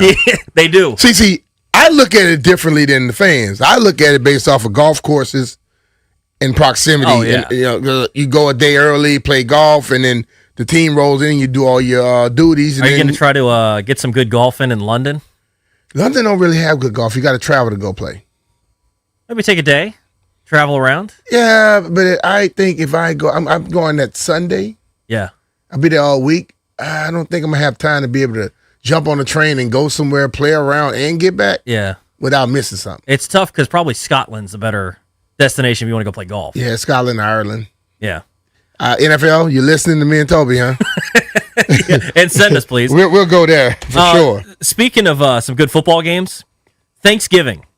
Check out this slate. Thanksgiving Eve, they've added a game, which the thing I'm most curious about, obviously Thanksgiving falls on a Thursday every year. Thanksgiving Eve means a Wednesday game. Packers and Rams. How do they line up so that the Packers and the Rams play on a Wednesday? Because I think that's a little too early for them to play on a Saturday because college football still kind of owns that time frame. But it's a Thursday night game. It's a Wednesday night game. And I'm saying, but they made it closer to a Thursday night game. That's how you could get that. And then you make it into on a day when nothing else is out there. And the NFL rules. They'll find something. They're smart. So that's on the Wednesday before. That's on the Wednesday and before. you know the Wednesday before Thanksgiving is the biggest drinking night in the world. Oh, yeah. People are going to be out at bars watching that game. Yeah. All right, then Thanksgiving Day, what you got? 3 games. Bears-Lions. Eagles-Cowboys. And that's at the Lions, right? Yep. Always at the Lions. Eagles at the Cowboys. That can be a good game. And then how about this? Thanksgiving Eve. Or evening. Chiefs Bills. They're sure that's in Buffalo? That's in Buffalo. Ooh. And then Black Friday. Pat should be back by then. Yeah. See, that's now Black Friday. What we got? Broncos and Steelers. That should be 5 fantastic games. Yeah, to watch over that weekend. On top of the fact that has any of the Christmas Day stuff leak out? Because I remember LeBron say, NFL, we rule Christmas. Yeah, no, you don't. Dog, one game beat all y'all games last year. And I'm wondering what's this going to be this year. Well, 1 o'clock, Packers-Bears on Christmas. All right. I don't know the other Christmas game yet. Packers-Bears, that's a good one because they hate each other. That's going to be fantastic. So we'll see about the other one. And they have 1 or 2. I mean, 2 or 3. I think they had 2 last year. They have 3 last year. I thought it was 3. I went to the one here. I thought they had 3 last year. Maybe they had 3. So we'll see. But either way, Packers, Bears on Christmas. Regardless, whatever the NFL wants to take over, they can take over. Yeah. I mean, they're playing games on Wednesday on purpose now. Thanksgiving Eve, Packers and Rams. But that slate is going to be awesome, BMitch. And one thing that's plagued Thanksgiving football for years was terrible football games. Yeah. It shouldn't be terrible football games this year. No. I'm not expecting it. And whether it's terrible or not, people are going to be tuned in. Well, regardless, they're going to be tuned in. They're going to start off being tuned in. You're going to be tuned in. And, I mean, these all should be fun. Divisional games, Bears and Lions, Eagles and Cowboys. And then one of the better rivalries going on in the NFL right now in the Chiefs and the Bills with Josh Allen and Patrick Mahomes.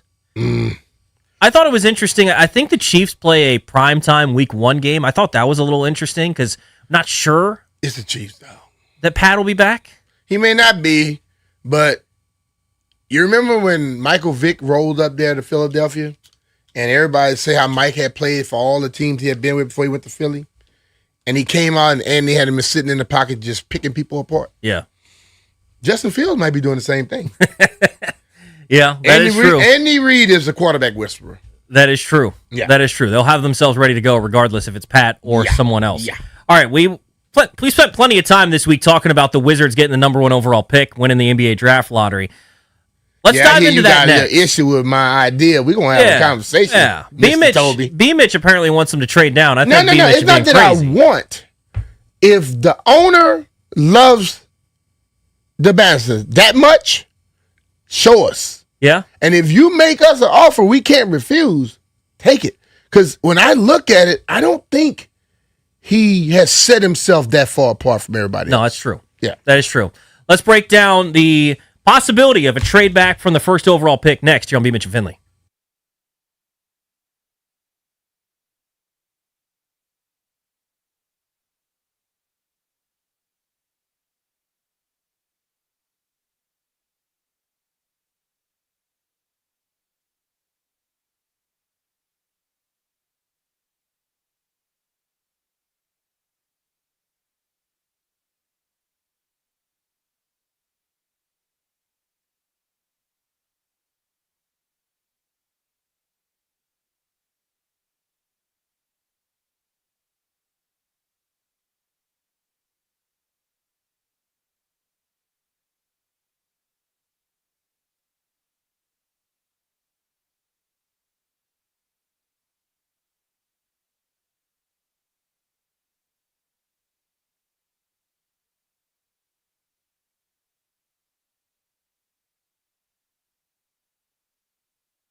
This sports update is brought to you by Melwood.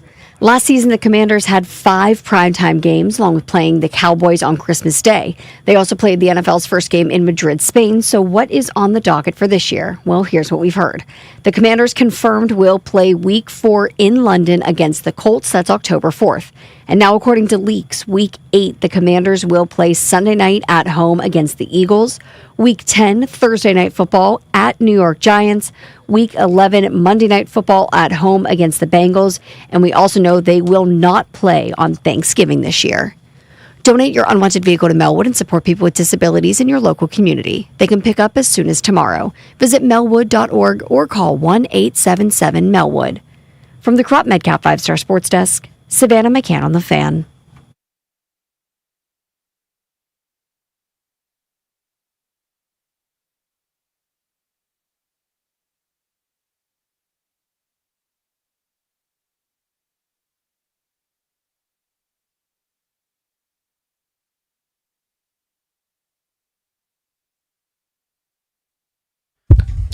Hour 2 of BMitch and Finlay. Toby Altizer sitting in for JP today. Rudy's the official show sponsor of the BMitch and Finlay show. Don't melt this summer. Upgrade to high-efficiency HVAC and get 60 months same as cash on qualified equipment until May 31st. Keep your cool and your cash.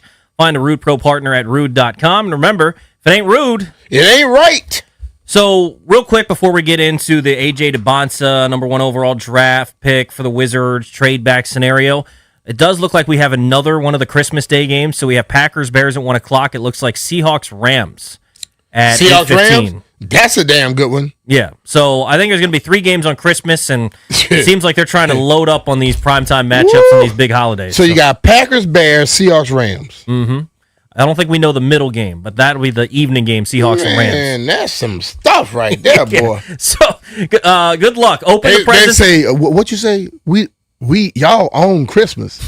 Okay. All right. I'm going to take that move and up you one. Yeah, they're going to own Christmas for or the basketball can have like noon to 1 o'clock. You can watch the Knicks play if you want. People are going to be watching the pregame shows. It's true. You're not going to even own It's that. true. So open the presents early, get the stockings going, whatever. Spend time with family. Actually, just open presents. Yeah. Just cancel the games and go open presents with your kids. That's true. That's true. Enjoy Christmas. All right, so the Wizards got gifted the number 1 overall pick, winning the draft lottery on Sunday. And a lot of the discussion has been around AJ Debonsa, Darren Peterson, and this potential scenario with the Jazz picking second that Washington should consider trading back. Mm-hmm. Everyone's kind of running with this idea that AJ Debonsa wants to stay in Utah. He played a year at Utah Prep. Then he went to BYU. The owner wants to. The owner's a donor. The Jazz want to keep him around. He's a donor at BYU, so obviously he was a big reason why he went to BYU. $8 million. He'd like for him to stay around in Utah. So I think that's an interesting storyline here, and something you have to consider. I think the whole thing about it, and how long I've been on radio since 1991, 92, and people know every time you ask me, Jeff, shut up.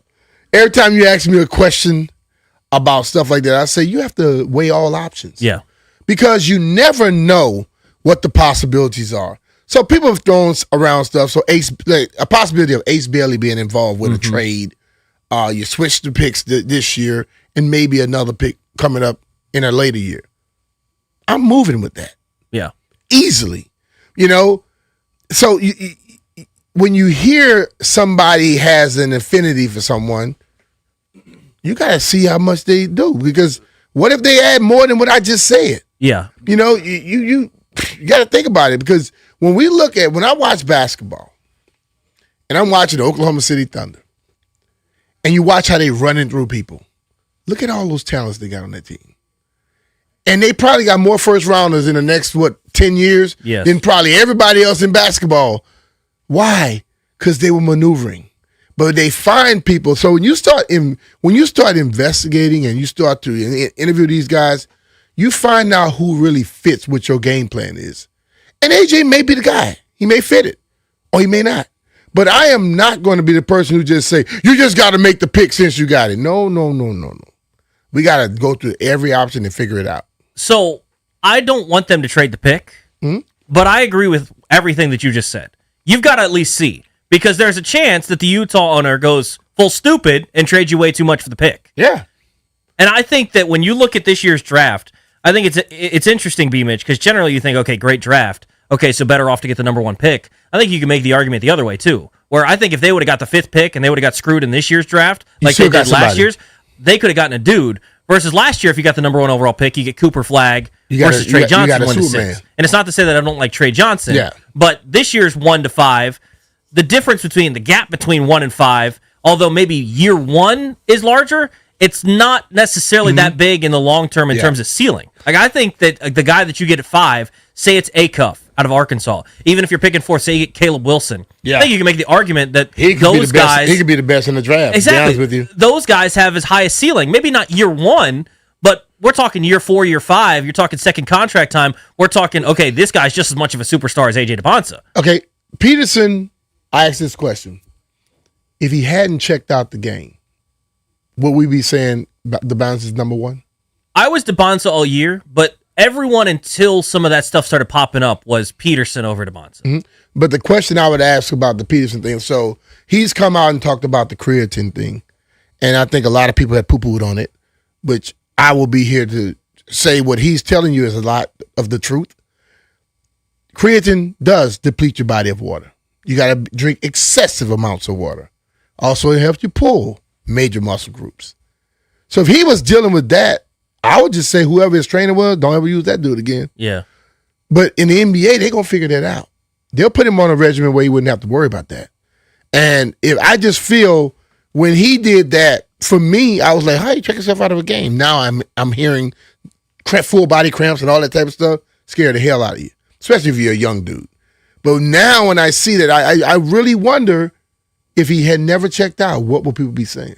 Well, so part of the reason that I like Debonsa is it's just my philosophy of building a basketball team. I like a guy with size. I like what he gives you, almost 6'10", the ability to move, can score at all 3 levels. So I value that. So that's part of why. I also think that Peterson is in the same tier of prospect.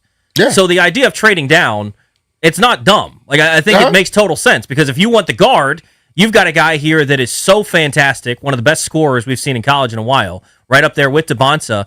And when the two were on the floor together, when they played BYU, Peterson was the better player. Now, he checked himself out in the second half, which again goes back to the concerns with Peterson. Yeah. But I wonder, to me, BMitch, this is how I felt during the year. If it's something where he was being precautionary and checking himself out of games and not valuing playing at Kansas, that sucks for college basketball. I hate it for that. Doesn't bother me at all as an NBA scout because he's going to get on the floor in the NBA, average 25 a night. I don't care what he did at Kansas. I'm not going to go look back at the 1 year and be like, man, what could he have done? I don't care about that. He's on my team now. Yeah, if he's scoring 25 a game, 30 a game, that's all I care about. So that doesn't bother me a whole lot. I just don't. When I say it, they can go dot every I, cross every T, overturn every stone, and say we still want to draft the bouncer. Then I'm cool. Yeah. But if you don't go through all the other stuff and you go there, I have an issue with that one. You have to go through the whole process. Well, especially like you said, with the connection of Debonsa and Utah, you have to see. Because I know they loved Ace Bailey last year. They wanted Ace Bailey. So if you've got a guy there that feels like I'm talking about, I want a wing, that's Ace Bailey. Someone with great length, can play the position. He's not as good as Debonsa in terms of a prospect, but someone that they really, really liked. If you can add that, as well as getting Darren Peterson, that's a good haul. And another pick somewhere. Yeah. Because I'm always, the other pick got to come. I just think another pick got to come. So that's the thing is, I'm not opposed to trading down. I would prefer they just go ahead and take Debonsa. Yeah. Because like for me, though, like people, I think in this town, we lose our mind over number 1 pick. MJ was 3, just so people know that. Yep. Okay? And when you start thinking about it, he was outstanding. Sam Bowie was drafted before him. He had size. Yeah. I don't think he ever played anywhere better than me and you could have played in the league. But the ultimate thing is getting that player that fits with that right mindset. And I think that's the whole thing. I don't care if Michael Jordan was drafted in the 3rd round. His mindset probably would have elevated him to where he got. And I think that's the ultimate thing you want. You want that. It does. If Debonsa has that, go. I think my big thing with Peterson, because you have to be very comfortable with Darren Peterson in order to make the move off of Debonsa. If you're comfortable with the health and those sorts of things and everything, then fine. Because back to what we were talking about earlier, like I kind of viewed him checking out of games as precautionary. Maybe there was a tweak. I'm at 95%, not 100%. I'm being a little careful. I'm not going to hurt myself. Yeah, if that's the case, it sucks for college basketball, and I love college basketball, but I can live with that as an NBA scout. Is this a real thing, though? Is it just the creatine that is the problem, or is it something that I'm going to deal with, oh, man, big moment, he's got to come out because he's cramping? That is what the great staff, medical staff of the NBA needs to figure out. If they say, yes, that's exactly what he said is the facts, we know how to fix that. Yeah. You know? And you move forward. But the ultimate thing is, tell me what you're willing to offer for him. And then I'll think about talking to you about it. Yeah. And if they... Because if you don't come to a certain point, we don't need to have a conversation. And honestly, if it gets to a point where they have Peterson on their board above Debonsa, then maybe you're willing to take a little bit less, understanding that they're going to take Debonsa. That's what Utah's doing. Yeah. Right? So, I don't know. I think it's an interesting discussion. Now, the more interesting thing would be, or maybe not more interesting, but the other part of it is there any chance that you would go any lower than 2? Because to me, it's Debonsa and Peterson, and then it's everybody else. And not to say that they can't reach the same ceiling, but I think Debonsa and Peterson step in, plug them in right your starting now, you lineup plug immediately. them in, but if without the injuries to the hands, Caleb Wilson. Well, and you're the comparisons that some of these NBA guys are throwing around him. A young KG. Yeah. A ceiling of Giannis. The ceiling of Giannis, young KG. Also, what was my man from Seattle Supersonics? Lord, he's a dunk on everything. Sean Kemp? Sean Kemp. You know, when you start hearing all that type of stuff, like, oh, okay. So if depending on what the haul may be, that's how you make this move. The only reason that I'm hesitant to move any lower than 2, because like I said earlier, if they would have got the 5th pick in this year's draft, I wasn't going to be that mad because I think Acuff is fantastic. I think Wagler's good. I think Boozer, Wilson, like you could go through 7 or 8 prospects that I think are fine. So that's great. But the only reason I'd be hesitant is if you look at this Wizards team, assuming Anthony Davis is a part of this team next year, the one thing that they're lacking and the reason why it was so important to get a good pick this year is they just need that star, that guy that they can be the offensive force. And maybe not necessarily as a rookie, you hope that they can be, but going forward, like if you've got a lineup where you've got Trae Young, Anthony Davis, Alex Sarr, Trey Johnson, Keyshawn George. That's 2 of your stars right there. Well, it is. But like the next 2-3 years, but give me, and then you can roll in the other folks. But give me like Debonsa or someone in the middle there that is now like the ascending number 1. I think any of these guys that will be drafted this year will fit that bill of what you're saying. Yeah. Because if AD buys in and locks in with the Trae Young on his team, you got some specialness right there. Yeah. Then you got Sarr. Okay. Trey Johnson is he crossed half court, he ready to shoot. You add one of these other guys there, you got something special. But I keep talking about having in my pocket another first rounder here. You know, if you hell around, you get Ace Bailey on the squad. Yeah. You're looking at a whole different trajectory at that point. Well, and one of the things, because I agree with your philosophy, and you've got to check and see. The philosophy I don't agree with is adding more assets, NFL mindset in some ways, because to me, you look at the Wizards right now, they've got 10 or 11 guys that you feel good as rotation players already. So I don't need 2 or 3 more guys. I don't need that. I need a transcendent kind of player. Say, if you get Ace, I think helps you quickly. I'm talking about if I'm building a team, knowing AD and Trey are gone in a certain amount of years. Yeah. And I got first round picks coming. If you got multiple picks, guess what you do? You could turn one of the multiple picks into a star to come right onto your team. It's like I look at the model which these guys came from, Oklahoma City Thunder. Correct. You start looking at their picks coming up, they're not going to be losing. They get the role. And I think what happened, look at Golden State. They were depending on Draymond, Clay, Steph. Clay's gone. Draymond and Steph still there. Clay's gone. They couldn't pay him. Now, when they start thinking about this thing, if Steph is involved, Draymond won't be around. And you got to start bringing in new people.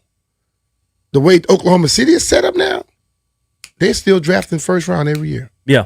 Nice picks, and they keep this thing going. Like I talk about in football, you want to get to the point where when the guy's getting old, you're rolling somebody in. They're ready to go. And I think that's the way you can set this thing up. Yeah, I mean, if you look at it, I've been here a long time, and the Wizards never been set up like that. The way that OKC built this thing is nobody was ever off limits. Mm-hmm. They were willing to move anybody. And they identified SGA as being a really good player when they traded Paul George, and they were able to develop him. Mm-hmm.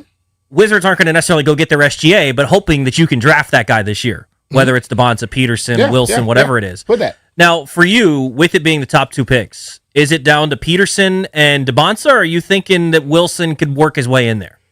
They got to go through all of the tests and the interviews and the playing and stuff like that. I think a guy can move himself in that position right there. But right now, I think that the top 2 are Peterson and Debonsa. Because I saw Jonathan Givony of ESPN also mentioning Boozer, and I really like Cameron Boozer as a player. I just don't see him going number 1. I think Cam, like one thing that people don't like to discuss, Cam Boozer is going to be solid for you for 10, 12 years. But does he bring enough flair to what sells in the NBA? He doesn't bring the flair, but I can tell you this, he is just a fantastic basketball player. Yeah, he is. He brings a great floor. He brings a great floor, but the thing about it is he's a great rebounder. He's so good. NBA is about scoring. Yeah. So you go get 25 rebounds, you can be Dennis Rodman. I need a Michael Jordan on the team to score.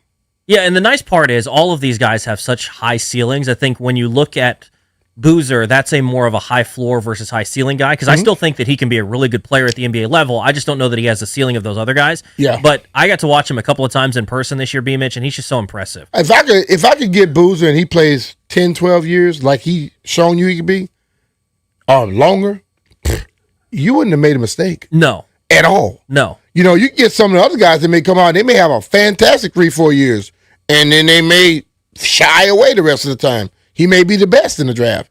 But when you're thinking about filling butts and seats and repaying, I'm trying to recoup what you're going to have to go out there and expend, you want to have somebody that has some level of stardom and flair. Well, and I just think for what this team is at, they've got a bunch of guys that have high floors and play a really solid brand of basketball. Mm-hmm. They need the transcendent guy. They need the guy that 5 seconds on the shot clock, give him the basketball, get out of the way in big moments. I'm not talking about game 43 against Utah. I'm talking game 5 of Eastern Conference playoff game. That's where you need that night. Detroit just pissed that game away. Yeah, you need guys, though, that can play at that level. Because I think if you look through the Wizards roster right now, you can probably find at least 10, if not a little bit more, of guys that you feel like could play in a playoff rotation. Maybe not stars, but I can use this guy in this role as a defensive stopper. I can use this guy off the bench as a shooter.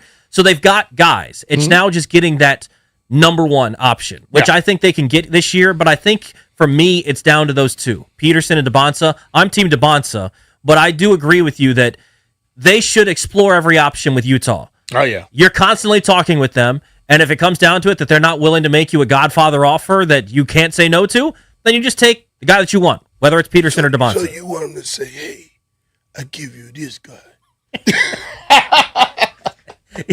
Yeah, I don't know that it has to be in that voice. I give you Ace and another pick coming in 2 years. Now, I wanted Ace Bailey last year, so as soon as you start talking about Ace Bailey, though, I do get a little fired up. So I think it's an interesting discussion. It's something that's going to go on up until the draft. It's going to be fun to talk about. Oh, yeah. 800-636-1067. Find a way to keep them interested. If you want to hop in, 800-636-1067. Do you think Washington should consider a trade down from number 1, specifically to number 2? Like BMitch is saying, it's not just trading down to trade down because of the fact that you got the number 1 pick. It's a game plan. It's working with a team that wants a guy so bad that they might throw you a little bit more than they should. Would you do that? 800-636-1067. It's BMitch and Finlay on the Fan.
This sports update is brought to you by the Reynolds and Power Home Team, Keller Williams Realty. According to multiple reports ahead of the league's official release, the Eagles will host the Commanders in Week 1 in Philadelphia. And now we have this Christmas Day slate. So your 1 p.m. game will reportedly be Packers at Bears on Netflix. Your 4:30 p.m. game, TBD at Broncos on Netflix.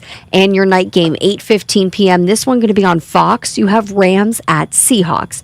The Broncos are expected to host a Christmas game, and there's a ton of speculation it could be against the Bills, but that leak hasn't fully come out yet.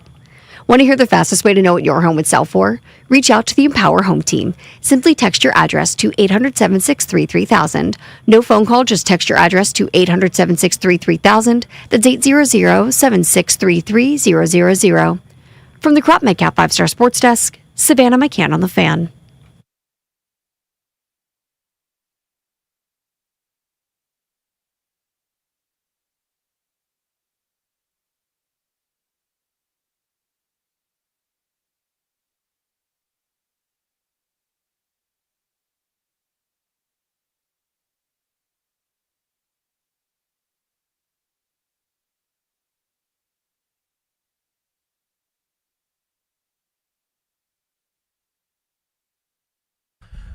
BMitch Finlay, 106.7 The Fan. Toby Altizer in for JP today. Short show today. We're taking you up until Nationals baseball here on The Fan.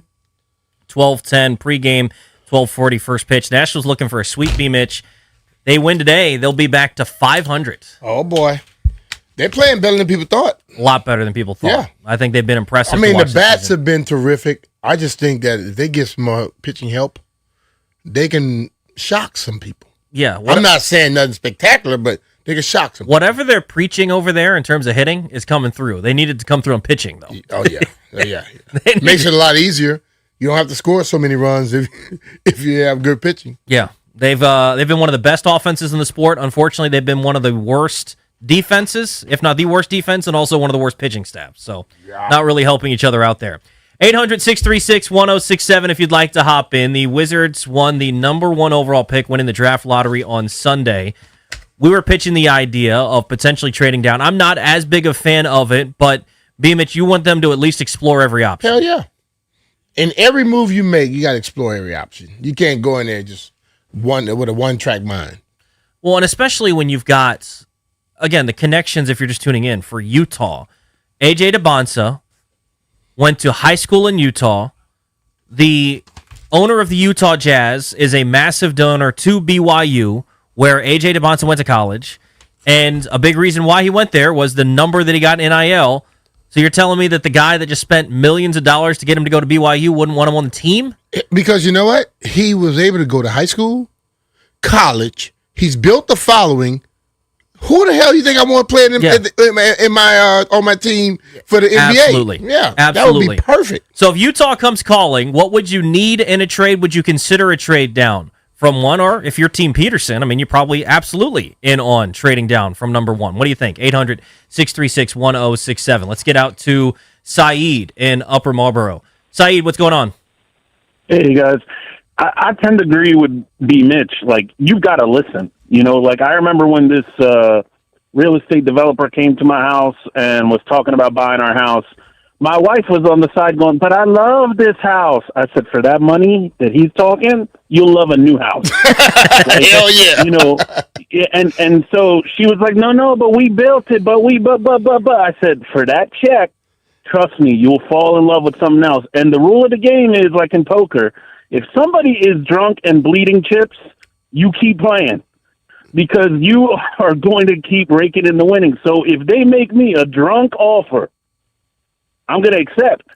Now, I don't want to move back to like 25, 26, but if it's something a pick or two later and they make a drunk offer, I will have a sober acceptance waiting for them. I'm with you. Appreciate the phone call, Si. Now, I'll tell you this. The reason Utah is interesting is because they're picking second. I'm not interested in moving much further than that. So the reason that they're is literally moving back a pick. Andre is in Gaithersburg. Depending on what the haul is. Andre, what's going on? Hey, the previous caller basically just stole my thunder. I'm agreeing with you, Toby, as well as BMitch. Look, if they're going to give me Ace, we'll swap the 2. next year's number one. I'm even going to ask for 2028's number one. But if they're going to accept a drunk offer or give me a drunk offer, I mean, the guy gave up all this money to move him to Utah. To see AJ's look on his face when he saw Washington was going to get the first pick, I was like, oh shucks, he don't want to be here. So yeah, but you gotta listen to. We've been the subject of most bad trades. I've been a fan since Washington was the Baltimore Bullets. So I say if they're going to give us a drunk offer, we got to take it. Oh yeah, appreciate the phone call, Andre. So Michael Winger was on the Ryan Russillo podcast and said, I think there are 3 or 4 players in play, talking about the number one pick. Over the next handful of weeks, we'll fall in love with 2, maybe 1 player who will be that guy. So that's going to be something to watch, too. I kind of think it's down to a 2-horse race. You know, once they kind of get through the whole evaluation and interviews, I think it's going to be down to Peterson and Debonsa. But you can't fully shut the door that Caleb Wilson sneaks in, Cameron Boozer sneaks in, but I think it's down to those 2 guys. But we know who Utah is going to be very interested in. Yeah. And that's, I think, the main thing here is, would you be willing to trade off of the number 1 overall pick? And so if you all things were equal, BMitch, would you take Debonsa or Peterson? Not thinking, like, if you're just on the clock, you got to make the pick. See, at this point, I'll probably go with Debonsa, but I am not going to be sitting there talking to both of them. Yeah. That's what I'm saying. Like, they're going to be asking every question, watching everything, watching body language and all. They'll come up, whoever they decide to go with. You know, I'll be fine with either one of them based off what I've seen. I completely agree on that. Yeah. I think it's a situation where if you're a Peterson guy, it's pretty easy to want to trade back. Oh, yeah. Because we all know who Utah's taking if they get that pick and they have Debonsa on the on the board. Quickly. Let's get out to Manny in Southeast. Manny, what's going on? Hey guys, how you doing? Toby, Brian, I love it with how y'all put it together. I'm gonna throw a wrench in it because Memphis picks third. Memphis and John Morant, they are having a problem, right? Now we can argue, is John Morant better than both of these 2 guys, and he's still young, and we can get an actual haul for them to jump from third to first, and we still get another player and more picks. And we still get one of the You top, saying like you Wizards get John Morant, you saying? Yeah. I think John Morant is excellent. But you know what? His off-field stuff, off-court stuff, many teams are not going to give you as much that you think you can get for him. I understand, but we'll get more because we can use that leverage against them and still get John Morant. But if we think about Peterson, we got questions about Peterson's conduct. See, I mean, I know you know about the creatine and stuff like that, but at the end of the day, if we didn't have you to staff that, we'd still be talking about, well, you know, he checked himself out. He might be lying about the creatine because we don't know that. You know that, and we know you ain't no liar, so we going to hold that because of you. But other than that, think about it. We get way more. Utah, what if Memphis want the bomb? You think where I'm at? No, I understand. Whole lot. Appreciate the phone call, Manny. I understand where he's going with it, but I think Ja has taken some hits. Well, based off of the fact he's been suspended and he's been injured. He's missed tons of games.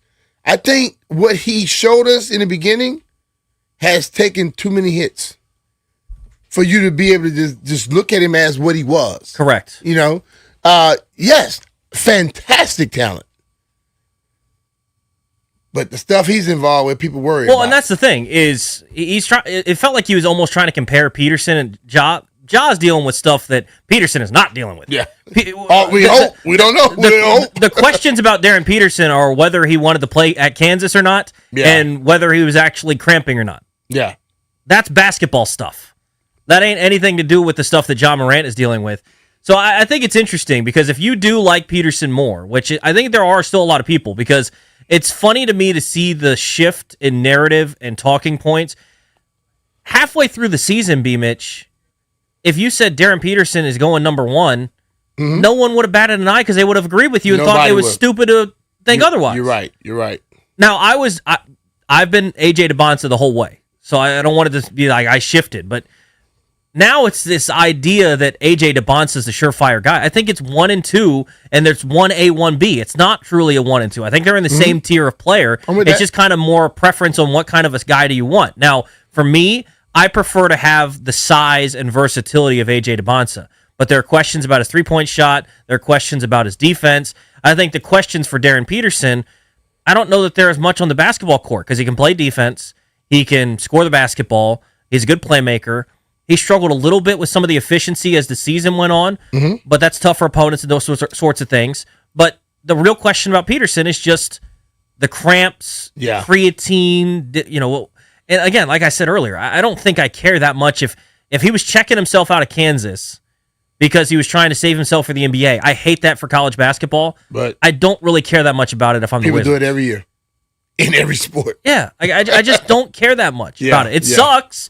Because I don't want to see NCAA tournaments messed up because guys are doing that. I don't want to see seasons with big games in the Big 12 at Kansas messed up because of that.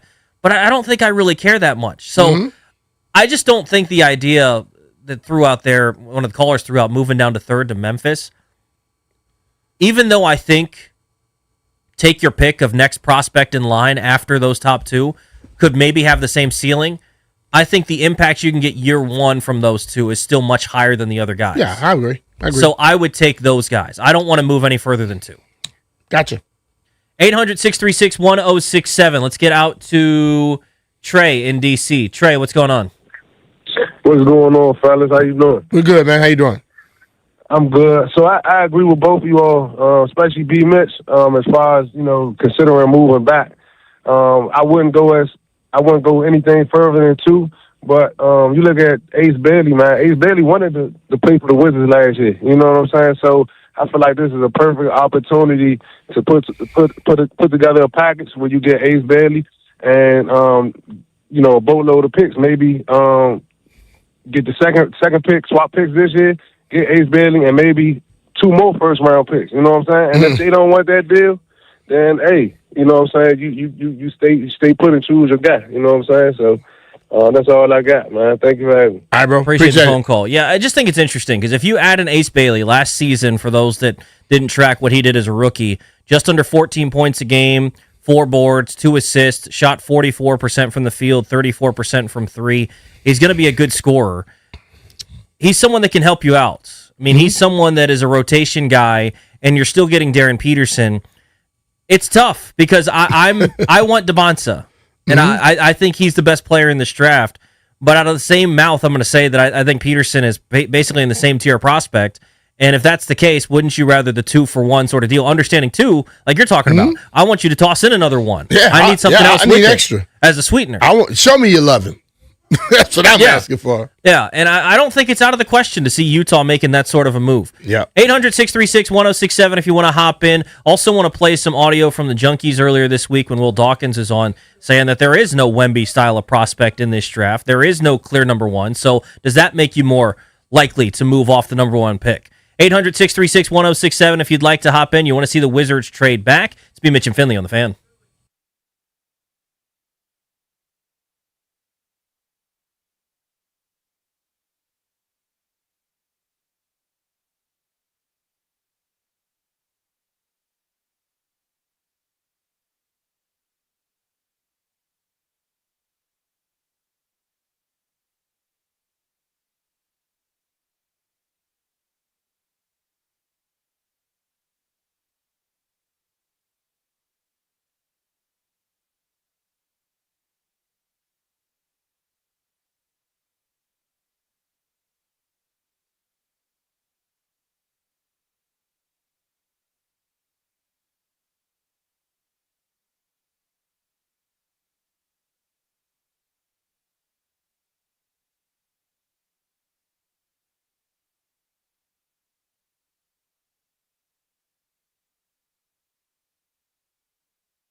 BMitch Finlay, 106.7 The Fan. Toby Altizer in for JP today. Talking about the Wizards having the number 1 overall pick. Would you want to see them trade down from number 1? 800-636-1067.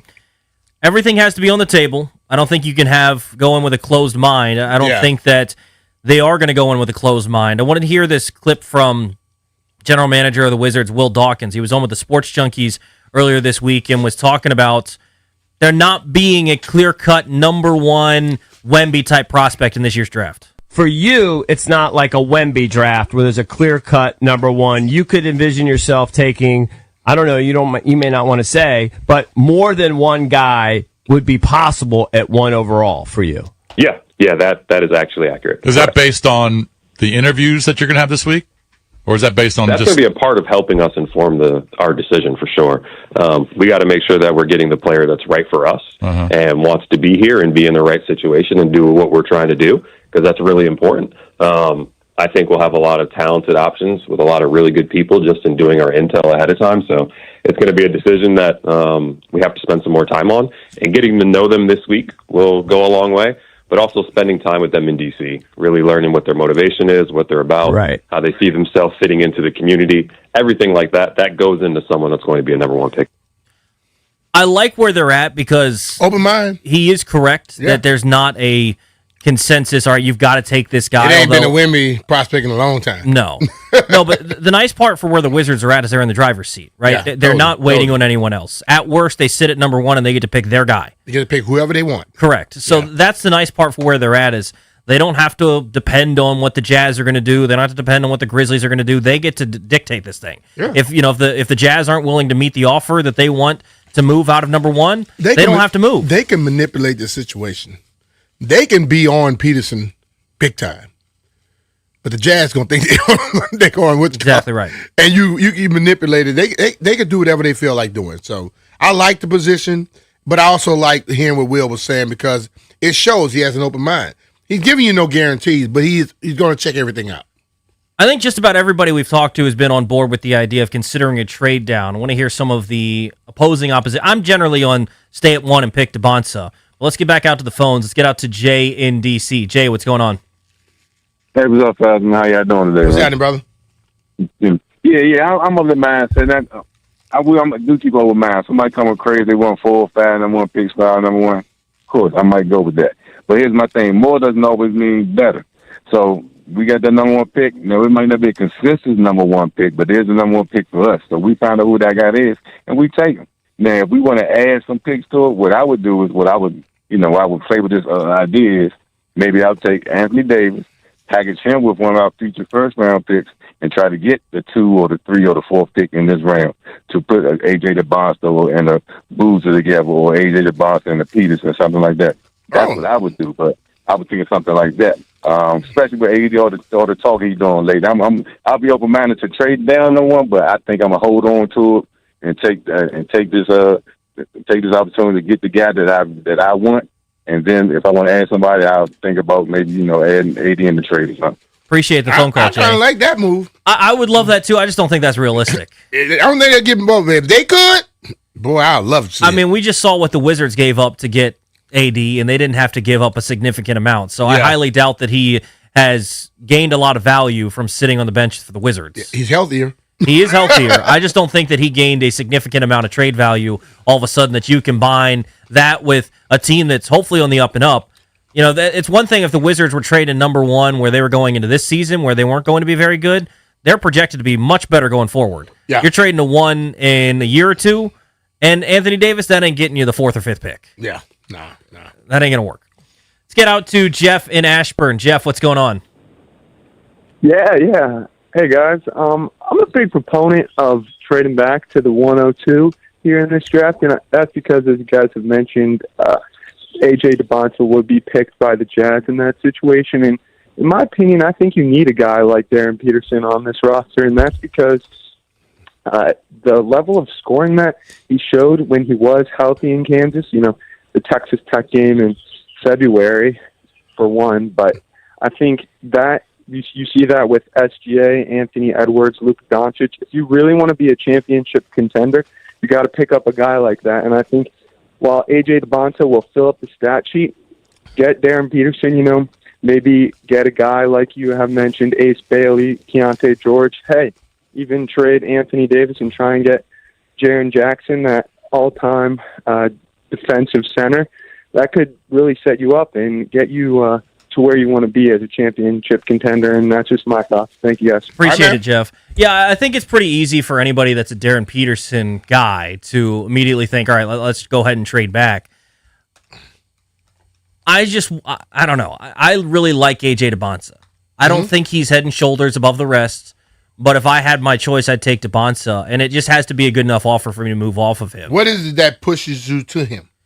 Size. I think I would build my entire team. Like if you were giving me an ideal, everything that I could work with, 6'9", I'd have 15 AJ Debonsas. Like I'd have all 6'9" wings. So it's kind of a personal preference in the way that I like to play basketball. It's not that I don't like guards, because I think Darren Peterson is fantastic, but I think in the modern way that the game is played, I think a really good wing is more valuable than a really good guard, with the exception of guys like SGA, Steph Curry, the top of the elite of the elite. And if you think Darren Peterson is going to be the elite of the elite with those guys, which I do think a lot of people do, then yeah, that's fine.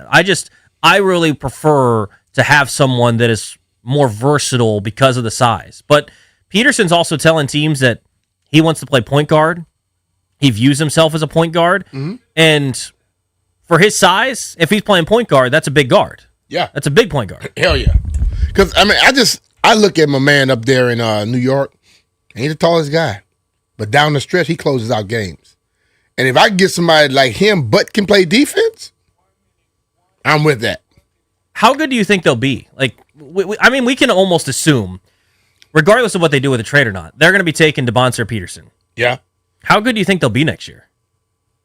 I think they'll be competitive.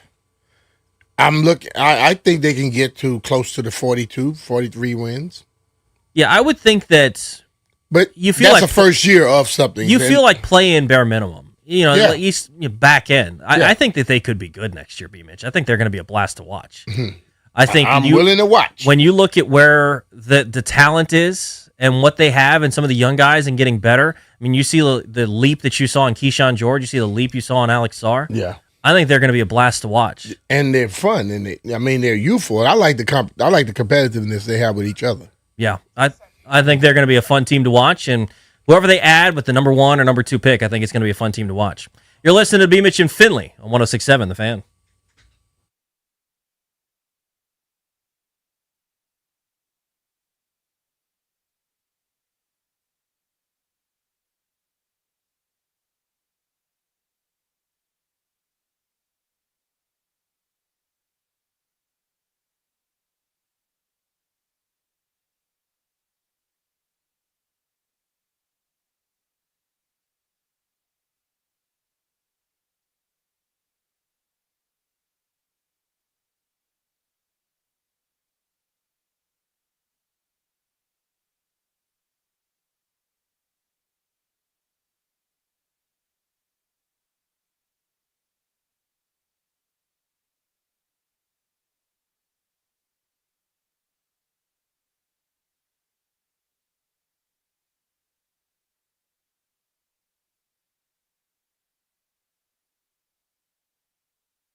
This sports update is brought to you by Mervis Diamond Importers. Nobody pays retail anymore. Why should you?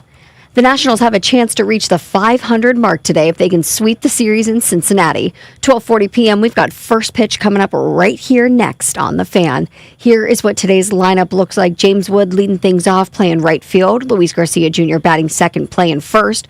Brady House batting third, playing third, and then batting fourth. You've got shortstop C.J. Abrams. Jacob Young will be playing center field, batting fifth, and Dalen Lyle, who has been red hot, playing left field. Nasim Nunez, you got him playing second base. Your DH today is Orbit Vivas, and your catcher, Drew Millis, will be batting ninth. Starting today's game is left-hander Foster Griffin. For the Reds, though, on the mound, you've got Chase Burns, who's always a toughie. Celebrating her birthday, discover the stunning collection of Tacori fine jewelry at Mervis Diamond Importers. From engagement rings and anniversary bands to necklaces and bracelets, at Mervis you will find the largest selection of fine quality diamonds and Tacori jewelry in D.C. Go to mervisdiamond.com. From the Crop Medcap 5-Star Sports Desk, Savannah McCann on The Fan.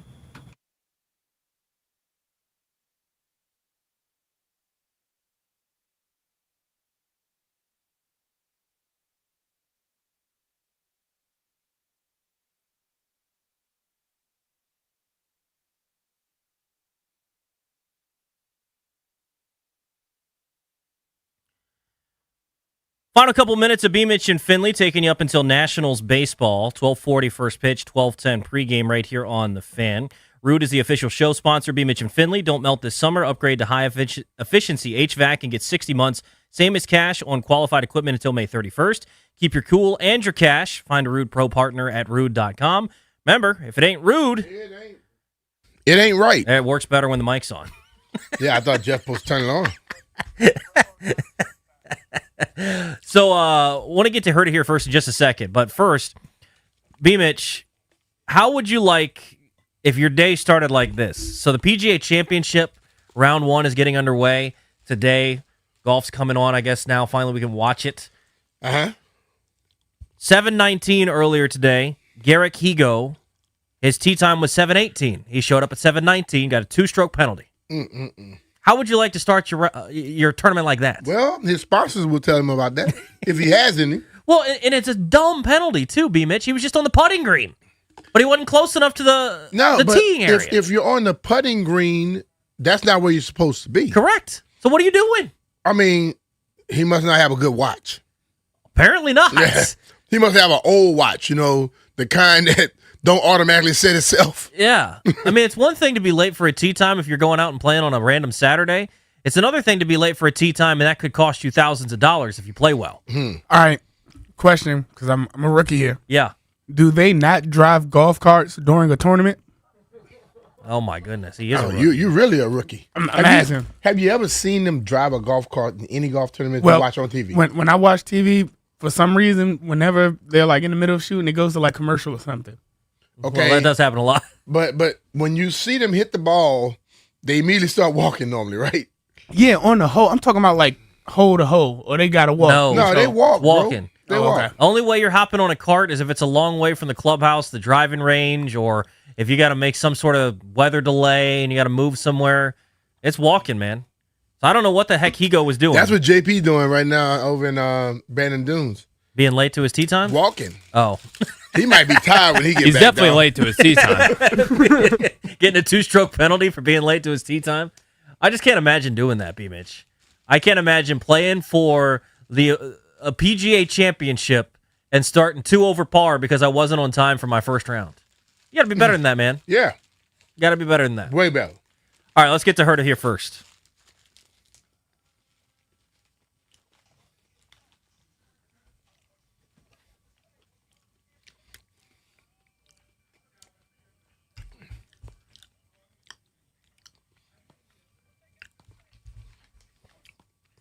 No NBA action tonight. It really wasn't none in the last 3 minutes of the game last night. You got a couple Not on the Detroit side. Couple NHL games tonight. Canadians and Sabres, Golden Knights and Ducks. Got the Nats getting underway here in about 35 minutes. You can hear it right here on the Fan.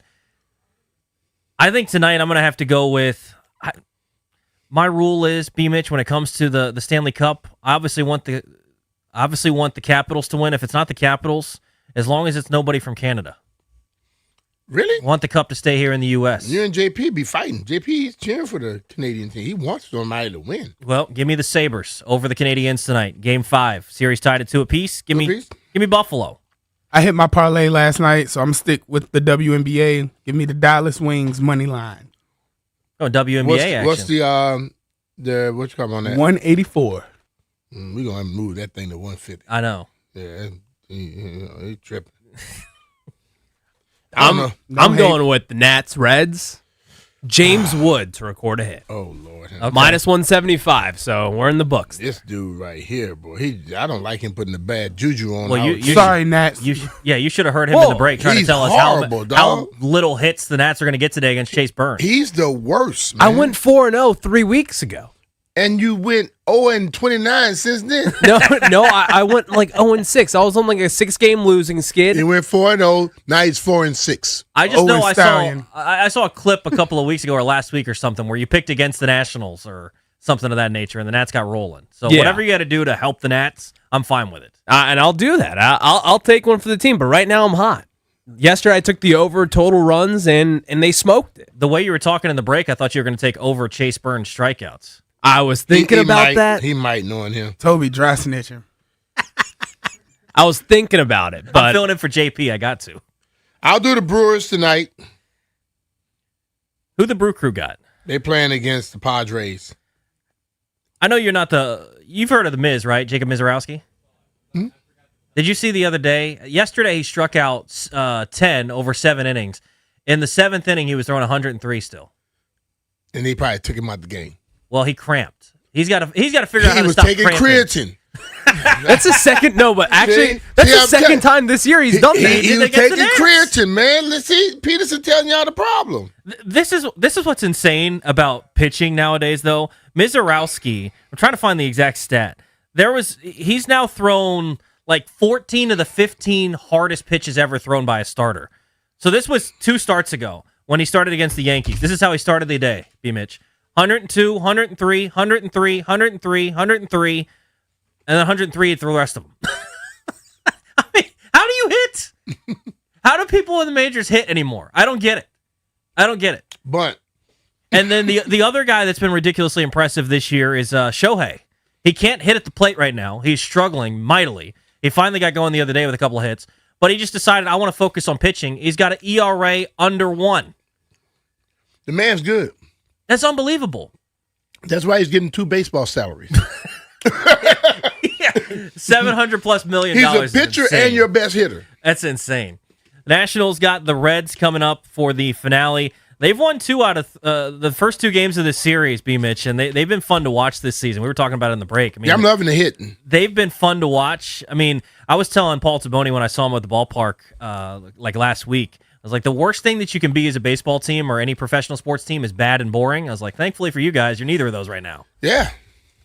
They bad and bougie. Pause. They're at least scoring runs. They've got to find a way to keep the runs off the board, though. Foster Griffin starting today for the Nationals. That did not entail a pause, Ryan. It did not. It did not. Does he even know what it is? It's a song. He don't get it. I don't know. You got to educate him. We got to man. educate him. And of all the people that would know Ryan, the song and not know the song, what you just said was telling me that you was white without telling me you were white.